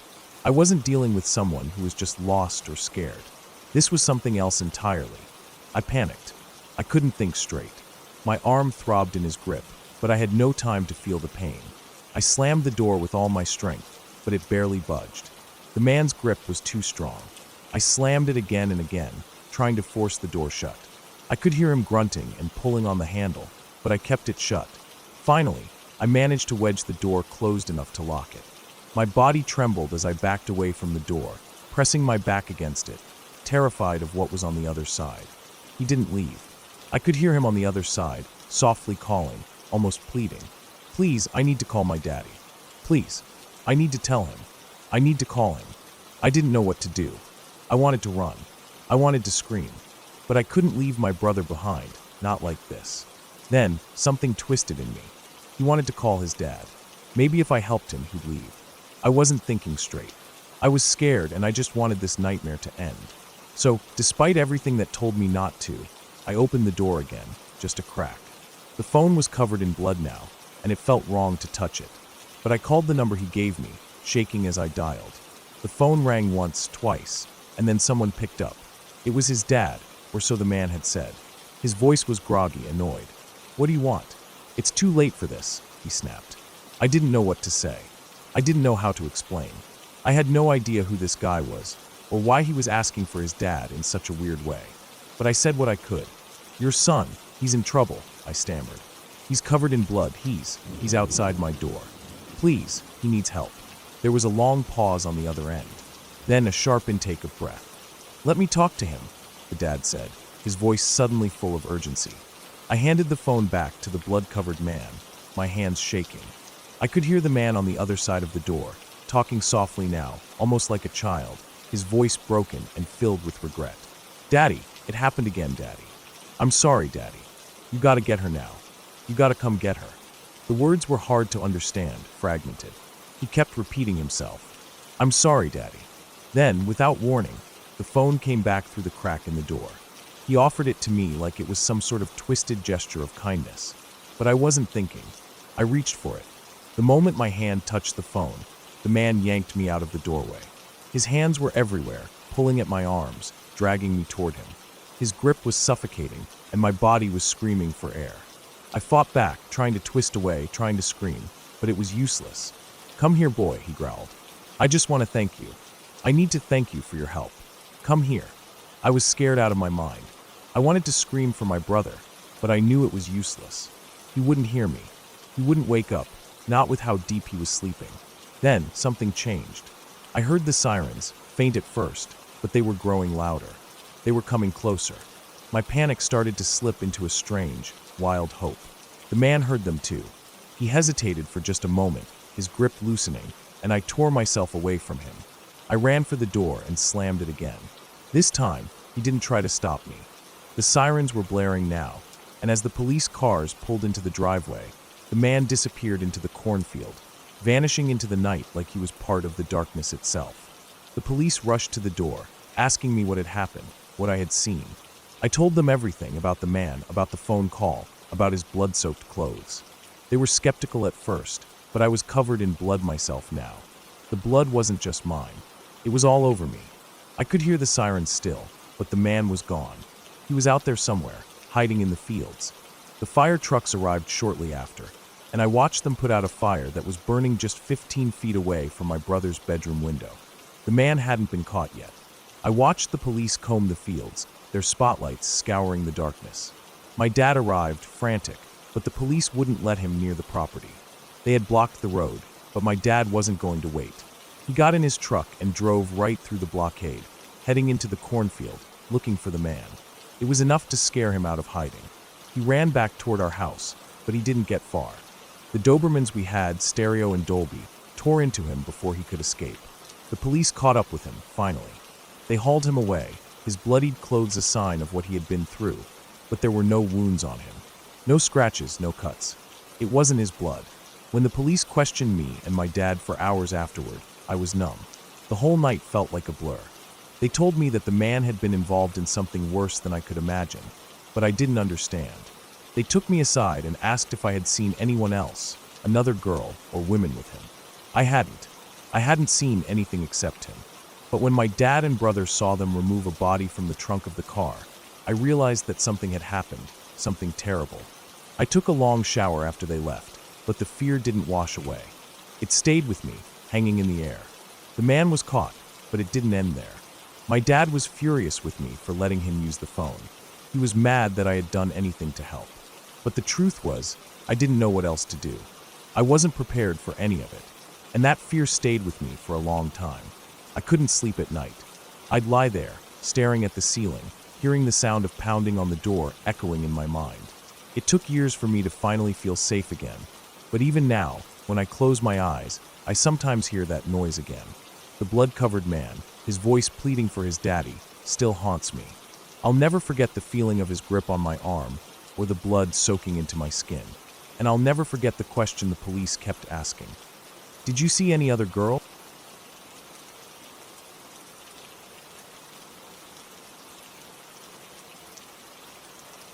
It's a strange job, working the front desk at an independent senior living community.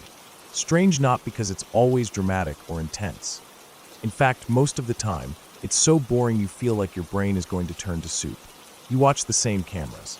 You answer the same questions from the same handful of residents every day. The mail gets dropped off. You sort it into cubbies. You log packages. You unlock doors for people who forgot their keys again. And again. And again. The lights buzz. The clock ticks. The paper tray jams. Time moves like honey, thick and slow, and always just out of reach. But then something happens. Always something. A fall. A shout. A neighbor screaming at someone they've lived next to for 10 years because now they believe that person is stealing their TV signal or poisoning their food. Sometimes they're right to worry, sometimes not. Sometimes the guy they're yelling at has no clue what's going on because he's halfway through a memory from 1986 and doesn't know where he is or what day it is. You learn to handle it. You learn to walk a very, very narrow tightrope between kindness and boundary, between authority and empathy. You learn to move fast but act slow. You learn how to wait, and to watch, and to brace for the next strange, horrifying, sudden moment. It always comes. You just never know when. Buddy was one of my favorite residents. I know we're not supposed to have favorites, but it's a lie we all tell ourselves. If you work in this field long enough, you end up holding certain people in a corner of your heart, and you make it work. You treat everyone fairly, but some folks still leave a mark. Buddy left one. He was kind and funny. His voice always reminded me of a radio DJ from the 70s, deep, a little worn, but warm. He'd spent most of his life chain smoking, so it wasn't surprising he had COPD. He could barely walk from one end of the hallway to the other without stopping to cough, sometimes for several minutes. I had to keep a straight face and talk to him gently even when the mucus made his breathing sound like he was boiling inside. Buddy also had schizophrenia. Most of the time he was completely himself, thoughtful, grateful, a little lonely but eager to chat. But the meds only worked when he took them regularly, and he didn't always do that. His schizophrenia would flare up if he got off schedule. Once he started skipping pills, the paranoia would creep in. That was the worst part. Not the hallucinations, not the confused muttering. It was the fear, the panic behind his eyes, the feeling that the world was about to close in on him. And it didn't help that some of the other residents could be cruel. They'd mutter behind his back, or they'd react badly when he got confused. One guy in particular, ex-military, big guy, short fuse, would go from 0 to 10 if Buddy started talking to himself near the common room. So it got worse. Buddy would act weird, which would set off other residents, and then the fallout would make Buddy more paranoid, and then he'd get more confused. It snowballed until he was crying at my desk, just asking why people couldn't be kind. Just sobbing, telling me about getting picked on in high school, in college, in every job he ever had. How he'd tried so hard to be normal, how tired he was, and how lonely. It broke me a little, hearing that. You try to be neutral. You try to stay firm and professional. But it's hard to be distant when someone's shaking and asking if they're a bad person because their brain won't work the same way other people's do. Still, I couldn't do much. It's an independent living facility, which means I'm not a caregiver, not a nurse, not a social worker. There are no medical staff on site. I can't check vitals. I can't administer medications. I can't even do CPR. We wait for 911 like any regular apartment building would. The most I can do is be present, be calm, and be fast when the time comes. The time came on a weekend. It was mid-afternoon.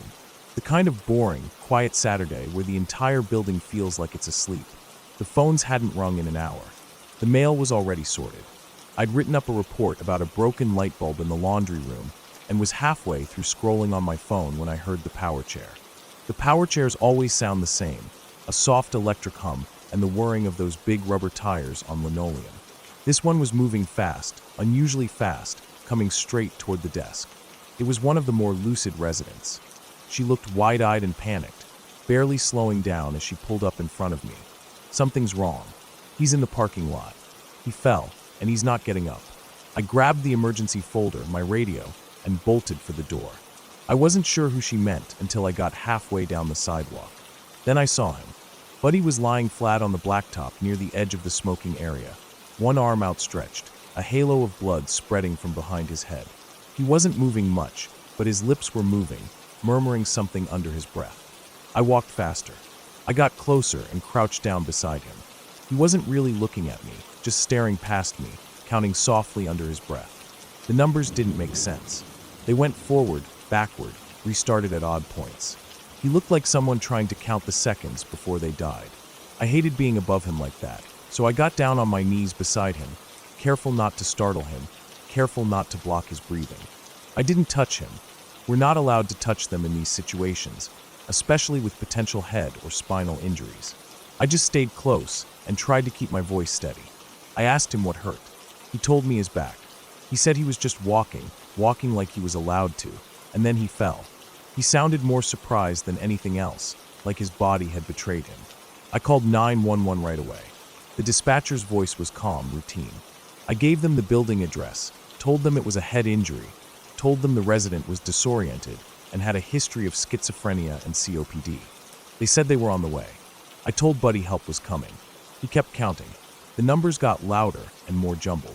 Then he looked past the lamppost nearby and lifted his hand. "Do you see them?" he asked. I didn't answer. I knew what he meant. He thought he was seeing angels. That moment will live in my head forever. Him lying there in a puddle of his own blood, counting random numbers and pointing into the light, while I tried not to panic. I tried to be calm. I tried to focus. But part of me was screaming inside. I stepped away a few feet to call my boss. I needed to report it. We're supposed to log any emergency right away. When he picked up, I ran through the whole situation. Fall in the parking lot, head trauma, back pain, confusion, blood on the asphalt, 911 on the way. Then he asked me if I thought we should call the police too, since Buddy's schizophrenia technically made it a behavioral health risk. I knew that question was coming. I hated that question. I said no. I didn't think the police would help. He was scared, not dangerous. He needed care, not cuffs. My boss agreed, told me I made the right call. I hung up and went back to Buddy. He was still counting, still pointing. I told him again that the paramedics were on their way. I said it over and over like a prayer. They're coming, Buddy. Just a little longer. We'll hear the sirens any minute now. He looked at me, eyes glassy and wet. I don't know if he understood. And then, thank God, we heard the sirens. Not far. A few blocks away, probably. I stood up, walked to the driveway to flag them down. They rolled in fast. 2 paramedics jumped out. I explained everything I could, his conditions, his meds, the fall, the numbers, the angels. I told them I didn't know what was the head injury and what was just Buddy off his meds. They nodded. They didn't rush. They didn't act scared. They crouched beside him, talked him through every step, told him what they were doing, checked his vitals, put on a collar. I watched them cut away his shirt, his socks, his jeans. I stood off to the side, trying not to shake. My hands were trembling, so I folded them behind my back. Residents had started gathering by then, peeking out doors and around corners. I walked over and told them to go back inside, calmly but firmly. They listened. Some of them didn't even realize it was Buddy. They thought it was a robbery or something. When the paramedics loaded him onto the board and into the ambulance, one of them handed me a clear plastic bag. Inside were his shoes, his torn clothes, his belt, his lanyard with his bus pass and key cards. "Can you take this back to his apartment?" he asked. I nodded. Buddy lived with his elderly mother. She was nearly housebound, fragile, bird-like. I didn't want to do it. I didn't want to knock on that door. But it was my job. I walked up and rang the bell. She opened it slowly, already looking worried. I told her what happened. I told her that he fell, that the paramedics took him, that we didn't know yet what his condition was. I told her he hit his head, but he was awake, that I'd done what I could, that he wasn't alone. Then I handed her the bag. She looked inside, saw the cut-up clothes, the blood, the lanyard, and she broke. She cried loud, desperate, racking sobs that shook her whole body. She kept asking how he would get home. He had no car, and she couldn't drive. She thought they'd just dump him on the street somewhere, and she'd never see him again. I stood there in her apartment for 10 minutes, trying not to fall apart. I told her the hospital would keep him as long as they needed to, that they wouldn't release him until he was safe, that we'd work out a plan, even if it meant calling the county or arranging transport. I told her she wasn't alone.